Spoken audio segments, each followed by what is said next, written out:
May I be permitted to mention execution case, Lordship, for inclusion. It's a new execution, has not been listed yet. May it be listed. There has been.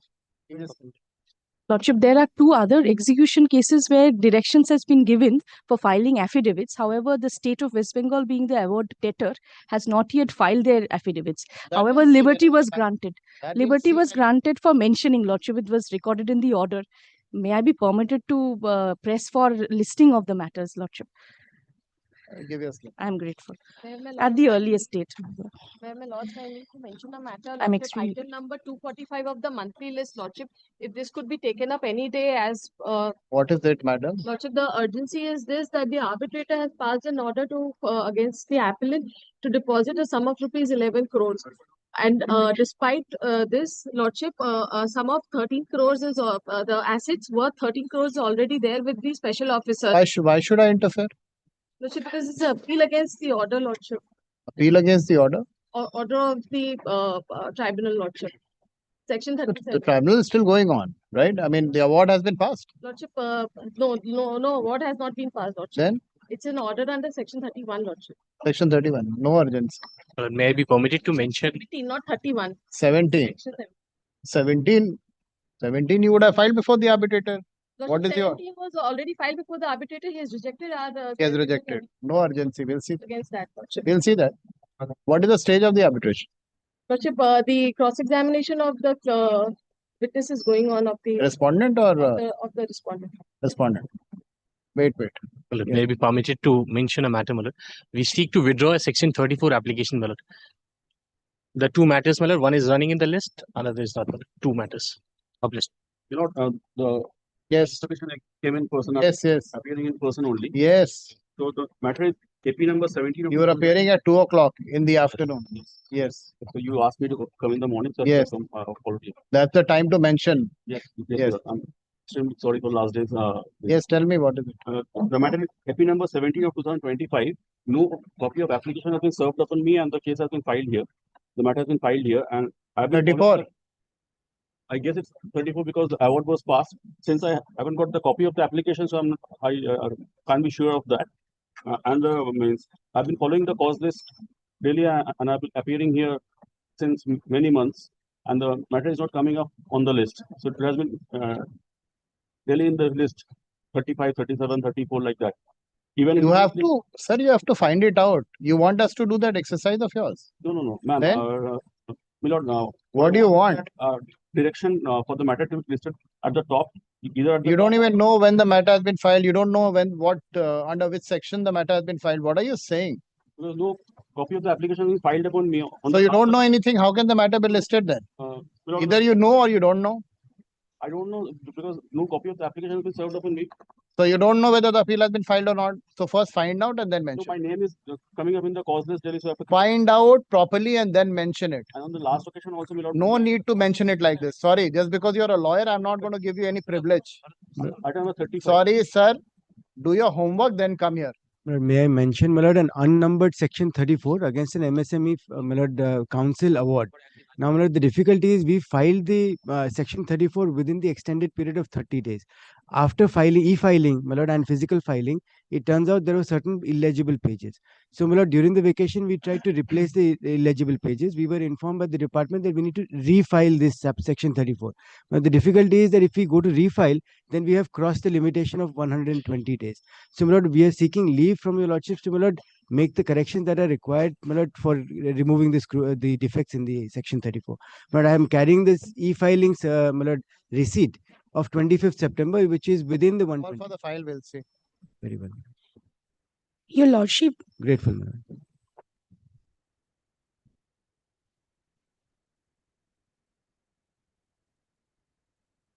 Where are the objections? My lord, the objections, my lord, Where are the objections? My lord, we have not been given any written, my lord, objections. On verbal objection, we don't work. Very well, my lord. Your Lordship, leave be given to mention for 6 matters for withdrawal. My lord, may I be permitted to mention an execution matter for inclusion in the list? Execution matter. With your lordship's leave, if I may mention a matter for inclusion, lordship, the matter was last taken up in January, wherein order of injunction was passed. 34, what is it? 29A, Lordship, it's an execution application, lordship, execution application. wherein Yes. injunction with respect to a bank account was passed. I am for the decree holder. Lordship, for the award holder, lordship, what has happened is we have been informed by the bank that it's a cash credit limit account, and hence no execution can be carried forward. So, lordship, if it may be taken up for further orders, lordship. You have to furnish another bank account. Yes, lordship, we have other details, but for that we need an order from the court. Lordship, may I be permitted to mention? Inclusive Lordship, it is an application is under section 29A arbitration. Lordship, for the extension of mandate. Yes, your lordship. My lordship, the only urgency is the next date has been scheduled for the arbitral sitting is on 17th November. Your lordship, if the matter can be taken up 17th in the November. upcoming week, if any day.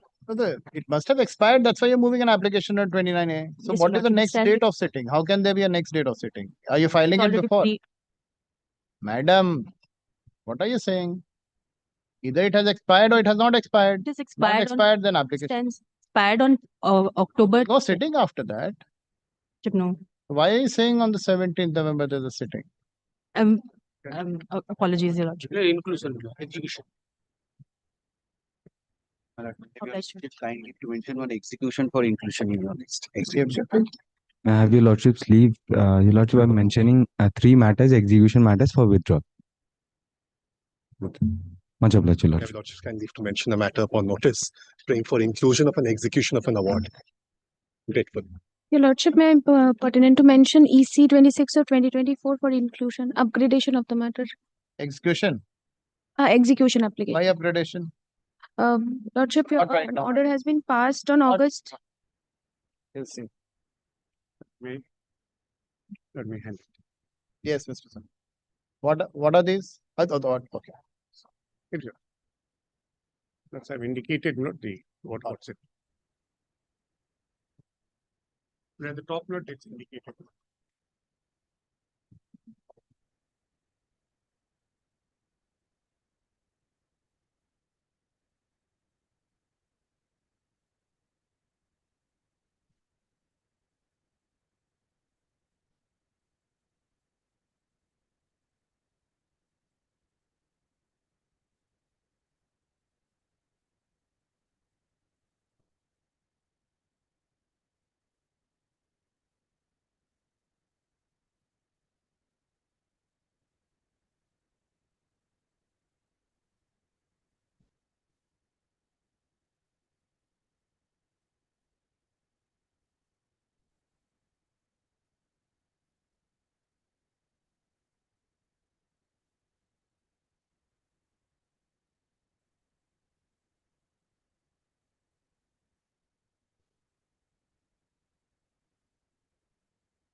Yes, call out the list. Appellate side for judgment. Item number 1. I am for the Kolkata Municipal Corporation. Your Lordship, I am appearing for the red petitioner. I appear on behalf of the private respondent, Your Lordship.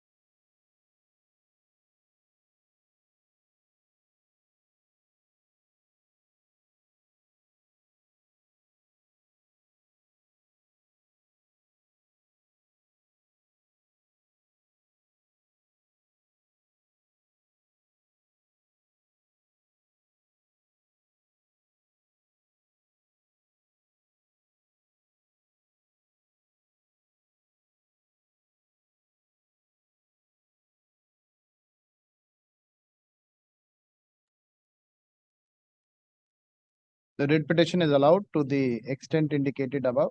The respondent corporation is directed to implement the mutation and correction of municipal records strictly in compliance with the judgment of the Honorable Supreme Court and the statutory provisions governing municipal records. Deeply honest. So may I just pray for a limited stay I'll object to this. Gratefully.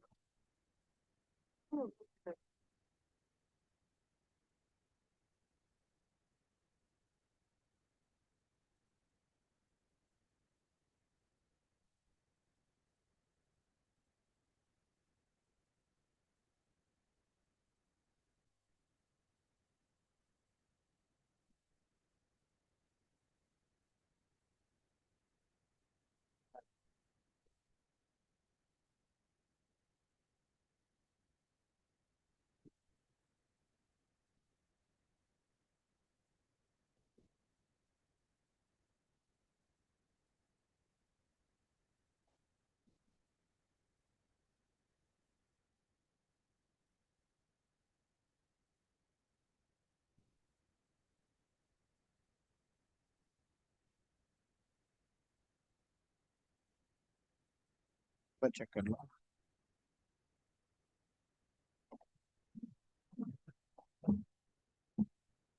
Check कर लो.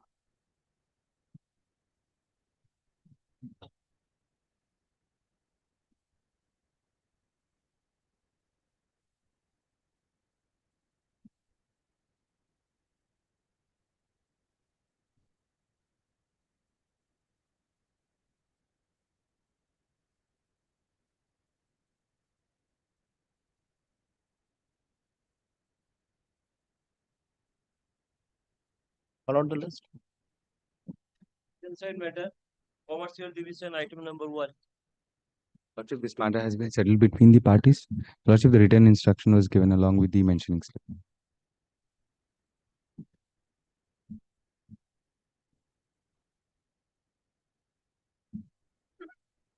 Learned counsel for the petitioner seeks to withdraw the present petition since the matter has been amicably settled between the parties. The matter is Lordship, interim orders and And- warrants, if any. disposed of in terms of the said settlement. Stands disposed of in terms of the said settlement.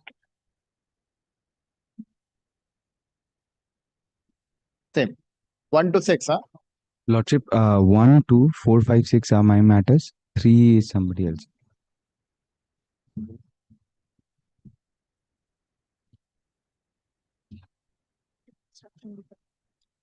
उसमें एक line डाल देना. Said settlement, a copy of the which has been placed on record.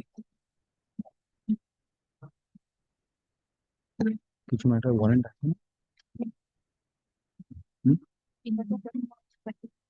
Taken. Lordship, Last page of copy is the settlement. Give me the settlement in all the. Lordship, I'll provide the settlement categorical NDC Yes. with respect to every You're matter. giving only in one. What about the other 5? Lordship, I have given that. 2. Lordship, 1, 2, 4, 5, 6, all matters, Your Lordship, written instructions are given along with the mentioning slip. You have given it? Yes, Your Lordship. Lordship, if Your Lordship 1, 2, category 4, 5, 6. 1, 2, 4, 5, 6. 1, 2, 4, 5, 6. Only 3 you have. 3, I do not. That's not my 1, matter. 2, 4, 5, 6. Lordship, if Your Lordship records interim order, if any, stands vacated. Interim order, if any, stands vacated. Much obliged, Your Lordship. Number 3. Lordship, this is my execution application. The matter has been settled between the parties. This is the written instruction. Same order कर लेना. 3 just the council changes. Priya. The council in 1, 2, 4, 5, 6 is the same. हो गया. It's a different council. So he was not aware of it. 3 is the different. Same orders. Just change the name of the council in item 3. Okay. Same order. 1 to 6 stands settled. Nothing new. Right here. Taken on record. Same order. Number 7.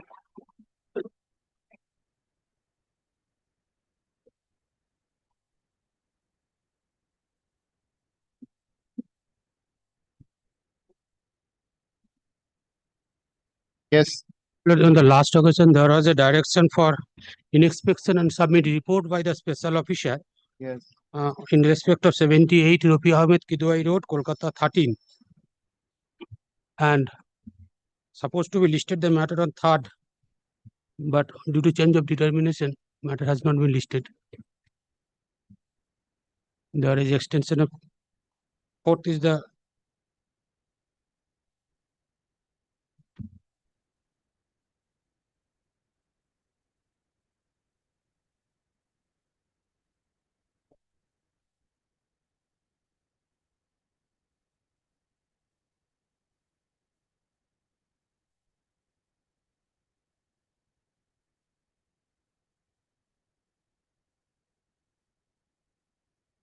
Where's the special officer?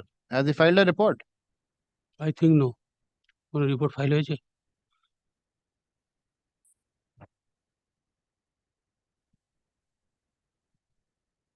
You didn't inform the special officer that the matter is listed today. No, my lord. Why? I think that is directly communicated from the registry. You So, can also do that. You have a Alright, I'll problem do. in doing that. all that I'll do. Should have informed the special officer so that we can take up the matter. The number is here. What is the difficulty? No, no difficulties. Then I think he is doing work. my lord. you know how your registry works. No, no, my lord. So you want the registry to do it. I think generally procedure the court will inform so that I didn't disturb him. Sir, it's your matter. Well, I'll communicate with him. No issue. Even any order is passed, I can that can also communicate to that effect. When you mention matters, at least inform people. This is listed on your mentioning. Yes, on Yesterday. Yes, yes. So at least inform. You just want extension of a interim order. That's it. I do not know. What steps have you taken? Nothing. None up take down. None appears for there's no appearance on behalf of the special officer. The report, no appearance on behalf of the special officer. The special officer is directed to file his report in terms of the order dated 29th October 2025. Full stop. Interim order is further extended till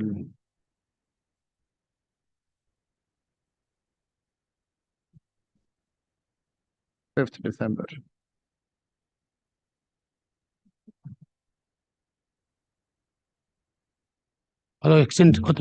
Extension. Extended till 5th December. So in the meantime, I'll inform. I'll communicate the order. Returnable इसको fourth करके क्या है? Extended till 5th December. Returnable on 2nd December. Go ahead. 5th.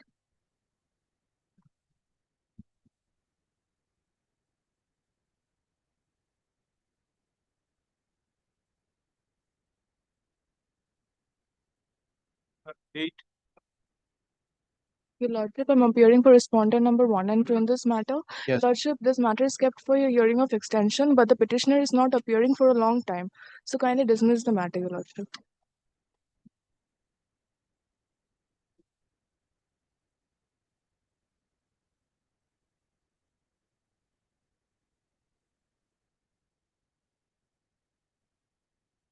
So the petitioner is not interested in the Your Lordship, arbitral proceedings. no, Your Lordship, the petitioner is not appearing for a long time. All right. Take down. None appears for the petitioner. Even on the last occasion, on 3rd of November 2025, there was no appearance on behalf of the petitioner. Full stop. It seems the petitioner is not interested in pursuing the present application. The same is dismissed for default. Default.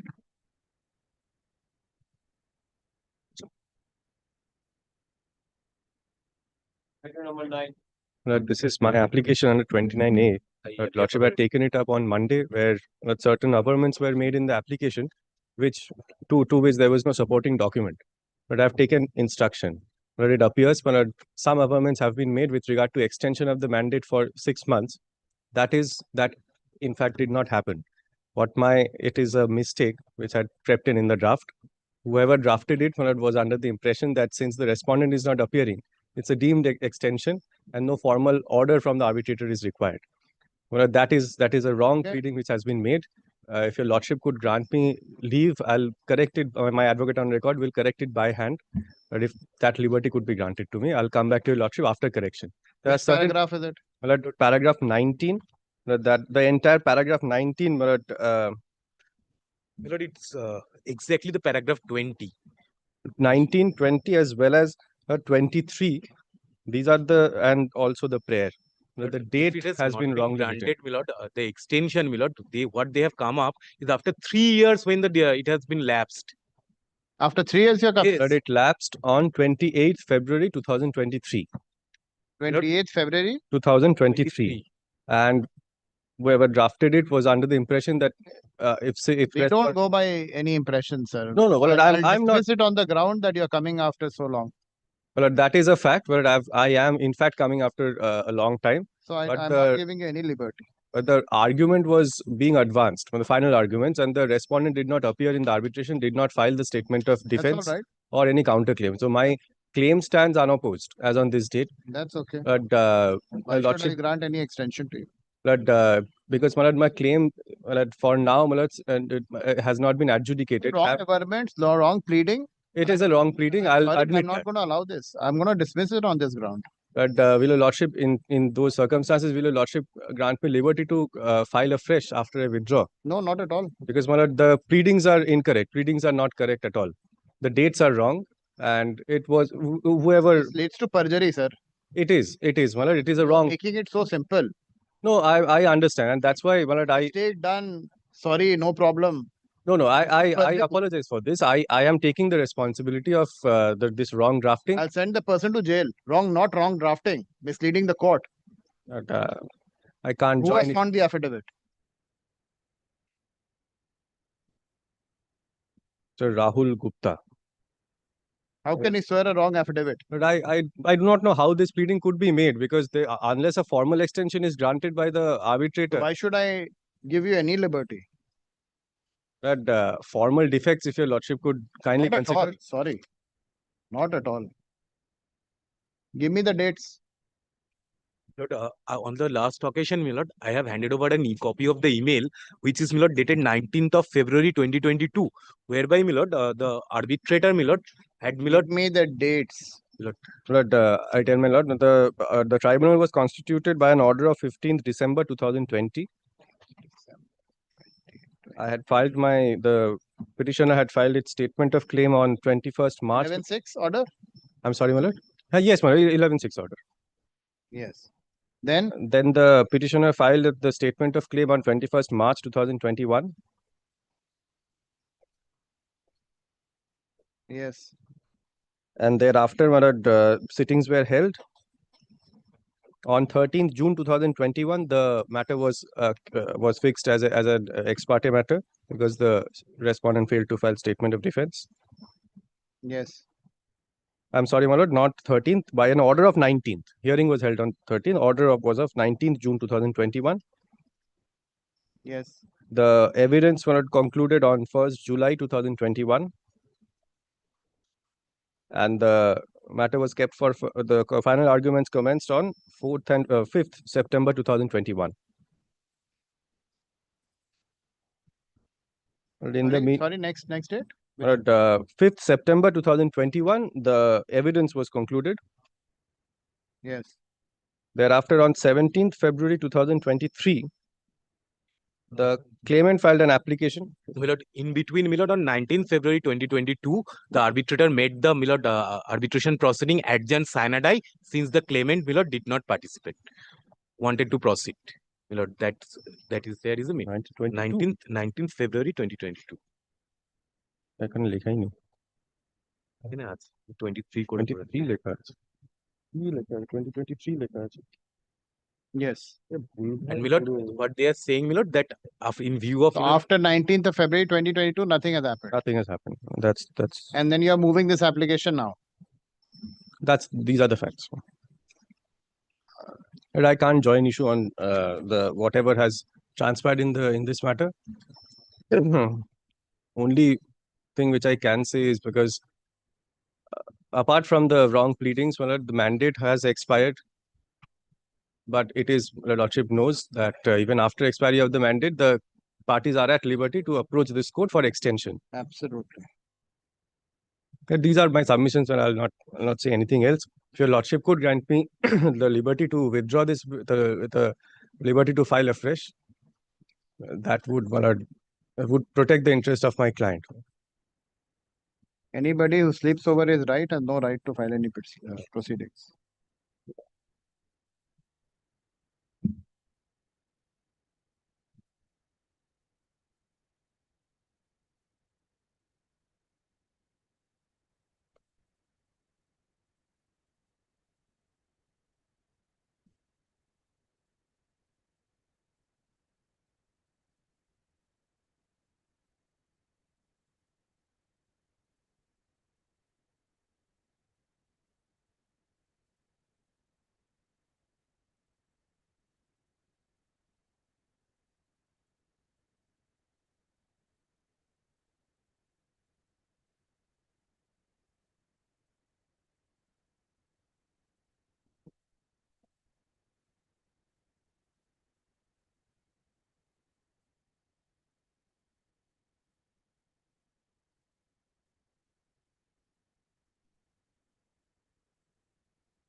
This is a private limited, public limited company. It's a limited. I'll take that instead. The It's limited a government company. It's a government company, as it. And this is how you No. The petitioner is not a government. not a government. It's a group company of the Shrey equipment or infrastructure, which has undergone CIRP now. What is the law? Have you got any judgments? Milord, Milord, no, because of the facts, Milord, by the time, Milord, there was no extension at to 6 months, Milord, the entirety has fallen, Milord, because by reason of, Milord, they want to have obtained an extension before the arbitrator, before they would have proceeded before your lordships, Milord, to 6. Milord, that's, Milord, the section 29A, Milord, provides for it. Milord,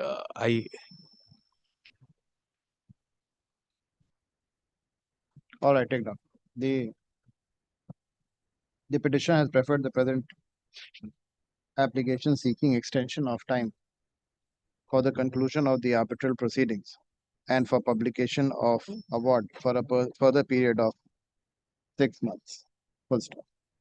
Learned counsel for the petitioner states that the tribunal was constituted under 11(6) of the Arbitration and Conciliation Act 1996 by order dated 15/12/2020. But may I have your lordship's leave? Yes. One of my colleague is here.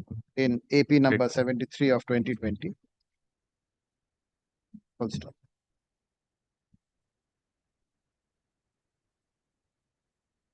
The statement of claim was filed on 21/3/2021. The evidence was concluded on 5/9/2021. Full stop.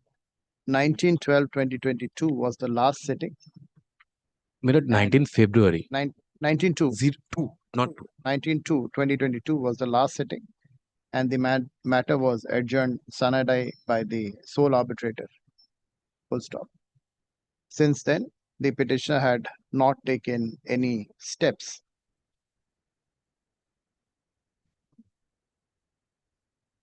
to extend the mandate of the arbitral tribunal or to carry on with the proceedings before the arbitral tribunal. Full stop. It is sad to note that the pleadings, that false pleadings, have been made in the present application, wherein the petitioner states that the mandate of the arbitral tribunal stood extended by 6 months till 31/8/2023 by virtue of a consent order passed by the arbitral tribunal under section 29(a)(3) of the Act.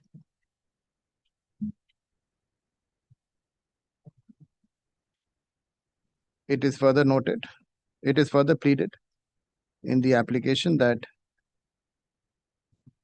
the proceedings carried on till 1/9/2023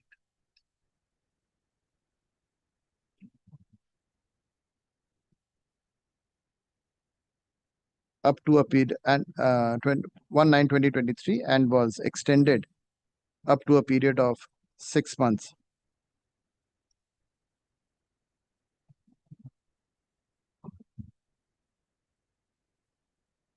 This is a wrong submission, para 23. Just look at para 23. Yes, Milord. Because, Milord, the wrong submission starts from Aise Milord, karna. paragraph 19 onwards. The pleadings further reflect that the petitioner had wrongly stated that an extension was granted by this court for a period of 6 months from 1/9/2023, though the petitioner had not filed any application seeking extension of time before the Honorable High Court. Full stop.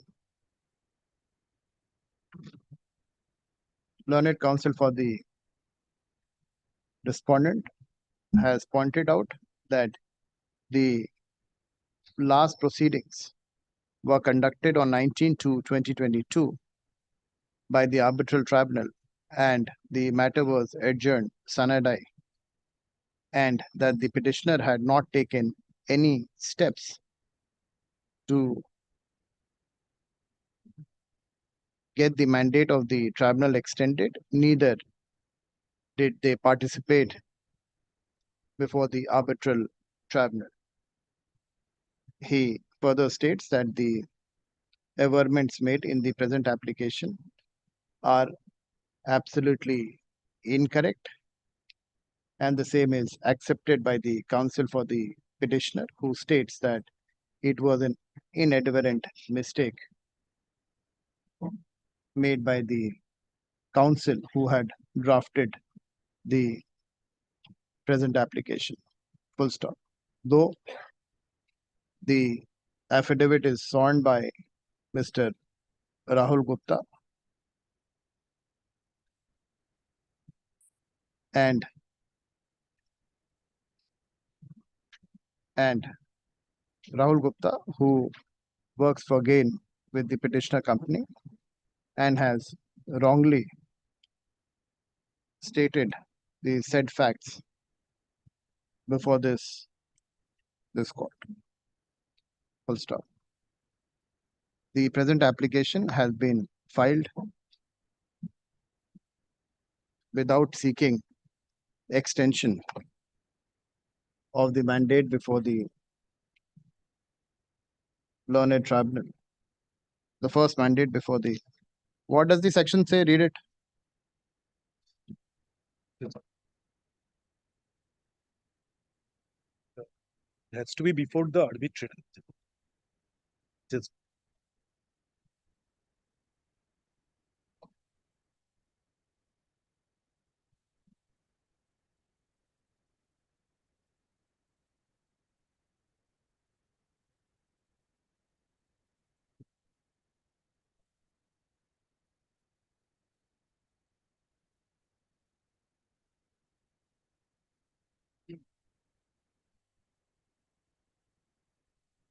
Lord, the award of the matters other than international commercial shall be made by the arbitral tribunal within a period of 12 months from the date of completion of pleadings under subsection 4 of section 23, provided that the award in the matter of international commercial, which that's not required, my lord. If the award is made within a period of 6 months, the date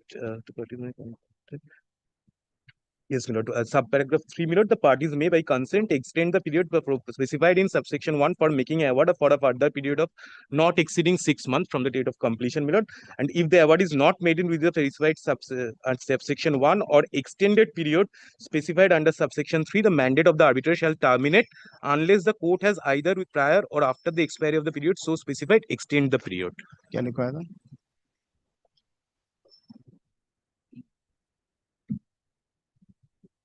After the expiry of the period of 12 months,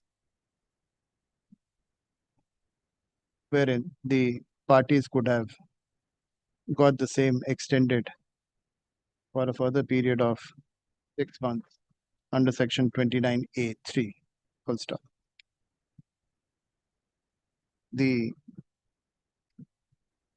petitioner has filed the present application under section 29A4 for extension without complying with the other provisions of the Act and belatedly, full stop. Belatedly, full stop. Since the petitioner has chosen not to act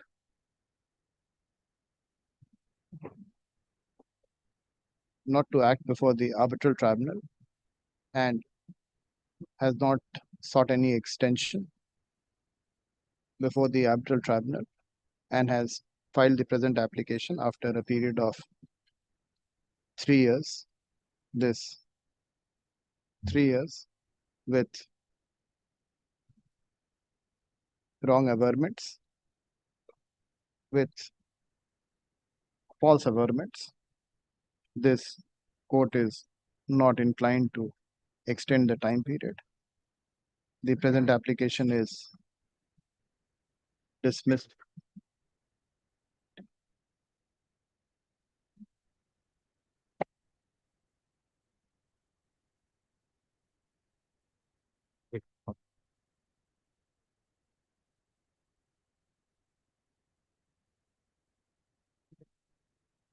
My application for extension of the mandate, my lord, of the arbitrator, my lord. The mandate to terminate it, my lord. Well, I was served upon the respondent, my lord. This is the affidavit of service.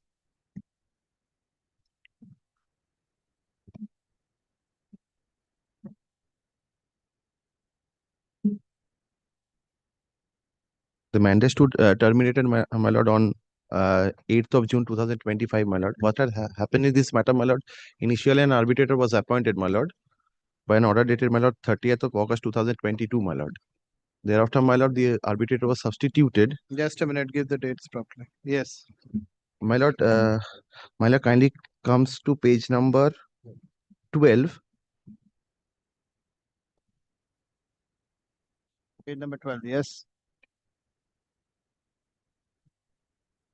Yes, my lord. So I have prepared a chart, my lord. Serial number 1, September 30, 2022. This is the first sitting, my lord. The first sitting was held before the, my lord, erstwhile arbitrator, my lord. The erstwhile arbitrator was, my lord, subsequently been substituted, my lord. And the present arbitrator, the first sitting of the present arbitrator, my lord, commenced on page 22, that is October 7, 2024. August 30th, the arbitrator was appointed, right? Yes, my lord. In AP 157. Yes, my lord. Yes. Now, my lord, this is before the erstwhile arbitrator, my lord. The erstwhile arbitrator was substituted, my lord, by an order dated, my lord, September 24, 2024, my lord. And my lord, that is page 82 that is annexure E, my lord. An extension was granted thereafter for 8 months. Substituted on September 24, 2024. Page 82, my lord, the order. page 82, my lord. True.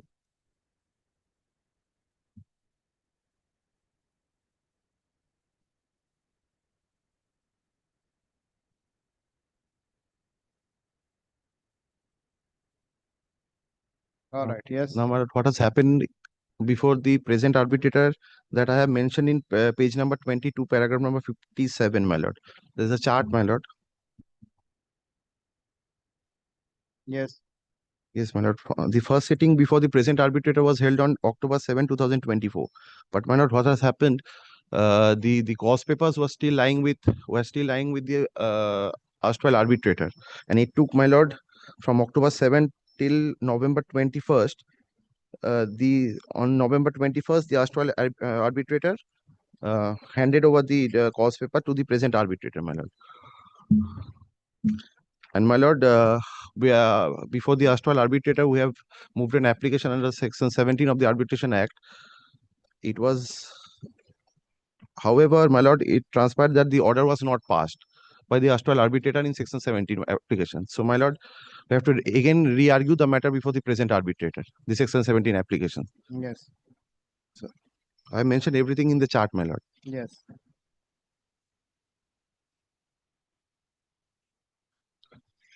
Yes.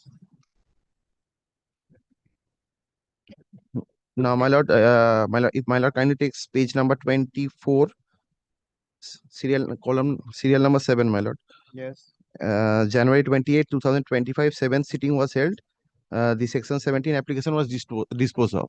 Yes. Now, thereafter, my lord, the 3rd of March 2025, respondent issued a letter in favor of the present learned arbitrator, informed that they had changed the advocates and requested time to appoint new advocate. And thereafter, my lord, the claimant suffered from various health issues because he is a 70 years old lady, my lord. Yes. The spinal cord injury, my lord. The respondent is participating in the. Yes, my lord. After filing of the application, my lord, there was a meeting, my lord, held on 17th of September, my lord. Why is not appearing today? Don't know, my lord. They have served upon them. They participated in the arbitration proceedings after the filing of this application, my lord. This was filed in the month of August. The 9th sitting was held on 17th of September, my lord. This is the meaning. You inform them. We'll have it on Monday. I have already informed them. They have participated. The next meeting will be held on 10th of November, my lord. That is on Monday. You come tomorrow. Very well. Come tomorrow. Try to get them. Otherwise, we'll pass an order. Very well. Not today. Tomorrow. If my lord can pass an order to that effect, my lord, so that we can intimate them with this order, my lord. No, no. You just inform them. Very well. If they don't come, we'll pass an order. Very well. Okay.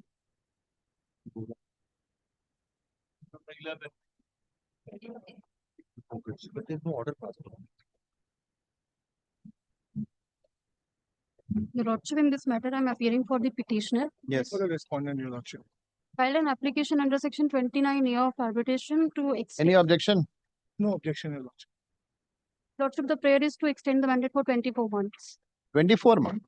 Why 24 months? Your Lordship, because in the last meeting, the argument by the petitioner has been commenced but not concluded. And the respondent. What is the stage? Evidence has been done. Evidence has been done. Then why 24 months? 24 months is what? You know, Yes, Your Lordship. 2 years to do final argument. No, your lordship. Final argument has already commenced. 2 dates have already passed. The final argument. How much time do you think it will take? 6 months? 6 to 8 months, your lordship, because Justice Banerjee stays in Delhi, so and it's a voluminous nature of documents. All right. 8 months? 8 months. Take down. The present application has been filed under Section 29A of the Arbitration and Conciliation Act. Section 29A(4) of the Arbitration and Conciliation Act 1996, seeking extension of time for the learned arbitral tribunal to conclude the arbitral proceedings and publish the arbitral award. Full stop. Learned counsel for the petitioner submits that this court, by order dated 8/5/2023, appointed the sole arbitrator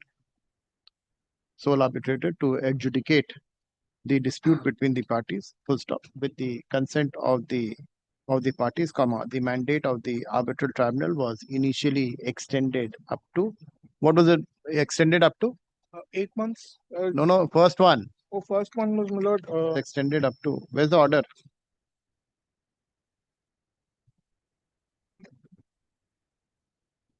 Order is, my lord, at page 30.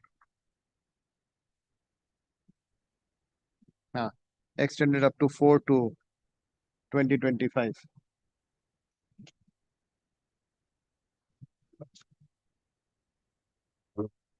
Sorry, your lordship, it's page 32, last order. 4/2/2025, right? Extension is still 4/2. Yes, my lord, for 8 months. For 8 months. 28th January 2025, it was passed for 8 months. 8 months. So it expired in August, my lord. 4/2/2025, thereafter petitioner approached this court in AP number 334 of 2025, and by order dated 28th January 2025, this court was pleased to further extend the mandate of the tribunal by a period of 8 months. Full stop. It is submitted that the arbitral proceedings are presently at the stage of final argument, and that the mandate of the arbitral tribunal has expired on 2/10/2025. Full stop. In these circumstances, the petitioner seeks a further extension of 8 months to enable the learned arbitrator to conclude the proceedings and publish the award. Full stop. Considering that the arbitration proceedings are at an advanced and concluding stage, this court deems it appropriate to extend the mandate of the learned counsel for the learned counsel for the respondent does not have any objection to the extension of the mandate of the arbitral tribunal. Full stop. Uske baad kar dena. Considering that the arbitral proceedings are at the stage so and so, deems it appropriate to extend the mandate of the learned arbitral tribunal further for a period of 8 months from the date of this order. Full stop. With the aforesaid observation and direction, the present application stands disposed of.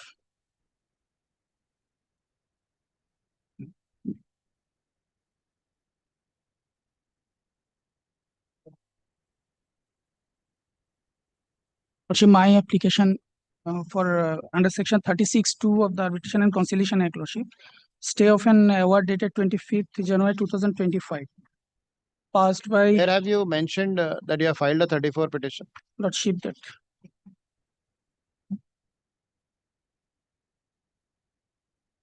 Paragraph 23. paragraph 23, page 10, Lordship.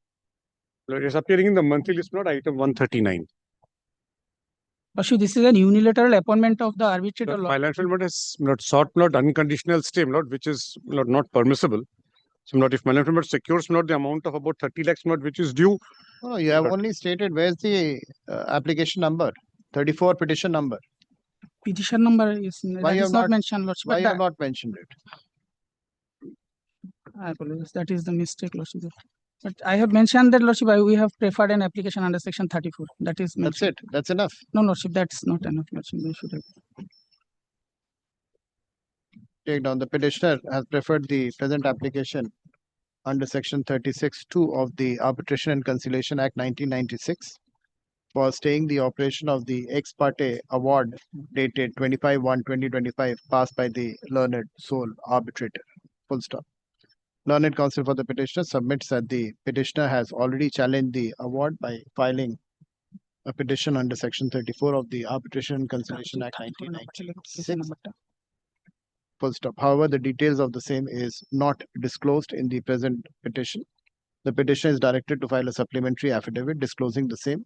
List on. When do you want? Lordship, can it be after that, Lordship, because that client stays outside the state, Lordship? When do you want? কতদিন 2 সপ্তাহ কতদিন বলে দাও Joseph When do you want? When do 3 weeks after maybe after 3 weeks, Lordship. after 3 weeks later. Give a date after 3 weeks. Lord, I have a Lord suggestion to Malan from Lord. This is Lord challenging an award. Lord, it Lord arises out of a Lord a loan cum hypothecation agreement. Lord, the amounts are not disputed. Interest will be disputed. Lordship, Lord, that I'll we leave the have interest to your disputed Lordship. the whole appointment of the arbitrator. Lord, itself, I will Lordship, that- Lord give a go by to everything. Leave the interest to your Lordship. Lord, let them suggest how they want to pay the amount under the agreement.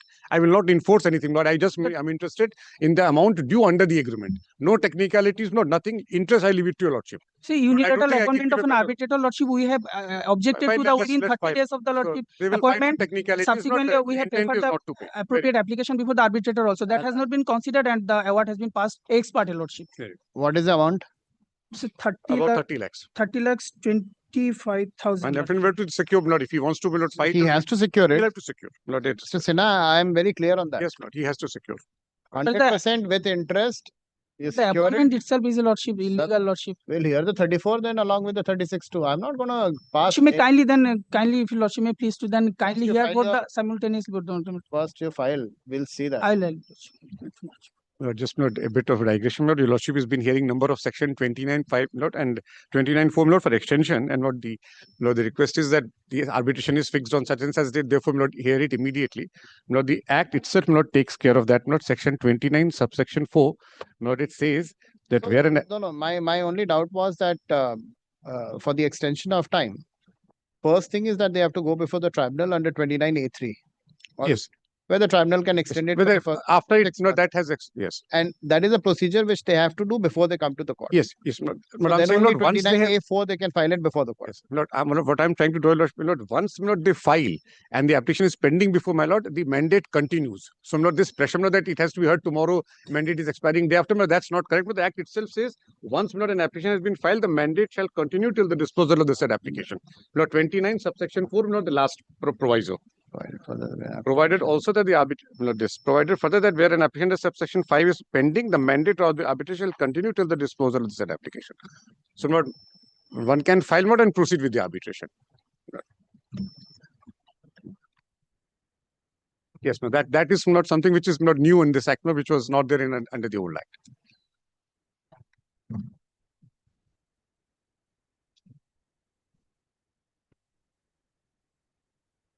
So it is not that the mandate gets over, they can continue with that. That once they file the application, kindly Once they file the application under 29A4, my lord. then it continues, right? Yes, yes, my lord. Once they file, it continues. Yes. Yes, that's what I'm saying. So, Lord, they are saying that it fixed day Yes. after tomorrow. You hear it. Lord, that's not necessary. Great, Lord. Yes. 36-2, Malak.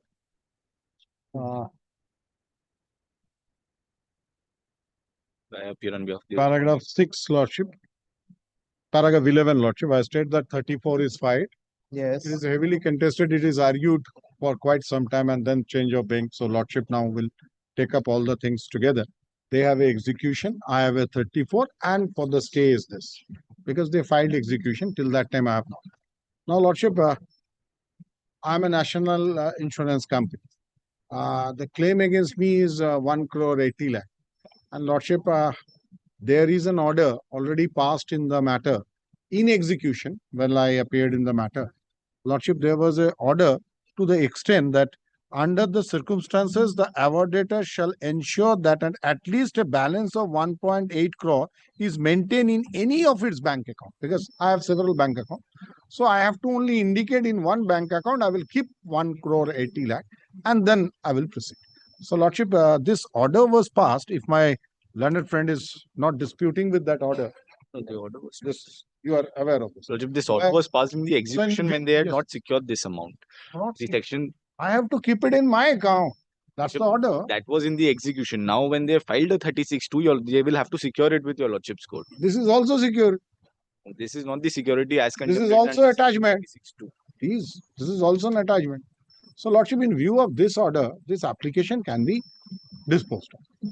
Now, Lordship, No, you have to, as far as this order is concerned, you have to secure before this court. Now, Lordship, there are issues. Keeping that in my account and securing it here. Lordship, I will be losing the interest. We'll keep it in an interest-bearing account. No, I know. But then there will be a differential. My interest earning will Whatever be it 6 is, points. if you want to stay, this is how it will be. Otherwise, no stay. Lordship, kindly appreciate. I'm National Insurance Company. I will That's not all go right. away with this money. Whatever it is. Lordship can take a security in other way.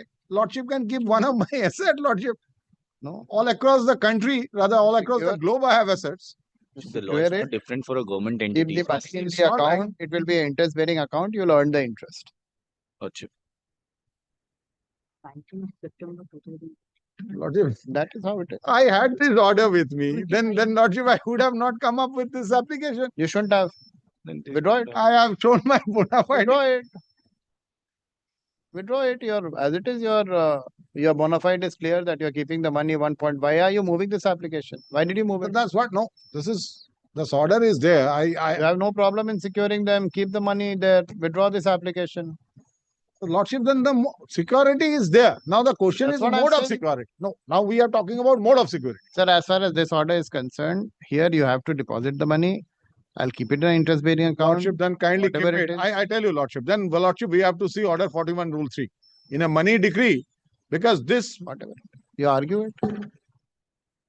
I'm ready. Lordship, in that case, if your Lordship, if they wish to use an affidavit, otherwise I'm ready to argue. Because Lordship, order 41 rule 3. Now, Lordship, kindly see. Now, Lordship, kindly see, it's a matter of order 41 rule 3. That's the judgment it talks about. Order 41 rule 3 says, whenever a money decree will be stayed, then Lordship, the security has to be given. It cannot be in empty hand. Now, Lordship, if a award is not containing per se money decree, Yes. first, and second, in section 34, there is no question of stay. Stay is only in section 36 in execution. So when Lordship, I am putting the execution on hold because my 34 is on board. Whether in that case, the security to be deposited or not. That's the question.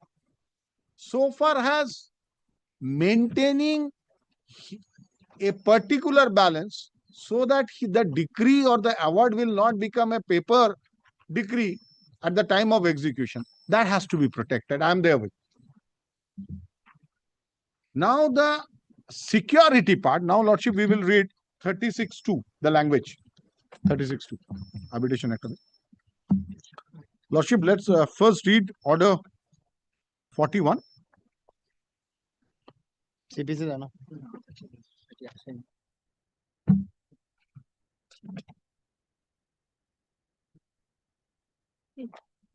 You know, there's a slight difference between the decree and the award. We have seen Sundaram. Yes.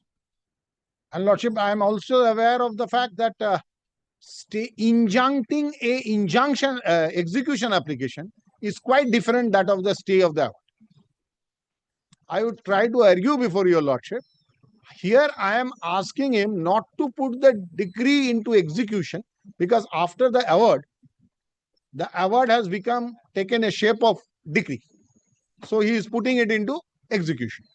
So stay of the execution and stay of the award are the two different things. Deferment of execution is one. What section you want me to see? Lordship, 40? first we will, yes. Order 41.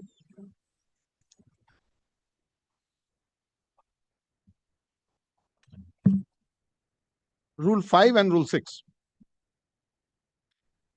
We should read it from वो दो ना यार. Rule 2. कहाँ है? Why are you giving this commentary?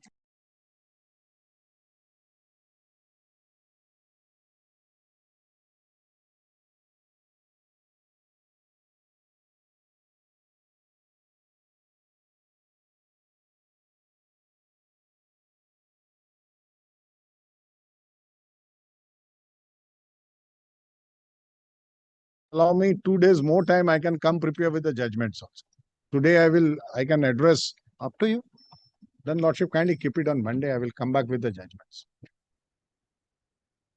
We'll have it on Monday. Lordship can pass a small Monday, na? Monday. Lordship can record an order. Forward. Not today, Monday. And Lordship, my solicitor will have a difficulty because it's a government brief. Unless Lordship or records. We'll have it. At the request of the parties, let this matter be listed on Monday. I'm much obliged. Grateful, Lordship.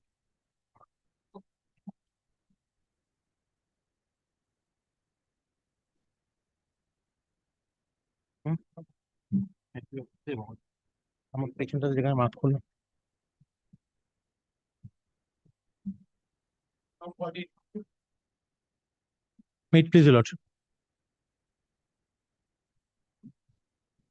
We already served upon the advocate on record an application under section 36(2).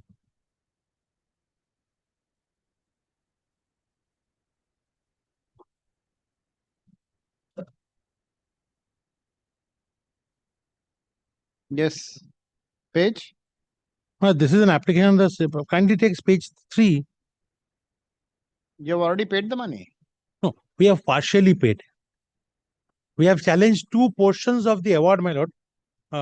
There were 13 prayers in the statement of claim, out of which 1, 2, 3, 4, 5, 6, and 8.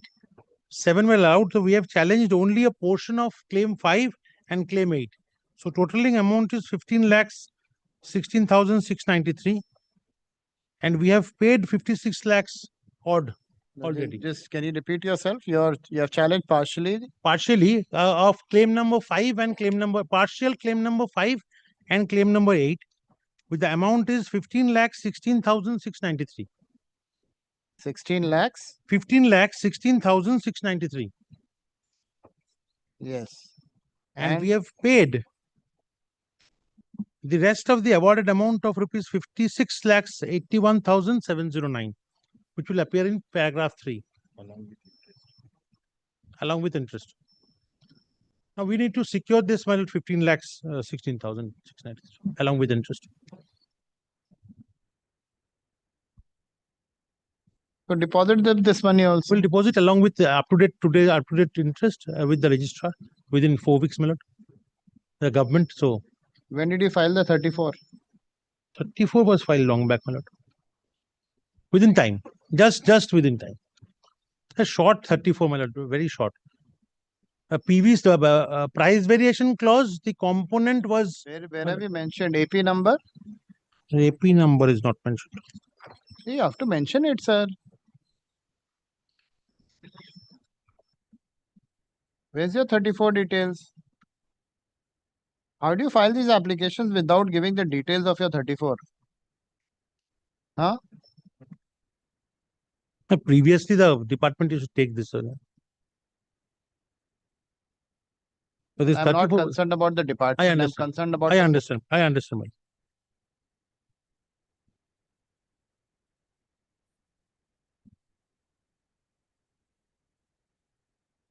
Please give me the detail. You must be having the detail.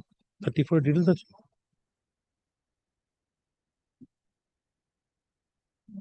Learned counsel of the petitioner, the present application has been filed under. The petitioner has preferred the present application under section 36(2) of the Arbitration and Conciliation Act 1996 for staying the operation of the. What is the date of the award? The award is dated. Award dated 4/3. Just one moment. Award is dated 25th April 2024, along with a supplementary award dated 31st July 2024. 5th of April 2024. Qua claim number 5 and 8, followed by a supplementary award dated 31/7/2024, passed by the arbitral tribunal. Full stop. Learned counsel for the petitioner submits that the petitioner is challenging the arbitral award qua only 2 claims, i.e. claim number 5 and 8. He further submits that he has already paid the admitted awarded amount with interest to the respondent on 4/3/2025.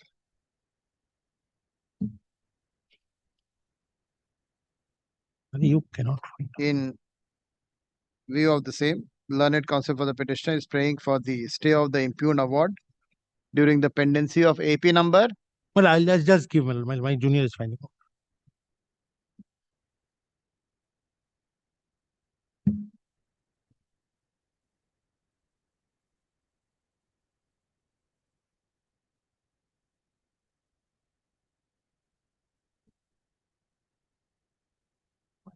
Well, we'll just now provide me.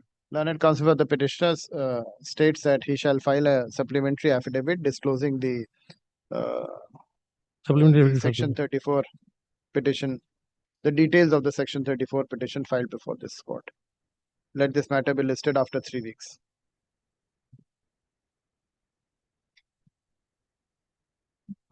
Well, we'll file it. Well, supplementary affidavit file করবে। Obligement. Obligement.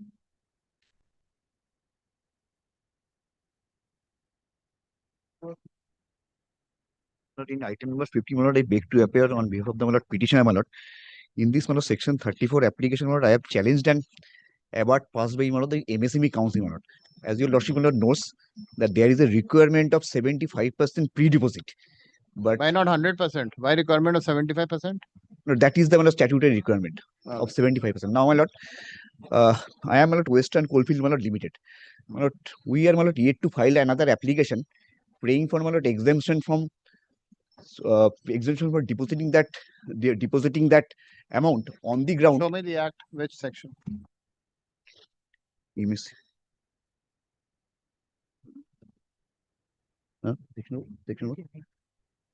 Section 19, my lord. Read. No application for setting aside and decree about or other order made either by the council itself or by institution or center providing same dispute resolution service to which the No, wait a minute. Where are you reading? MSME Act, my lord. Huh? MSME Act. MSME Act. Yes. Yes. Section 90, my lord.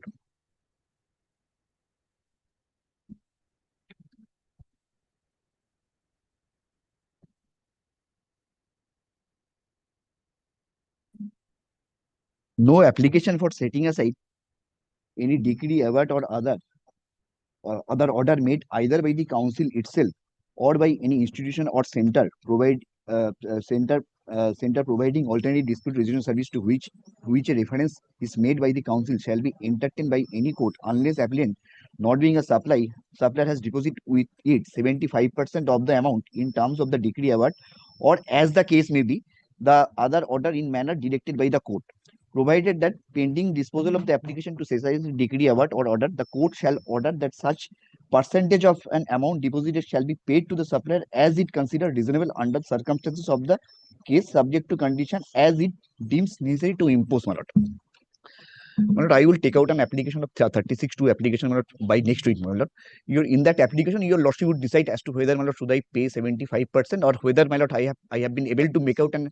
This is a condition which you have to fulfill. My lord, but this court, my lord, your lordship would consider in that application, this court, my lord, also permitted in certain cases without any pre-deposit. If I can show that there is a violation of natural justice on the face of the record, so there is, my lord, there is a my lord, judgment to that effect that your lordship, my lord, can also condemn that. So what I am praying that kindly, my lord, adjourn this application for 2 weeks. In the meantime, my lord, I filed my 36(2) application and your lordship will, my lord, take a decision on the basis of such. You should have filed it together. My lord, I have, my lord, given, my lord, instruction, but somehow, my lord, it has not come, my lord.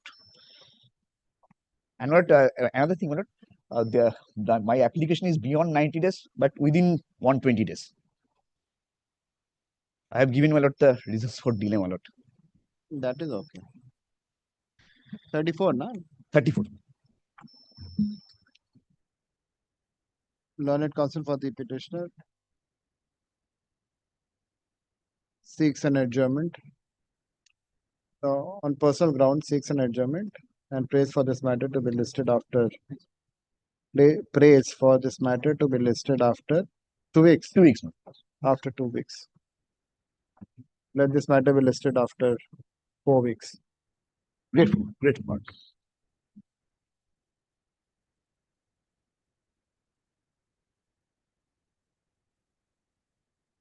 My lord, sorry for the indulgence, my lord. My lord, may I provide that section 34's number? File a supplementary We affidavit. will, my lord, but in the meantime, we'll deposit. File supplementary affidavit, all the information will come. My lord, in the meantime, we can deposit the amount, my lord. That's it only, my lord. So file that, we'll see that after 2 weeks. Grateful, man. My application for setting aside of an award dated 21st July 2025. The award was received by the petitioner on 29th July 2025, and this petition has been filed on 25th September 2025. So well within the period of 3 months. My learned friends are appearing if they want to file an appearing on behalf of the... Please, my lords. My lords, I am appearing for the respondent in this case. I believe, my lords, this matter is usually largely covered by a division by judgment of this honorable court in Steel Authority versus SMS India Limited, FMAT ARB Award 7 of 2024, where a similar issue of Senvet was also considered. My learned friend Mr. Basu was there. With me, we had argued this together. I'm The here as clause was slightly different, but otherwise, the issue of Senvet was considered by the division bench. my lord. Sorry. The only difference between this matter and the matter which my learned senior friend is referring to is the contract clause, particular clause was slightly different. We'll of course argue that and try to substantiate that. In the meantime, if they do not wish to file any affidavit in opposition to my application, I was only praying for liberty to file the arbitral records in the form of informal paper books, because all the records have not been produced. Only the What is the kind of orders which are passed in these matters? What are formal paper book? What informal paper book? Informal paper books. Yes, my lord. Do you have any order like that? Not right now, my lord. I can provide my lord's officers one. Or I'm led by Mr. Das. Yes, Mr. Of course, my learned friend is Because like in other high courts, they file the entire arbitral award, everything together with the 34 petition. Lordship. So there is no direction of an informal paper book being prepared. Lordship, here it's so. But it's different. So that's why I would not say, my lord, in all fairness, Lordship would find matters when the arbitral petition is still 7 volumes containing all the records. But also there is a very established practice that with 34, I am not saying that's the only practice. I'm not saying that. That would be, but only with the award, and my lord, the other records are filed simultaneous afterwards. So, and Lordship, of course, the jurisdiction is very limited. There is no gainsaying that. So all I am praying today is, my lord, if my learned friends do not want to use an affidavit, it's very fair on them. Let me file all the records. That's all. Informal paper book, direction for informal paper books. I will take 2 weeks. 2 weeks is, yes, 2-3 weeks sufficient. It can be heard out. the petition in the present petition is challenging the award dated 21/7/2025, passed by the learned sole arbitrator in ICC case number 28550/ELU/YMK, full stop. So the direction is for the petitioner to file the informal paper. Learned counsel for the petitioner seeks and is granted liberty to file informal paper book with all the relevant documents. May I pray, my lords, for a fixed date? I would love to appear before my lords personally, because this is largely covered, my lord. I know 34, the list of the court is very, very, very cumbersome, but if a fixed date could be given, I'd be very grateful. That I, of course, That you? That I leave it to your lordship. No, it's the difficulty is I'm still trying to figure out my board. So Please, my lord, give me some time. Very good. From next week, we'll try to organize it in a better way. And I don't think there is file your paper book with liberty to mention. Please, ma'am. And my lords, I don't think there is a 36 pending, so if they could be directed to file the amount. If to file the 36, we will file it sooner than later. But my learned friend is right. Mr. Markand is right. Right now, there is no 36 pending before your lordship. That, of course. How can the 36 be filed before 34? In fact, that is the reason why I'm asking them to file supplementary affidavit disclosing the details of 34. Suppose if somebody files a 36. These petitions are this is again the practice in this High Court where two separate proceedings are conducted, where the files are also kept separately and it doesn't come together. May I indicate something? May I indicate something? Even 3 years back, or before COVID, 36 used to be filed as a GA to AP. AP was the 34, 36 is the GA. Now, whatever may be the reasons, now, post-COVID, I find the practice is AP and AP. And, of course, there's the other issue. In original side, unlike appellate side, my lord, the files are kept separate. In appellate side, lordships have, of course, lordship has found the entire matter file, applications, everything is together. But in original side, say there is one is a contempt somewhere. It's separate. So that is the practice. But that apart, it used to be GA to AP. And I think it's, I personally of the view that it is, that it should be. But yes, that's what it is. So before COVID, it was GA to AP? Yes, yes. Then what happened after COVID? That, my lord, probably department, it's not only on the department, let's not. Not only the department, it's the lawyers. Not only on the department.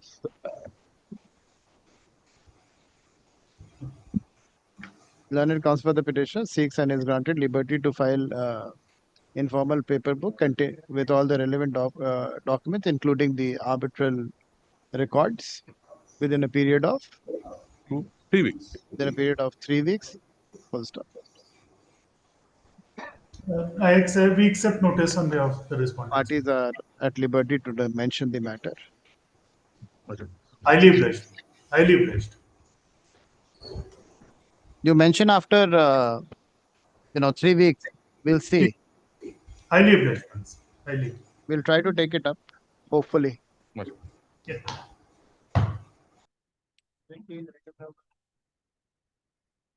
17 is my execution application, my lord. Yes. Of an order dated 12th of February 2024.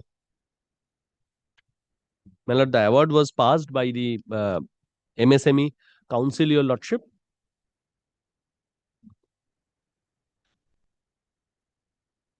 Until date, there is no section 34 application filed.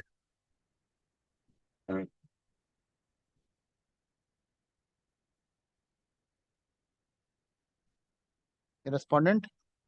My lord, it has not. Detail here. My lord, it has not been served. It has served them. Because my lord, within 2 years, my lord, of my lord, order 21, rule 22, my lord, if an order is passed within 2 years, it's not required to serve. So I have not served. Subject to your lordship's if your lordship feels that I'll serve and come back. Very well. Very well. The CPC is not. Well, here, my lord, we practice that, my lord. How does it help you? Till the time Because my lord, how your petition? No, within 2 years. No detail of any bank account. Because I do not know, my lord. They need to come and file their affidavit of asset to disclose their details. I'm taking from you only. Then what is important? Service? Absolutely, my lord. Absolutely. If they are not coming, they are not filing their affidavit of asset. How can I attach anything? My lord, Your that is petition, your application. Yes, my lord. I do not doesn't have any contain details. Any detail. I do not have any So details. how does this provision help you? That I don't need to serve? No, it does not. If To my... it helps you. No, absolutely, my lord. Your lordship is absolutely correct. Learned counsel for the petitioners seeks and is granted liberty to serve on the respondent. Seeks and is granted 2 weeks time. Hey, my lord, one thing. My lord, here, my lord, as it has to be served under Order 21, Rule 22, the department has to be directed to serve. My lord, I will file my requisite before the department. The department will serve. The present petition is seeking enforcement of award dated 12/2/2024, passed by the West Bengal State Micro Small Enterprises Facilitation Council full stop. Learned counsel petitioner submits that there has been no challenge to the said award, full stop. Learned counsel for the respondent is directed to file affidavit of service within a period of, Well, 3 weeks, your lordship. within a period of 4 weeks. 3 weeks, List after 6 weeks. my lord. Deeply obliged, your lordship. If they'll come, they'll file their affidavit of asset. My lord, only one thing, my lord, a direction has to be there on the department so that they comply with, my lord, Order 21, Rule 22 provisions. My lord, I need to supply them with the requisite, the address of the, my lord, respondents, and there has to be a notice from the department to the, my lord, respondents.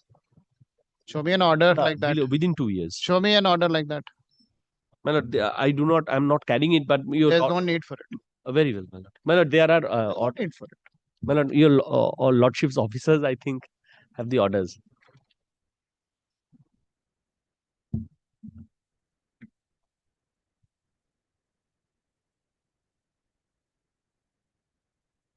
সার্ভিসটা যেটা department থেকে পাঠায় না, within 2 years হলেও তো পাঠাবে, আমাকে service করে যেতে হবে। হ্যাঁ, এখানে তো মোর দেন 2 years হয়নি।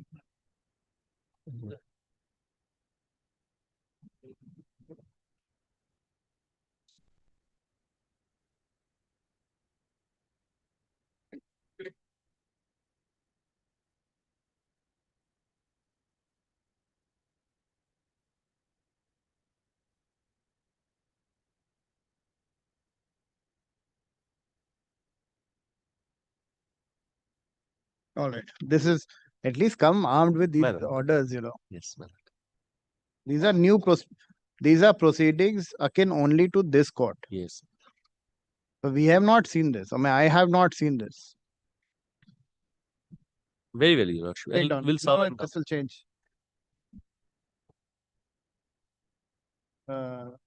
Since the petitioner has preferred the present application within 2 years from the award for execution of the same, full stop, comma, no prior service of notice on the award debtor is necessary, full stop.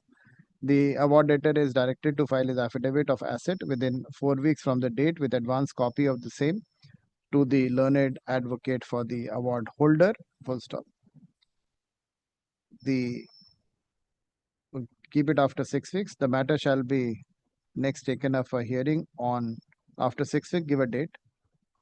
The learned advocate for the award holder is requested to communicate the server copy of this order on the award debtor to ensure compliance of the same and to file a receipt/affidavit of service in that regard on the next, compliance of the same and to file a receipt/affidavit of service in that regard on the next date of hearing. Date of hearing was indicated. Deeply obliged, your lordship.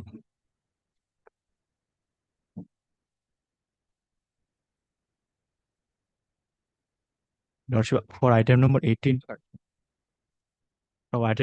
I appear for the award holder. This is my execution application. Award holder is a non-banking financial company. Lordship.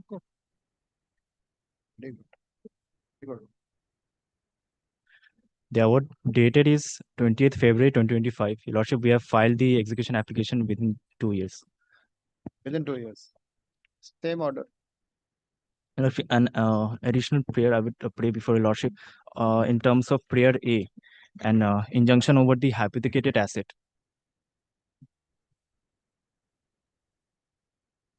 It's in the possession of the award debtor.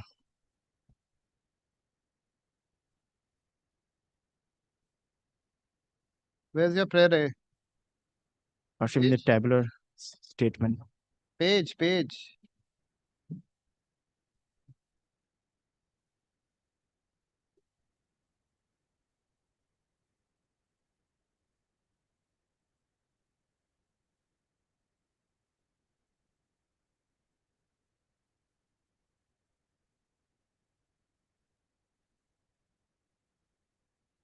What is this?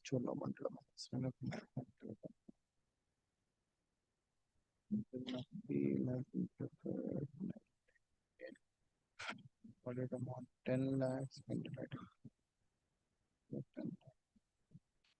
And the auditor.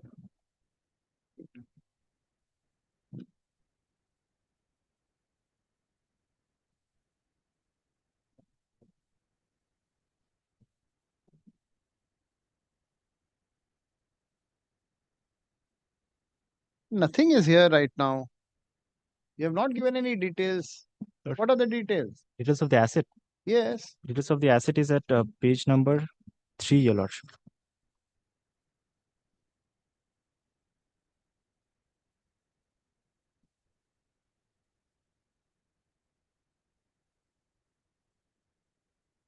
Page number 3, para number 3.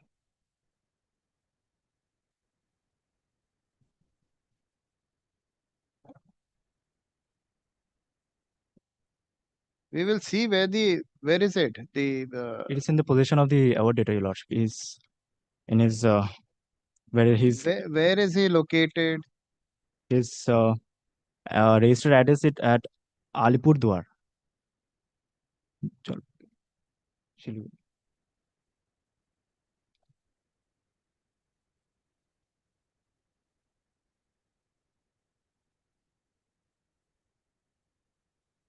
उसमें एक line like that. In the meantime, by way of an interim protection, the award debtor is restrained from selling, transferring, alienating, encumbering or creating any third party interest in respect of the said vehicle, Tata Yodha 1700. That's it.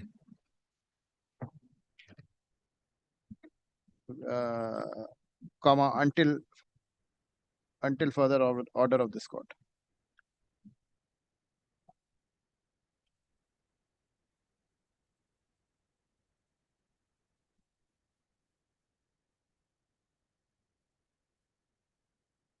List on same date there, na isme.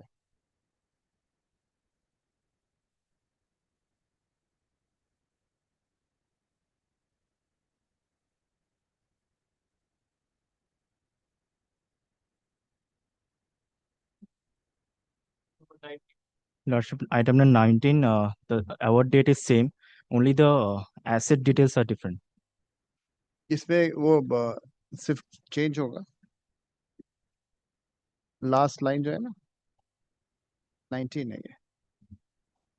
In the meantime, by way of interim protection, the award debtor is restrained from selling, transferring, सब में comma आएगा, selling, transferring, alienating, encumbering, or creating any third party interest of the said vehicle PC 210-8 MO Komatsu.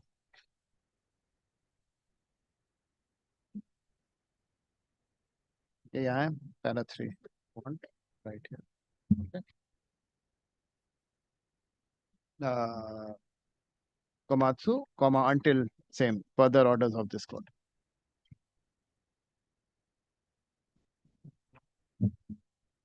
Same date the list.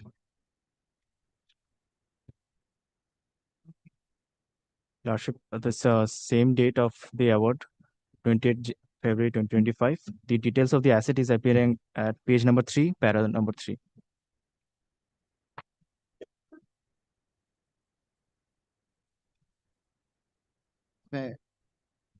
In the meantime, by way of interim protection, the award debtor is restrained from selling, transferring, alienating, encumbering, or creating any third party interest in respect of the said vehicle. Vehicle का यहाँ से है ये Tata LPT 3718 bearing chassis number यहाँ से डाल लो. Page 3 para 3. ठीक है, marked portion. ठीक है ना, engine number, chassis number यहाँ से डाल. Until further orders of this list, same date.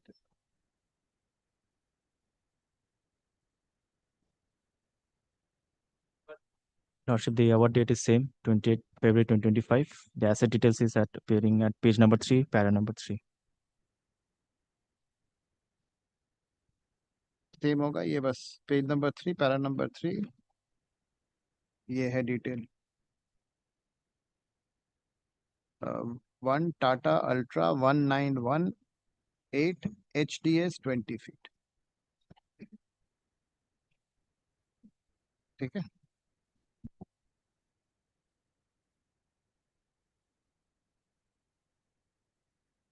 (22) Your Lordship, in 22, the award date is different. This is award dated 19th June 2025, and the details of the asset is also appearing in the same page, page number 3, and in para number 3. Where is the asset? Your Lordship, the asset is at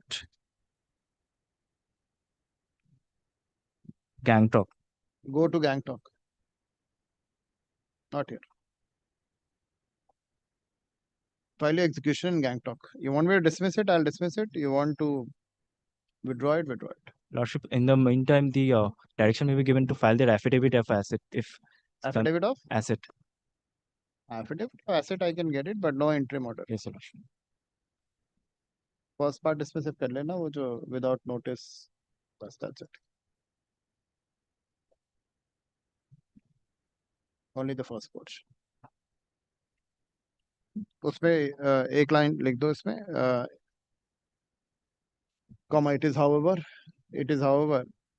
also averred by the petitioner that the respondent is residing in Gangtok and that the hypothetical vehicle comma which constitutes the subject matter of the enforcement proceeding is presently under the possession and control of the award debtor situated at Gangtok.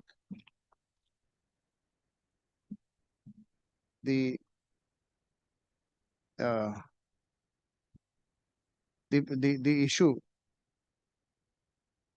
issue that arises for consideration before this court is whether, in light of the above facts, comma, this court possesses territorial jurisdiction to entertain the present petition for enforcement of the arbitral award. Full stop. The law in this regard now stands settled. I'm just quoting Sundaram. Stands settled by the judgment of the Honorable Supreme Court in Sundaram Finance Limited versus Abdul Samsad, reported as 2018 SCC, 2018 3 SCC 692, wherein it has been categorically held that an arbitral award is to be treated as a decree of the court for the purposes of execution under Section 36 of the Arbitration and Conciliation Act, and such award may be enforced anywhere in the country where the assets of the judgment debtor are located. Full stop. It is not necessary to obtain a transfer of decree from the court, which would have jurisdiction over the arbitral proceedings. Full stop. The Honorable Supreme Court, thus, clarified the execution of an arbitral award can be initiated directly before any court within whose jurisdiction the asset of the judgment debtor is located. Full stop. Is located without first approaching the court where the arbitral proceedings took place or where the award was passed. Full stop. Applying the above principle to the present case, it is evident that the asset thought to be attached is in the possession and control of the respondent situated at Gangtok. Full stop. Consequently, the enforcement of the arbitral award sought before this court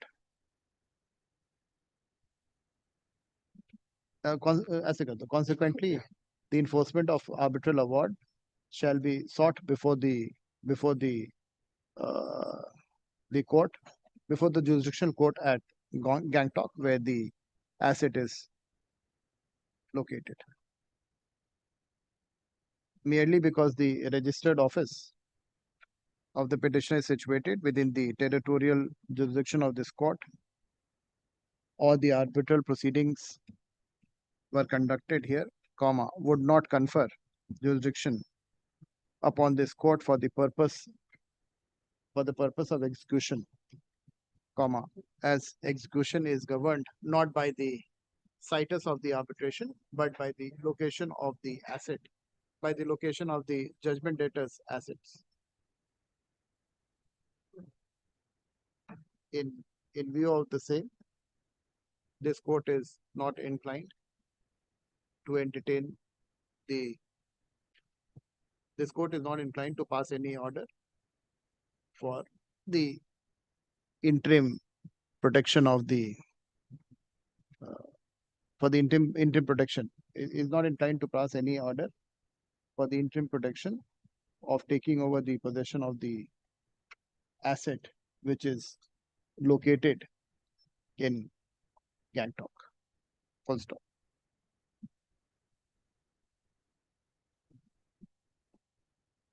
So apart from this, you want affidavit of asset. Why should I entertain this? If any asset he discloses within the jurisdiction of this court.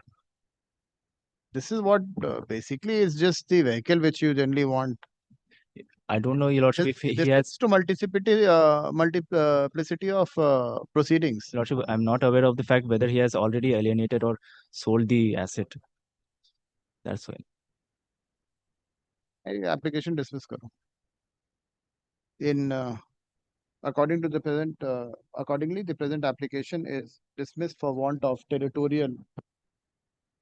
वो ऊपर वाला जो paragraph है उसको हटा देना, ठीक है, जहाँ से लिखवाया है वहां से डालो. Accordingly, this application is dismissed for want of territorial jurisdiction, with liberty to the petitioner to approach the competent court having jurisdiction, i.e. Gangtok, where the asset sought to be attached is located, for the enforcement of the arbitral award in accordance with law. Go to Gangtok.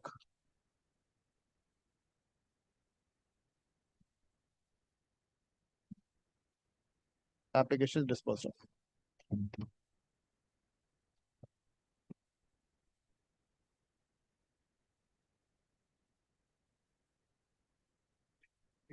Lordship, With this the is above, my with the above observation, the present application is disposed of.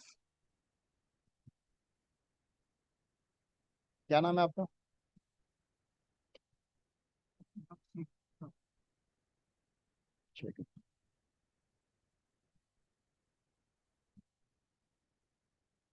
Lordship, this is my execution application. The award is the execution has been filed within 2 years. The award date is 20th February 2025. I was just praying for the judgment debtors to file their affidavit of assets.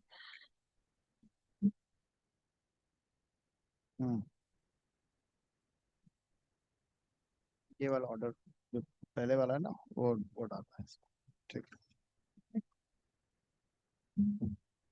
नहीं, dismiss होगा, सीधे disposed of. The present application is disposed of.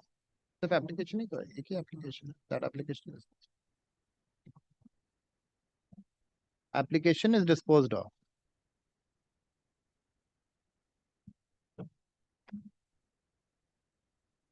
ये जो पहले order थे ना, जो पहले लिखवाए ना ऑर्डर, ये भी इस मैटर में item, this is item 23. Yes, yes, Lordship. इसमें वो वाले पहले वाले ऑर्डर्स जो है ना वो हो जाए.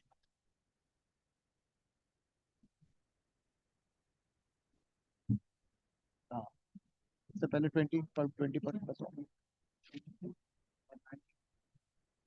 हाँ वही 19 वाला जो है ना, 19 पढ़ो एक बार. 19 पढ़ो.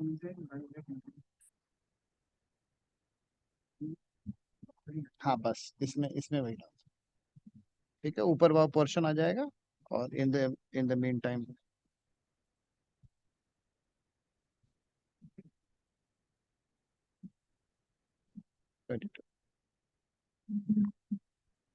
ये 23 में 22 नहीं, 23 तो डिस्पोज ऑफ हुआ. 23 में जो बाकी ऑर्डर्स पास हो रहे हैं ना, उसमें सिर्फ ऐड कर दो व्हीकल का, मैं डिटेल इसमें डालो.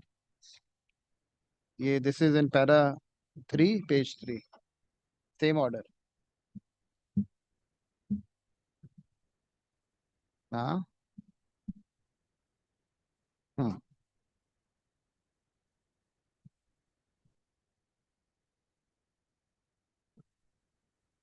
इरशाद ये डिटेल यहाँ है पेज 3 पैरा 3 सबका डिटेल पेज 3 पैरा 3 में you have to open the file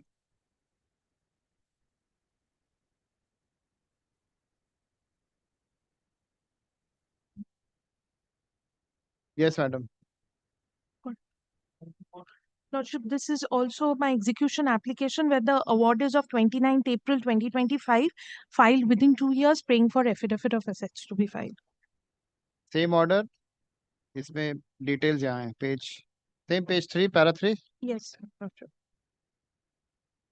same ये है JCB backhoe loader 500 chassis number so and so बस यहाँ है बस यहाँ से आएगा JCB backhoe loader bearing registration number so and so chassis number engine number बस यहाँ तक ठीक है ऐसे ही सबका होगा व्हीकल का डिटेल जैसे आपके व्हीकल का डिटेल होता है तो थोड़ा दिमाग लगाना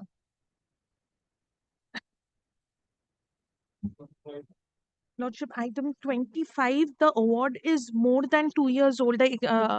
So there should be order under order 21, rule 22 service on the judgment letters.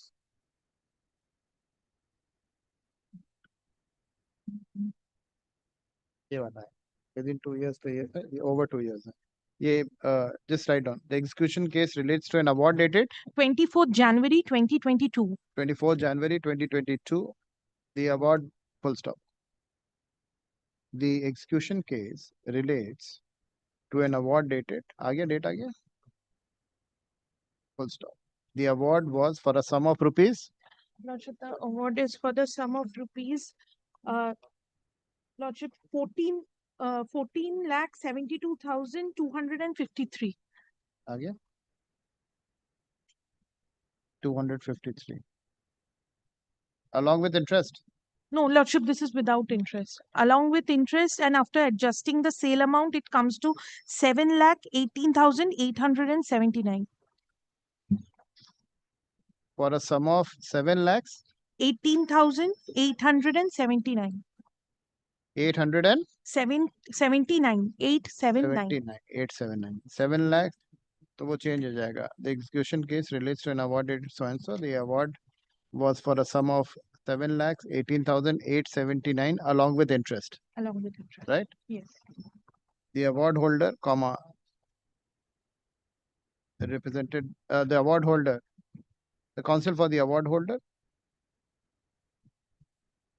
submits that the period for applying the setting aside of the award under section 34 of the 1996 Act has expired and the award debtor have not made any have not made any application under the said provision to the best of the knowledge of the award holder.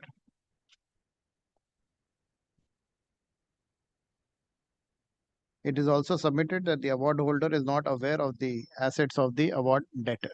Full stop.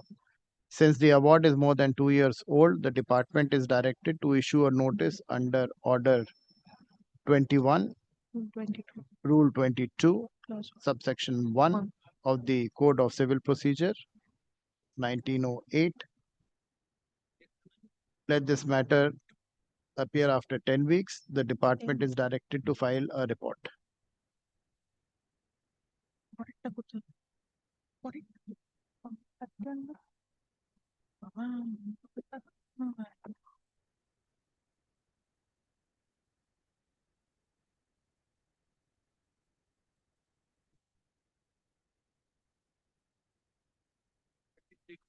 Lordship, in this matter also, the execution has been filed after 2 years.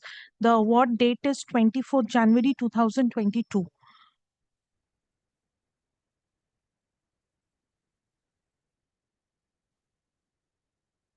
ये same order करना after 2 years same as the last one. Awarded amount. Award give the awarded amount. Awarded amount with interest and after. I'll write it in. Write it and give it to him. That's the only difference. Yes, that's the one. Lordship, in this matter also, the order execution is filed beyond 2 years. The award date is 20th February 2023. Give the detail to him. Lordship, I'll give it. Give it. Same as previous होगा. सिर्फ award date change होगा, amount change होगा. Give the details clearly to him so that he doesn't get confused. Yes, sir.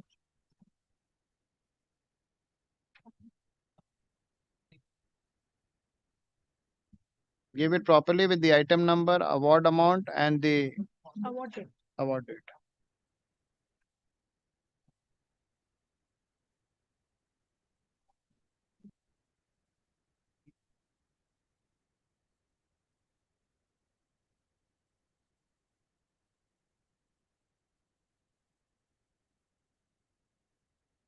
ये क्या है फिर ये item 43 monthly list call करो. ये वो 34 petition है क्या है? 34 कॉल करो.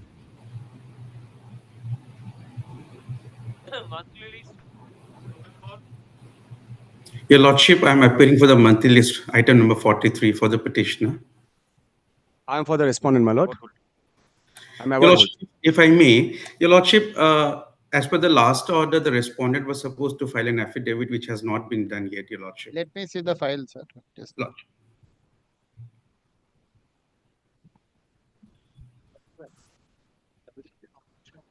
My lord, all pleadings are on record, my lord. We have already filed our affidavit in opposition.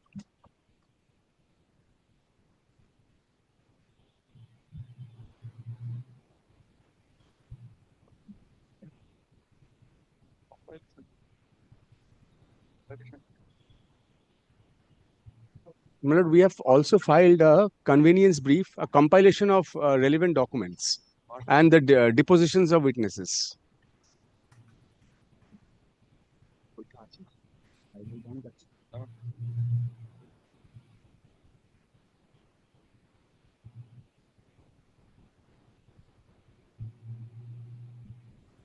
Where are the details?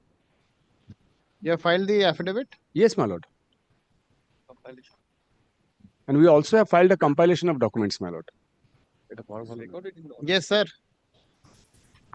Your Lordship, may I request for one humble submission that if the affidavit copy can be served once again to us, and Your Lordship, we are ready with the arguments with every point. Maybe a date can be fixed. We can come together and do the final argument. Why not today? My lord, kindly one humble submission. I can do it today also, if Your Lordship. If My lord, we are the award holder, and this is a loss of 2014. So it is 11 years we have been suffering. Now, my lord, I am not standing in the way if he needs one document, which we have already filed and served. I'll again serve. But my lord, kindly fix a date. Yes. I'm ready to hear it right now. That's absolutely. Your Lordship. Your Lordship, may I start, Your Lordship? Yes. Your Lordship, when we are talking about Your this affidavit item- of opposition is not even on the file. Where have you filed it? The other side. Where's your affidavit in opposition? It's not even on the file. It's not even recorded here. In the order also, it's not recorded. Your Lordship, may I, if I can, we have filed the compilation of evidence, Your Lordship, but affidavit is not yet filed. What I remember, Your Lordship. And in the order sheet, it's not reflected. My lord, may I? Order में भी नहीं है देखिए. ये देखो order में नहीं है. It's not even the order sheet, sir. My lord, we'll check and come back, my lord, Monday. The affidavit in opposition ta kothay? Are you sure you have filed it? My lord, I'm sure I filed it. Because, my lord, I had settled the affidavit in opposition. I remember that. Might have settled it, but you will not file it, na? The clerk do it. I'll check and come back, my lord, on it. Maybe in the department also. Not today. আমরা check করে বলছি, my lord. Not today, not today. My lord. Great for your Lordship. 44 September monthly. My lord, these are between the two awards, my lord. Why did you get it detagged? There's order of detagging also. There was an order for detagging. I think. Yes, there's an order of detagging. There was an order for detagging, my lord.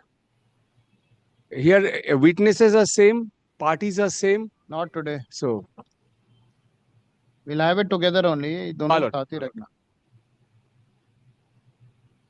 Grateful, Your Lordship. 45.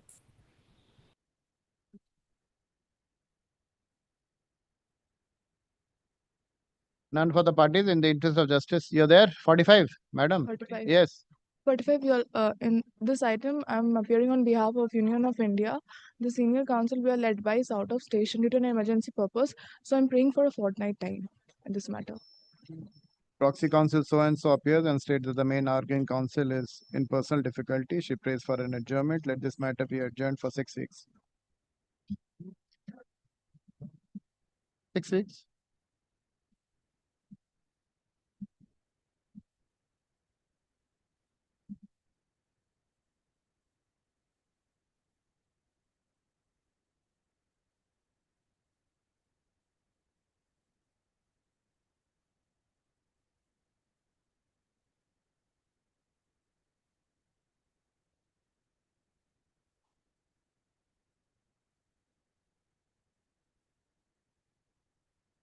Item number 46.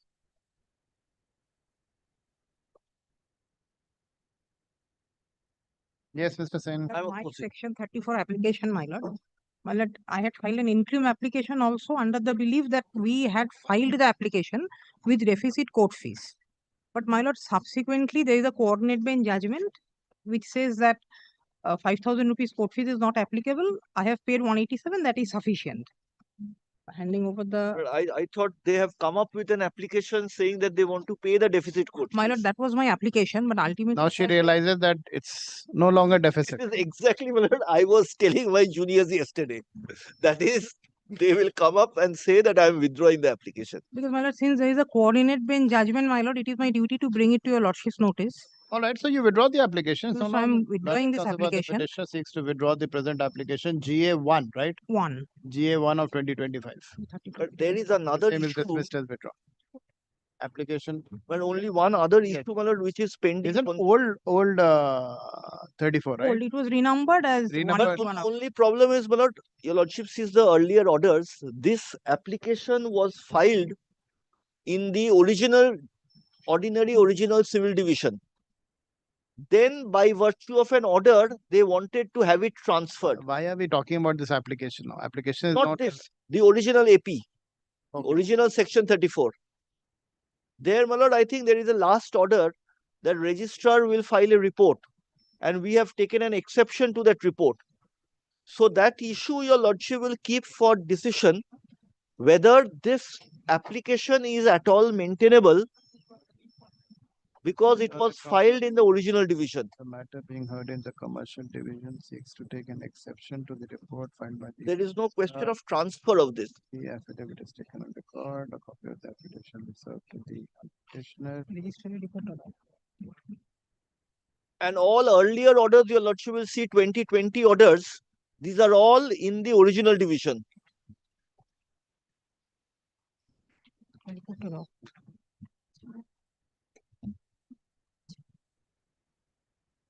Subject matter is commercial. After commercial act, you cannot file it in the original division. If your lordship sees the application, it does not also. But this has been renumbered, na? So this can always be filed in the commercial division. That is my question. It can be transferred only under section 15, which says that applications which were pending on the date of Commercial Courts Act can be transferred. Mr. Sen, you are arguing that on the technicality, they should be dismissed. Not on technicality, lack of subject matter jurisdiction. So where will they go? They will have to file it in the commercial division. Withdraw it and file it in the commercial division. If they withdraw it, then what about the limitation? Well, I cannot say more My than lord, that. this was filed But in the original commercial division. We That had is what- submitted that. That was the. Kindly have a look at the application. Your On lordship will that, find. the report was to be submitted by the registrar, my lord. We had all along been contending that it has been filed in the commercial division, my lord. This is not a case of technical objection. This is the lack of jurisdiction of the original division to entertain this application. Kindly take up their application, my lord, AP. My lord, on this lordship will aspect, a not find- report was asked for from the registrar, my lord. Yeah, application for deficit court fees you're talking about. No. Section 34. 34 Means this they are withdrawing. I cannot say anything. But means section 34 on a commercial subject matter, you cannot file it in the original division. It lacks inherent jurisdiction. This was filed in the commercial division, my Let's lord. I am see the submitting application. again. Lordship will My see lord, the merely application. by looking at the numbers, it is not possible, my lord. My lord, I am not on the number. What my is lord, the report which has been filed by the registrar? must be before your lordship, I my think lord. the report is here, my lord. And we have taken an exception to the report also. मैं जानी ना।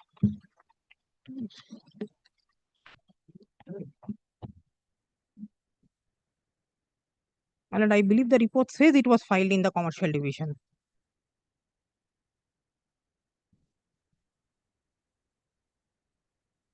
It has been filed in the commercial division. My lord. Well, kindly, if your lordship permits us to take an inspection of the report, I have already filed an exception. You must have got the report then Yes, only. no, I did not get an official copy. I have seen the report.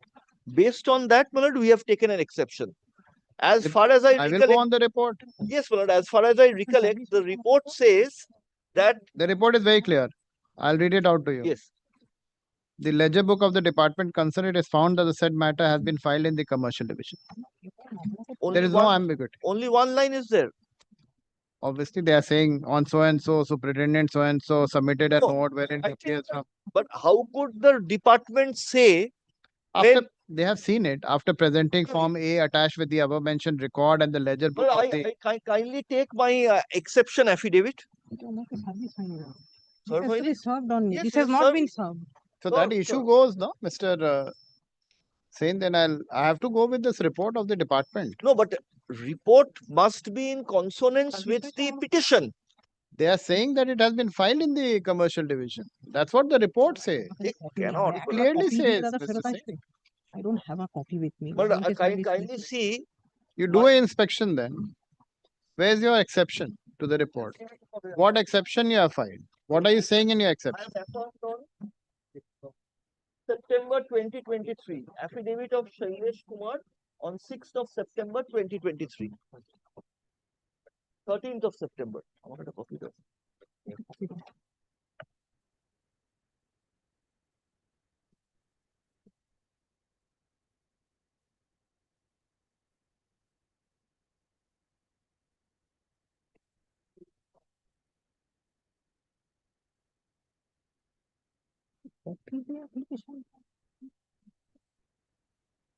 Then why did they pray for transfer before Justice Bhattacharya?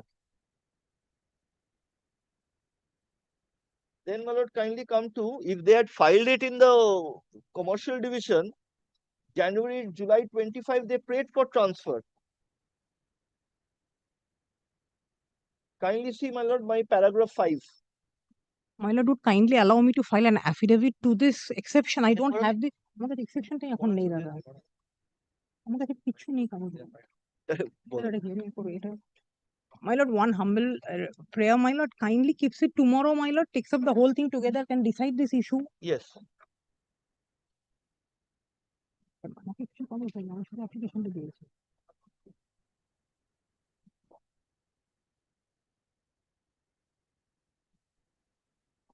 না না না transfer হয়নি, প্রথমেই commercial file হয়েছিল ছিল না, কিন্তু number ছিল না। কমার্শিয়ালি ফাইল হয়েছিল না, কনভার্ট হয়নি, এটা কমার্শিয়ালি ফাইল হয়েছিল, এটা কমার্শিয়াল ওই ফর্ম ফিল আপ করেই ফাইল হয়েছিল, নাম্বারটা কোনো কারণে দেয়নি। হ্যাঁ, এই মুহূর্তে নেই, সেই জন্য আমি বলছি কালকে রাখতে, আমার কাছে কিছু এগুলো দেয়নি, আমার কাছে কোনো ওর কাছেও নেই। আরে দেখ না এক্সেপশন টু দ্য একটু দেখো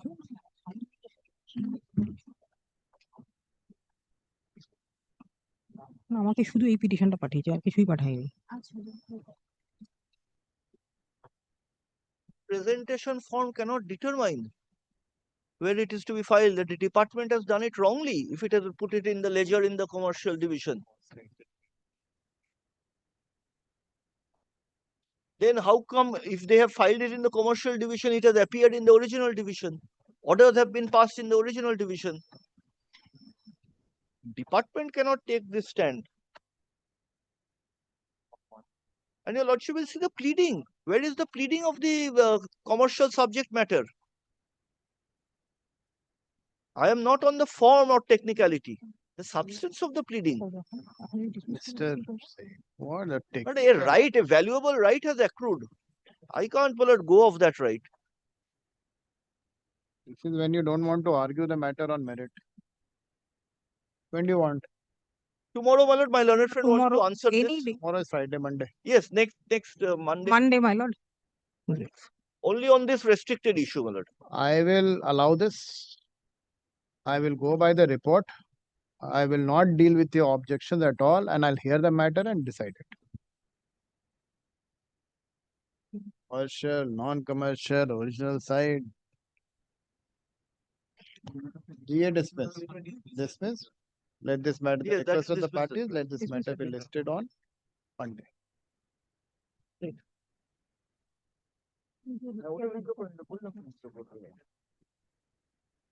There might be some technicality in the sense. Technicality, my lord. Kindly do not take it as a technicality. This is absolute. Lordship sees the commercial act. But they were conscious. Filed in the commercial division, It my lord. is filed in the commercial. It cannot be. Let us see the My petition. registrar's report says. I will not No, do it. no. Registrar's report says on the basis of Clearly says that it is filed in the commercial division. Lordship will see the petition. I will not go beyond that. What has the petition said? But can I get a copy of the report? Inspection. Inspection. They're entitled for inspection. Yes, I shall. And these are old petitions. Let's finish it off. This is what 2020 or something, renumbered. Yes, 2020. Your lordship will fix a date, my lord. We'll have to come ready. Monday. Let's finish it. It's a heavy matter, my lord. It will take time. Let it take time. All these matters will take time. Let's make a beginning somewhere. Let's finish off. Very well, my lord. We shall come ready, but your lordship's list is very well arranged. I have just seen. Section It 9. should be better arranged. Right now, I feel that we need to. Section 9 and everything, your lordship, new motions your lordship has kept at the initial stage. Oh, yesterday he was complaining. New motion to ache to. He said. Only thing was section. Said my lord should take executions also. Yes, we have to divide it. My lord, we said that lordship. We have to divide that. Yes. We have to divide. Execution usually was on What Friday. is your suggestion? My lord, execution is usually on Fridays, my lord. Lordship Your keeps lordship can because take the entire day Friday for execution. So that on the other days, the other new motions your lordship can take up. One day completely execution. Shall we do it like maybe 2 days commercial, because you're saying non-commercial is slightly less. Less. So 2 days we take commercial, then we take 2 days for 34 and 1 day for non-commercial and execution. Then Or my lord, commercial new motions will pile up. Pile up. Or my lord, lordship can do this. My lord, lordship can keep my lord mornings for commercials, afternoon till 3 o'clock non-commercial, and from 3 o'clock lordship keeps every day section 34s, except for Friday. Friday lordship keeps for execution. My lord, executions are, my lord, the numbers are very high, and new motion execution. New motion execution. And it will not take time. That is. They were telling me there are 200 matters which are listed. Execution. Well, they have not been One filed. matters. Yes. Or either just affidavit Not been of filed. notice. Once lordship, my lord, gives this opportunity, people will start filing. They have not been filed. There is number of awards which has not been put into execution. Within 1 month, your lordship's execution will come down. Exactly, my lord. If your lordship takes the entire day, Then lordship can keep for, my lord, examinations. First, my lord, lordship takes the execution new motions, my lord. They are, my lord, new really, chambers execution. because the award is not getting executed, my lord. And I don't think, my lord, non-commercial, my lord, there is much, my lord. Now everything is commercial. The lordship can keep in the afternoon 1 hour and then take 34. Thursdays if we keep execution, not Fridays. Thursday. Very well. Any one day. Any one day, my lord. And Friday we keep non-commercial. No, non-commercial lordship is already taking in the afternoon. That I want to change, So why should we take? 1 day non-commercial matters can pile up. I am agreeing to that, subject to my seniors. For Friday, non-commercial is there up till 3 o'clock, and from 3 o'clock, specially fixed matters, because that also consumes a lot of time. That is subject to, my lord, lordship. That we are, that's not, my lord, That in will the only take place once we start hearing the matters. specially fixed matter is obviously, my lord, subject to what has come to, my lord. That is not in the determination, so that we cannot say, my lord.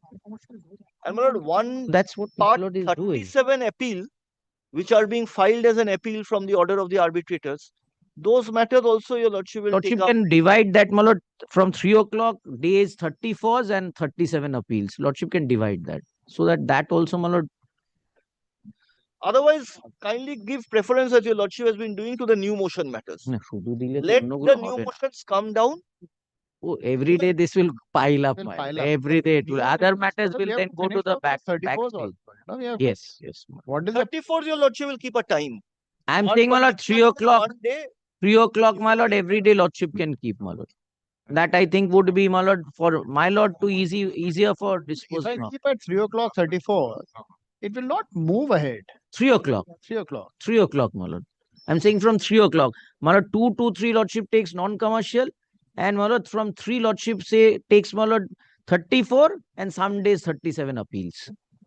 My lord, 34 is entirely for my lord to, my lord, give, my lord, to give directions for, my lord, affidavit or not. I personally, I don't think it's required. Not necessary at all, like section 11.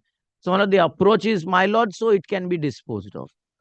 That is my approach. Absolutely, my lord. Then it can be disposed. Otherwise, my lord, yes. Otherwise, 34s can take years, my lord. That, my lord, doesn't make sense. 34 and 11, I don't think, my lord, affidavits are required for. 11 I don't have. Yes. This is one way. Some will come assigned, my lord, someday. or the- Assigned is a different thing. I But don't the have to only worry thing about is, yes, the only thing is that, my lord, there is another way which Justice Bhattacharya had started. That was also, this is a little American style, where he had fixed the submission timings.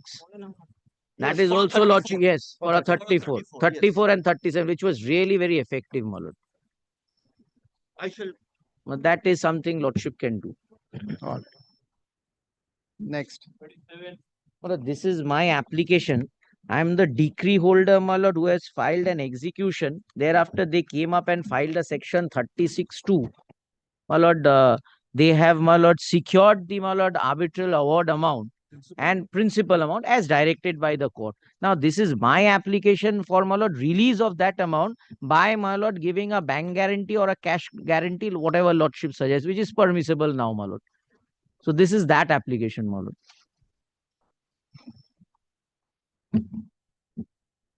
Why should we get into this application and not really hear the matter? There's nothing to hear, only release of the amount, my lord. This is settled law now, my lord. This is, my lord, should takes, my lord, for there's no scope of opposing it, my lord, because I'm going to secure it by way of a bank guarantee or a cash guarantee, whatever lordship gives, my lord, with the registrar original side to the exact amount, my lord. But where are they? Where are the respondents? Affidavits have also been filed by them. You inform them. Kindly keeps it on Wednesday, then, my lord, I'll give a notice, formal notice to them. If not, my lord, will then, my lord. Wednesday. Grateful, my lord. Not today. Not today. Please, my lord.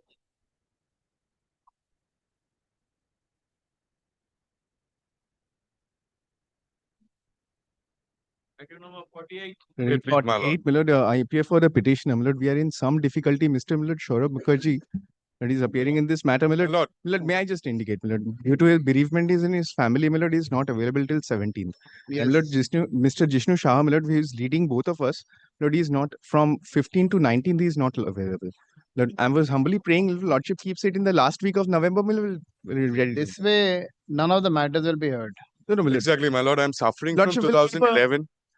The matter was We have somewhere secured the entire amount, and it is not an award No. of 2011. It is the an order. security, my lord, what happens? This They have is- filed a bank guarantee. 1 minute, you have completed.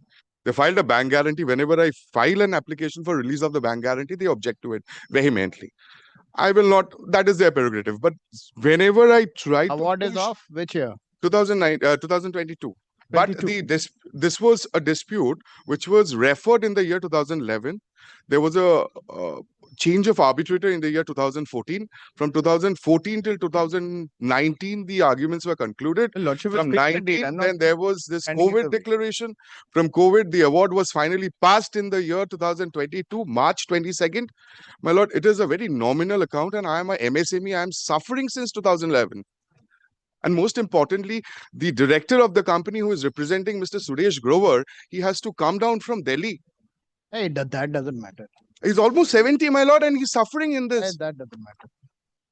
That is no ground, but yes, matter has to But be this has to be Matter heard. has to be heard. So I'm it not has standing in the way, my lord. My lord, last week of November, please Lordship will fixed it. I am ready. Pleadings are completed since I'm not trying 3 years. In the year 2022, Mr. Joydeep Mukherjee hardly speaks. I'm sorry, Mr. Saurav Mukherjee hardly speaks. It's Mr. Shah who takes on, who leads. Let us fix it as per availability of Mr. Shah. Because I'm suffering since 2022. Pleadings are completed in 2020. When is Mr. Shah here? Lord, after 19th is available. I was only humbly praying for a week thereafter, after 19th. So, my lord, because Mr. Mukherjee is also not available. Any day thereafter, Lordship fixes a date. I'm not shying away.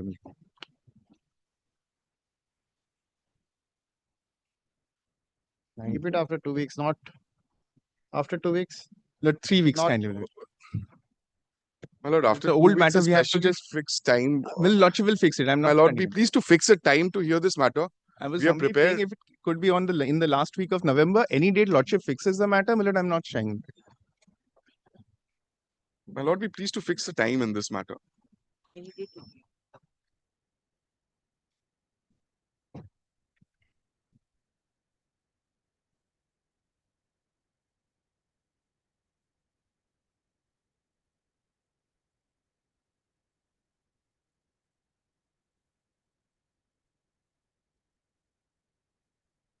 Not today. After 3 weeks. Keep it after 3 weeks. We'll My lord, be pleased to fix a time for this matter, or else it will time, not. no time. I've just taken over this. I'm not going to. In that case, I make a very humble submission. My lord, be pleased to fix a date, especially after 3 weeks, so that the matter is coming on that date. Because After 3 weeks, it will come. 27th. Much obliged, my lord. Deeply obliged.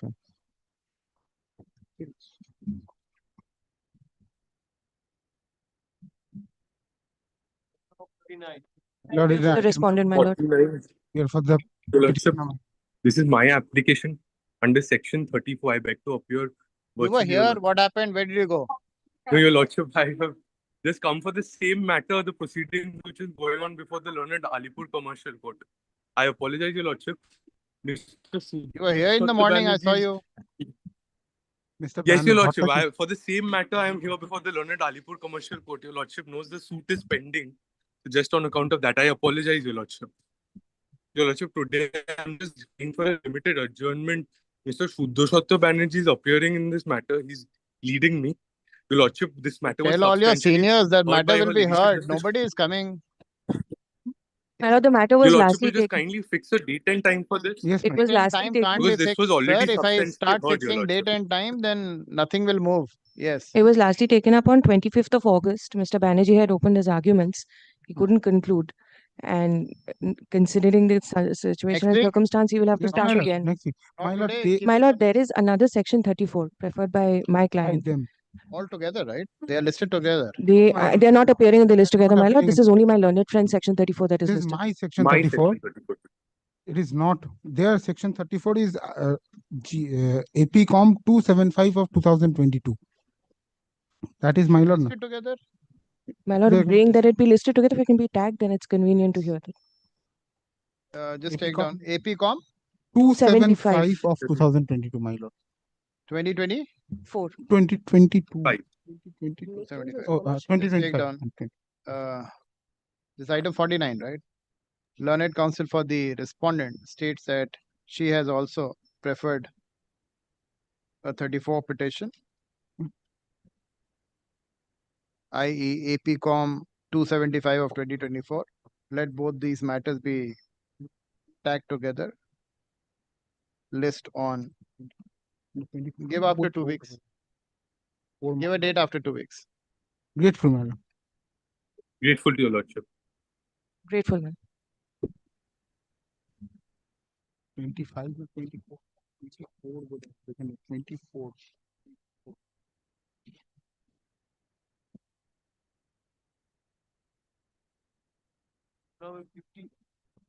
My lord, I'm appearing for the respondent, my lord, in this matter, my lord. There is it's a difficult situation that, my lord, my learned friend and I, we are both in. My lord, if the difficulty, my lord, is my learned friend, my lord, is now representing the resolution professional. No, I'm not. My lord, The then it is- company has gone into Yes, CIRP. my lord, and I am the award holder. And my lord, the section 34, my lord, this is an award from MSME. And the section 34 was filed, my lord, challenging the award by my learned friend, who is the award debtor. And my principal objection at the beginning, my lord, was that compliance of section 19 of the MSME Act, my lord, which requires that a 75%, it was not made, my lord. And that while that challenge was pending, my lord, before the bench, my lord, it was all there were submissions made, my lord. We had filed a notes. The company went into CIRP.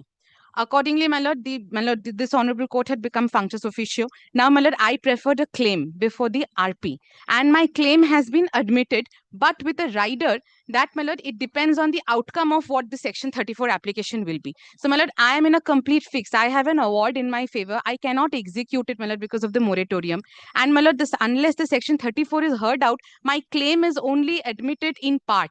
It is contingent upon the outcome. And section 34 is also, my lord, cannot be proceeded with unless they pay the 75%. So, my lord, unless the RP, my lord, is represented, my lord, through his advocate, my lord, I don't know what my learned friend is, what instructions he has. This matter, my lord, my prayer is it be heard out and disposed of. If it is rejected, my lord, at the outset for non-compliance, my lord, I can proceed before the RP for my claim. If it is adjudicated, either way, my lord, I will argue the case. And, my lord, then also my claim will reach a finality before the RP. Ultimately, he is going to make the payment to me. So, my lord, that is my prayer. It be taken up and disposed of, my lord, whenever lordship pleases. So what is the law if section 19 is not been complied of the MSME Act? My lord, the application cannot be heard, my lord. The language of, my lord, section 19 is 75%, right? yes, my lord. My lord, the language begins. My lord, there are judgments also on this. No application for setting aside any decree, award, or other order. Just My lord, no it application for cannot be. setting aside any Shall decree. no application shall be entertained by any court. So that was my principal contention. Well, if they want to proceed with it, they may proceed with it. If they do not want to, but this section 34 cannot be left pending. But as an award holder, my lord, I have instructions, my lord, that we have reached. He is in a destitute condition right now, and there's an outstanding due of almost 60 lakhs, lordship. It's a small time. It's an MSME.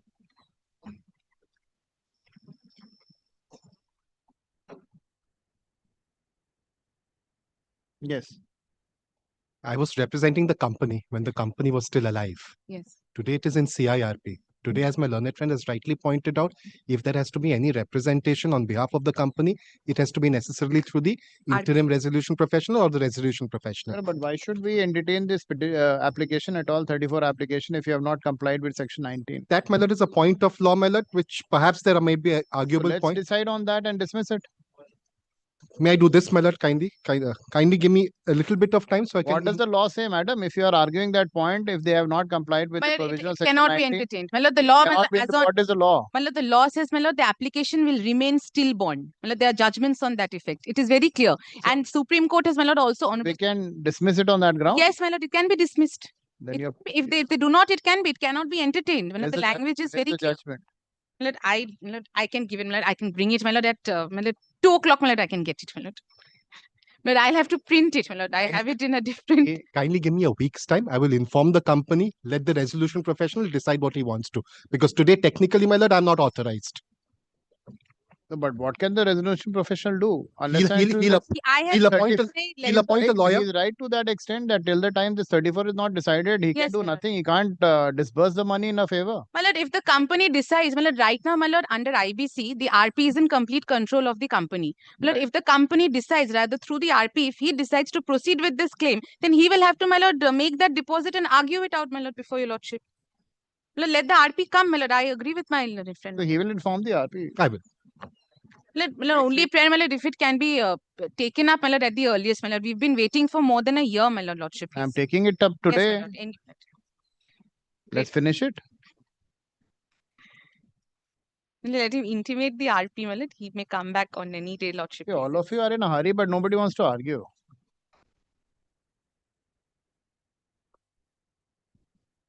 Next week. Would it be, my lord, Monday week, my lord?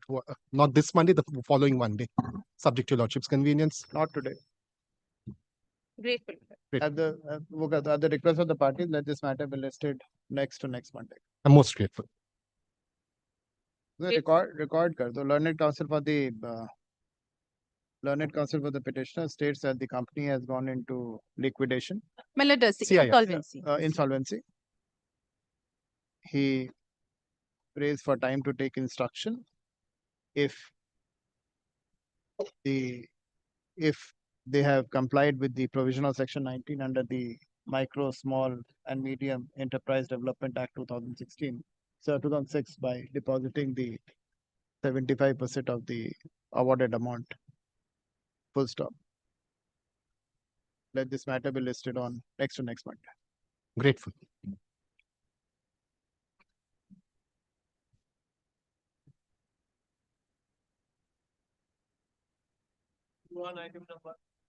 Lord, item numbers 51, 52, then my lord 54, 55, 56 till my lord 60. These are those matters wherein that judgment was given, whereby my lord I had taken the point that the section 34 application has to file with a court fees of 51. My lord 51, 52. Yes. Then from 54 to my lord 60. Except for 53, that is a separate matter, my lord.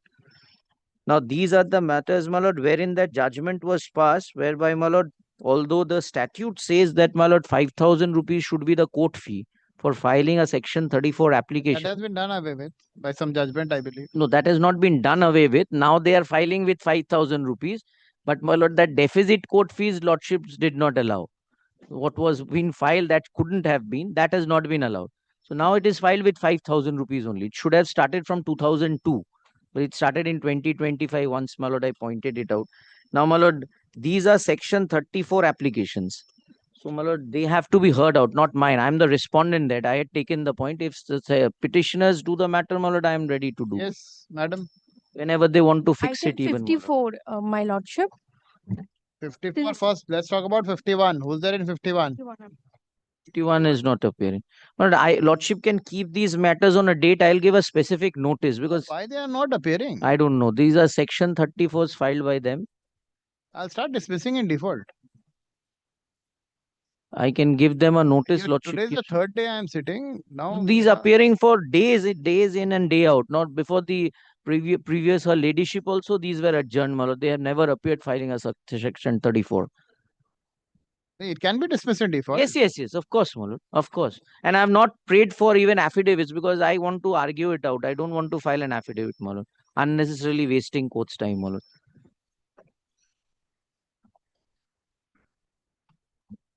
What's the point of order sheet here?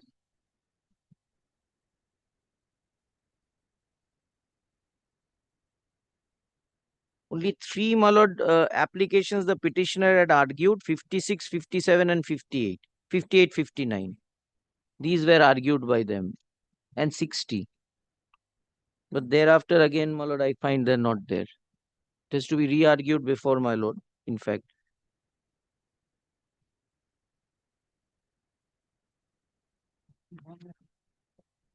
Mr. Banerjee, which is that judgment, that court fees one is? Yes, my lord, that is of Justice Shobhoshachi Bhattacharya. I think a copy was just given. Yes, it's here. This is Ketan Construction. Yes, in these matters. I had taken this point in all these matters because all of them were filed without the 5,000 rupees court fees, my lord. And I had taken that the court cannot look into the application. Now they have filed it. Now they have started filing with 5,000 rupees. Some they have paid the deficit court fees. They have not filed. So that no, is one they, of the... in all these cases they have filed. Now they have filed. They were, my lord, given the liberty to, my lord, pay without prejudice. They have filed now, my lord. It was passed on 27th of August 2024, my lord. Little peculiar, my lord, because of the sense that this notification came in 2002. So let's do one thing. One more opportunity. We'll keep it on Monday. Item 51, take down. None for the petition. But only one prayer may I have, my lord. Instead of Monday, may it be on Wednesday. Wednesday. My lord. None for the petition. Let this matter be listed on. In the none for the petition. In the interest of justice, adverse orders are deferred. Let this matter be listed on Wednesday, though. 51. All right. 52, same order. Same. 52 to 52, except for 53, same orders can be passed till 60, my lord. 54, somebody is here. Who's here? Item 54 and 55, I'm for the petitioner, Your Yeah, Lordship. where are Your Lordship, actually, the brief was received by me just last night, so there's a change brief. And I have the wakalat number ready with me, but I will need some time to prepare in this matter for appropriate petitioner submission. appears and seeks short adjournment? Let this matter be listed Wednesday. Wednesday, we'll have it Wednesday. Come back on Wednesday. 54 and 55. Learned counsel for the petitioner. No. 2 weeks time can be given because this is a new matter. and I Madam, have take the received brief. change Let's finish it. Grateful, Your Lordship. 54 and 55. Okay. So, madam, give your appearance.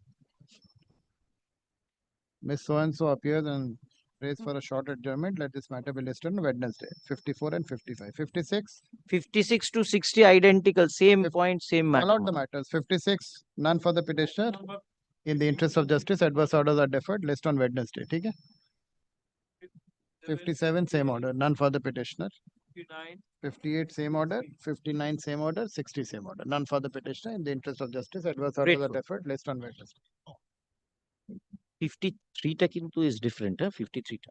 This, I don't think so. These will take much time. No, not at all, my lord. It will not take time, my lord, at all. We can finish off. 53 টা অন্য matter আপনাকে ডাকতে হবে 53, what is 53? 53 is not yours. Mr. Banerjee, 53 is not yours, right? No, 53 is not ours. All right. Call out 53. Who's there in 53? 53 for the petitioner. Petitioner. There had been some technical directions on the earlier occasion since this 34 is challenging an order of the MSME Council. So as per section 19 of the MSME, we are to deposit 75%. You have done that? We have done that. We will submit the receipt. But however, there is a problem, my lords. I would formally ask your lordship to direct the matter ex parte because the respondents have never appeared. We have served them again. And there are previous orders. So argue it. Argue the matter what ex parte. Your senior is here.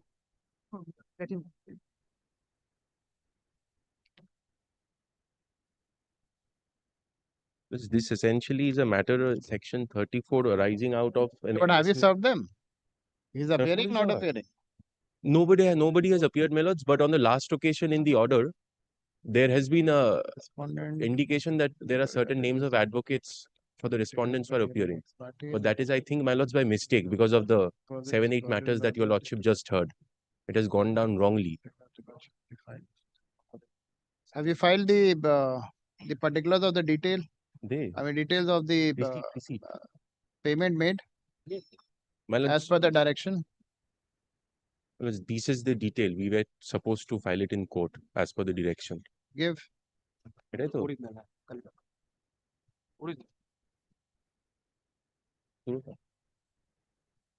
Because we are paid in installments, there are a couple of receipts. File with an affidavit. Affidavit, sir, of course. By your directed to. Let's.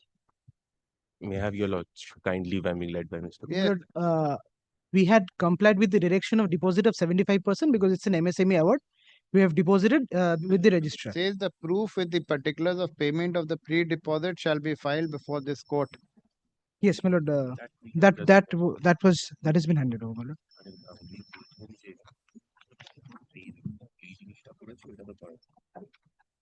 এই one more notice টা যায়নি 19 December 2020 করার পরে নিশ্চয়ই গেছে But we have served them on, I think, 3 or 4 occasions. They've never appeared. Even in the state of during the hearings for the pre-deposit, they never appeared. In the 34 also, they have never appeared.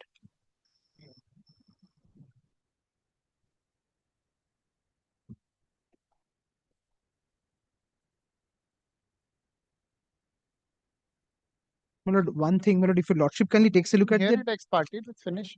yes, my lord, only one thing, my lord, I should point this out to your lordship. It's my duty to do so. Kindly sees the 19 December 2024 order.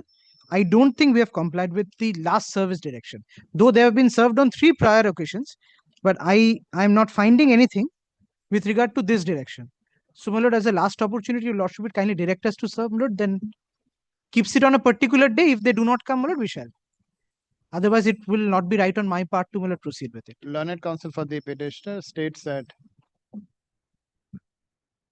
he will comply with the directions passed by this court by order dated 19th December 2024.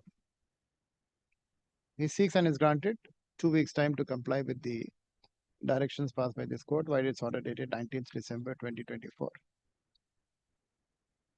Full stop. List after 3 weeks.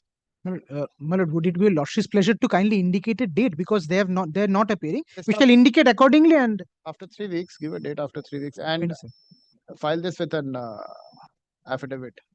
I shall. I'm grateful.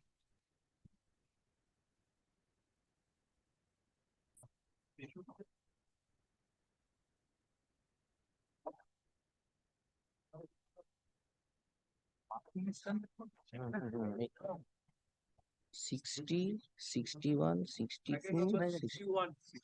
My lord, 61, 62, 63 and 65. My lord, are identical matters, my lord. Allegations against an arbitrator appointed by this court. Section 34. I am for the respondent. This also, my lord, can be fixed, my lord. This would take time also, my lord. Appointed arbitrators, my lord, from... Petitioners are not appearing? Never. No, appearing kore na, they're not appearing, my lord. Allegations, my lord, against an arbitrator 61. appointed by the court. None for the petitioner. In the interest of justice, adverse orders are deferred. List on. When do you want? Same, Wednesday? Same day, lordship keeps it. At least let them come, my lord. Thereafter, my lord, lordship will fix it. Let them come, my lord. 62 also same, 63 also same, 65. And 65. Yes, we'll give a notice also. Get a notice. Give a notice. Let's see if they come. We'll... Yes, we know the lawyers, my lord. We'll give a notice to the lawyer. Grateful.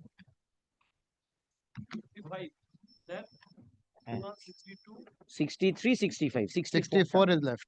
64. Item number 64.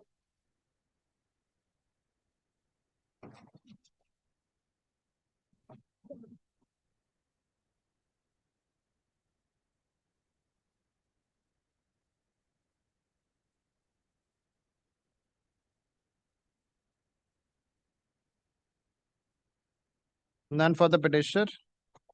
In the interest of justice, adverse orders are deferred. List after list in the monthly list of December. Monthly list of December. Huh? If some people are not coming, not interested, throw them out.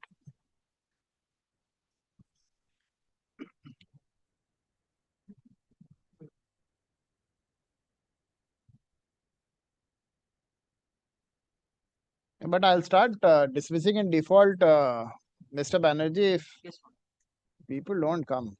Because lordship can just also see do that. all 34, nobody is coming. Nobody, my lord. Once they file, they don't come. Because 34 nowadays, they know, my lord, there is no stay.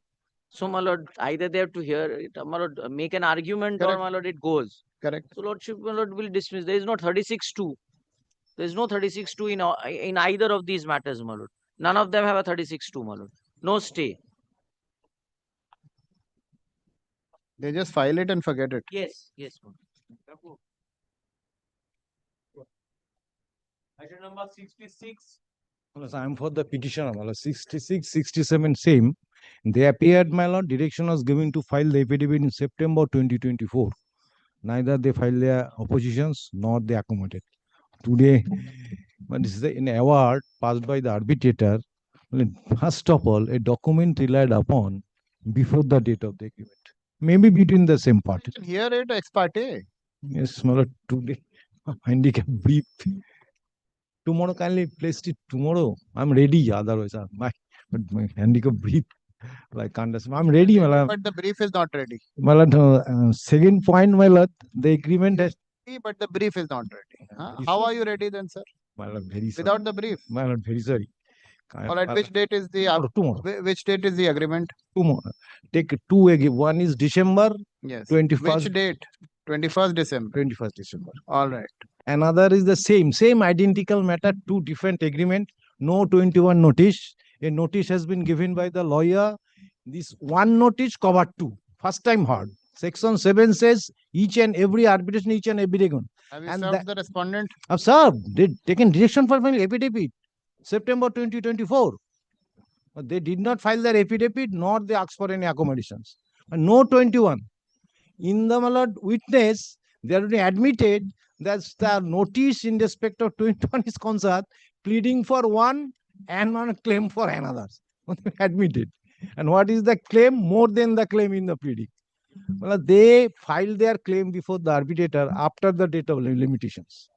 Well, Section 7 says, file the bills has to be signed by the us after negotiation. It has not been before us. So no. Your Lordship, I am for the respondent in item number 66 and 67. Why you have not filed their affidavit?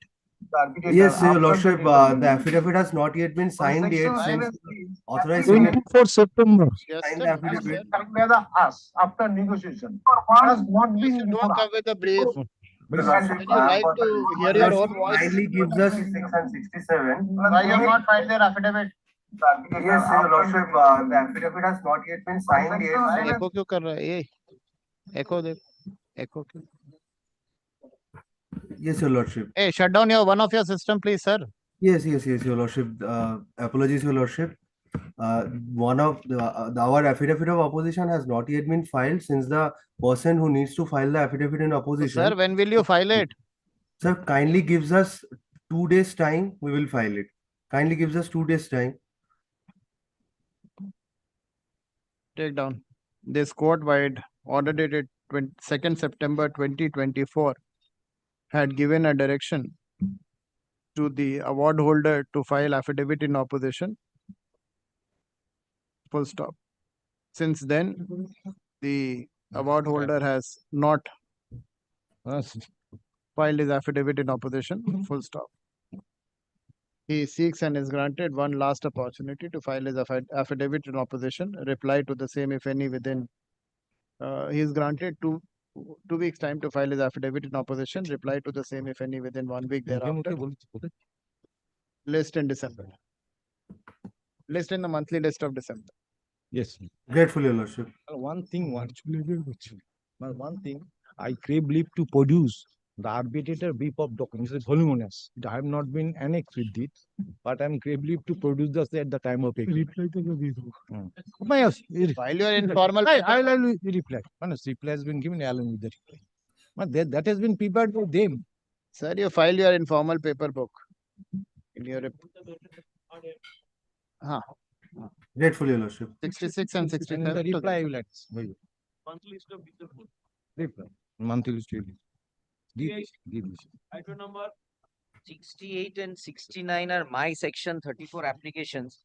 Yes, my Lordship will see the last order. They sought for directions to file affidavit in my Lord November 2024. No affidavits have been filed.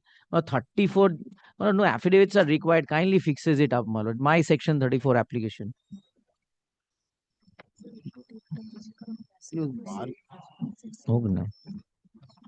Who's appearing for the respondent? My Lord, Mr. Rohit Das was appearing.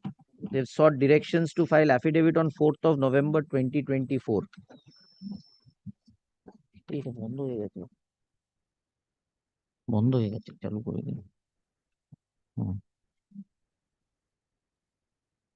Let affidavit, last paragraph, my Lord, be filed within 4 weeks from date. Reply, if any, may be filed within 2 weeks. Let the matter appear on 28 January 2025. No affidavits have come forward, my Lord.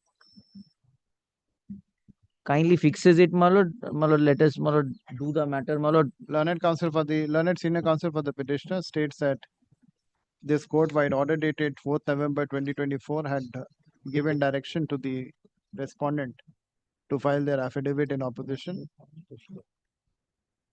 Full stop. Till date, no affidavit in opposition has been filed by the respondent. Full stop. There is no appearance on behalf of the respondent. Full stop. Let this matter be listed on. When do you want? Any day, post Wednesday, my Lord, or Thursday, whenever Lordship wants to keep it, my Lord. Next to next week.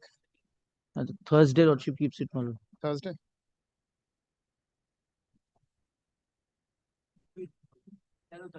Grateful. Inform the other side. If Yes, we'll give a notice to them. Give a notice to the other side. Order to party.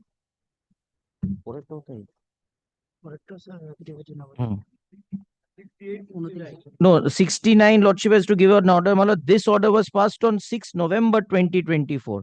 Matter to appear on 28 January post affidavit. Same, my lord, result. So kindly keep this also on the same day on Thursday, my lord. Same order, then I'll pass the same order. Yes, but the order date is 6 November Just 2024. change the date of the order. Just change next matter. Just change the date of the order. देख लेना एक बार. Grateful, man. 6 November 6 November. 2024. Great.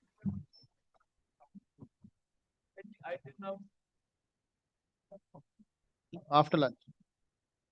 My lord, may I, my lord, just to apologize regarding item 43 and 44. Yes. The affidavit has not been filed. I prepared it, but then when the matter was before the previous bench, a discussion happened. That's what I told you. You might have settled it, but the filing would have been done by somebody else. 36 and 34 both were filed. 36 was disposed, and my lord, first time technically 44 was 30 is take 34 It is doesn't taken. matter. The affidavit is not on record. We are not My lord, filing. we had actually made submission that we would only be When sufficing did we with keep the this matter? compilation. We are not filing the affidavit, my lord. We From have 34, my lord, we are award holders. Very small scope of this. When did we keep the matter? My lord, Now? not today. So Not tomorrow, my lord, we can tomorrow proceed. We'll we can inform the other proceed. side. Tomorrow we'll see. And deep love.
edit कर दिए, ये entry उसकी first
The familiar face. Daily list. Item number 1. They should be released. No. Why, my lord? We should not be. Board. We are, my lord, we are not disturbing the board. We are not disturbing your lordship's business because your lordship is taking up original side matter. This is an original side matter. So, my lord, this should not be released. Have you seen my board? I don't want to see that board. Let it be so, my lord. If my lord, what I am humbly praying before your lordship, Mr. Banerjee is in item number 1. Yes. If Mr. Banerjee wants to start, he can start today. My lord, lordship may kindly give me a date, 30 minutes, 40 minutes. 30 minutes, not more than 30 minutes I will take. Yes, Mr. Kar. I have nothing to say. Well, I have- But I am very happy if your lordship takes it up because Lord, going back would mean Lord, Again, my lord, again. starting from the beginning. Okay. But And well, it's a pure question of law, which your lordship will obviously address. Plus, our notes are ready. We've notes, judgments all compiled. My lord, let Mr. Banerjee make his submission in item 1. Lordship may kindly give me a date so that, my lord, for my item 2. But both the matters are to be heard together, obviously. Both have to be here together. Yes. Lord, hear me, Lord, after the petitioners have All made the their petitioners have concluded. because I don't want to make But any my lord, precedent state is also a very important party because I think we have challenged the validity of the Amendment Act. Put the state on notice. We had put the state on notice, correct? তুমি কি আগে বলবে আজকে বলে নিতে চাও? আজকে আমি পারবো না। That's the whole difficulty. That is why আমি তোকে বলছি যে তুই করতে I was sincerely thinking of. No. Then, my lord, kindly keep it on some other day. We'll come back, whichever day. I have to hear it. Yes, Your lordship, here my lord, today, tomorrow, your lordship would have to hear it. Then hear Mr. Banerjee today. Kindly give me, my lord, subject to lordship's convenience. Any day, 18th or something like that, subject to lordship's convenience. Second half, I will make my submissions on that day. I've requested Mr. Banerjee to spare some judgments for me so that I can also cite something.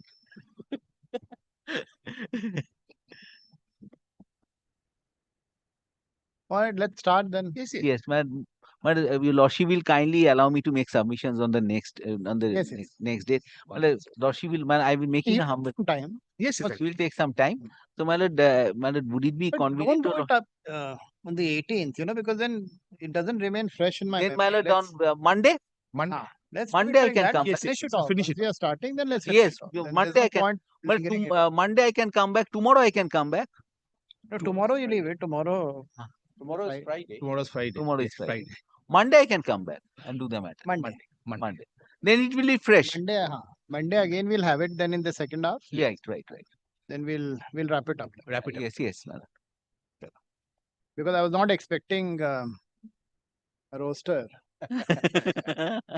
Those 34s and It's a very heavy roast. it's a very heavy roaster. Because Lord, anyway, Well, I do special not want notice, to. I don't want your to take. lordship will have to hear. I mean, although the scope is limited, everything. Yeah, but still you have to hear, you have to deal with those. So Yes, man. this is But a- I don't want to take apply the participate in law, this you have discussion. to Correct. do the facts. Correct. So yeah. So that's the reason. But all of you are kindly insisting. So My lord, Monday for me, my lord. Monday for me. you are the one who's pushing it. All because of you. All right, Grateful, Monday. man. Grateful. So grateful. Yes. Very pleased, Your Lordship. I hand up this short compilation, which I have not, doesn't look short, but then.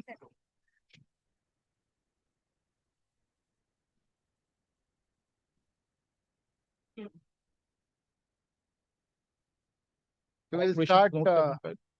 What should I see first? My Lord will kindly, my Lord, take up Just the give me idea a how- brief background. I mean, if Lordship can first take up my notes, and then, my Lord, on the basis of the notes, my Lord, we can proceed, and my Lord.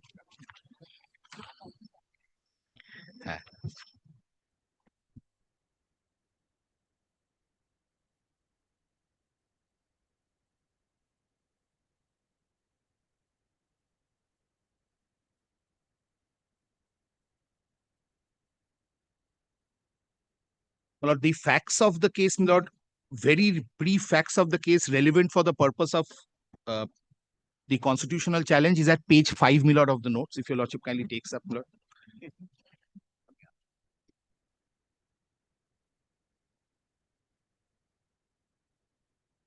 Meeting lot 5 minutes. Yes, yes. Sen Gupta is here. The subject property is a commercial property constructed between 1962 and 1965. It's a G+10 floored property. It is tenanted. The subject property was last assessed at the annual valuation of rupees 47,48,070 with effect from 4th quarter 2004-2005 under the annual rateable value system.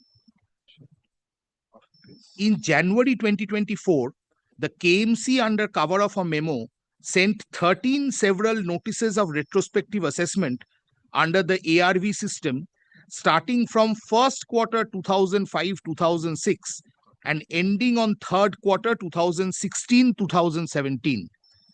The KMC also sent 8 several proposed annual valuations under the UAA system starting from 1st quarter 2017-18 to 3rd quarter 2022-23. The proposals under the ARV system were for periods admittedly more than 3 years before the date of issuance of the notices. Thus, they were automatically for periods more than 3 years back from the date of the revising order of assessment, that is 19th April 2024. That's the date of the notices. Since in Sahujan, an honorable division bench of this honorable court had held that no retrospective assessment could be made for a period traveling back more than 3 years from the date of the revising order, each of the ARV assessments is without jurisdiction. Accordingly, when the matter was placed before the hearing officer, the petitioners filed a preliminary objection in the form of a representation dated 9th February 2024. That's annexure P6 to the writ petition. A point was raised. A point raised was that the retrospective assessments were without jurisdiction, being time barred in terms of the ratio of Sahujan. Sahujan, Lord, I'll place it for your lordship. I placed it earlier also. Justice Mukherjee is. Yes, Justice Mukherjee division bench. Lord, I'll just come to just the basics.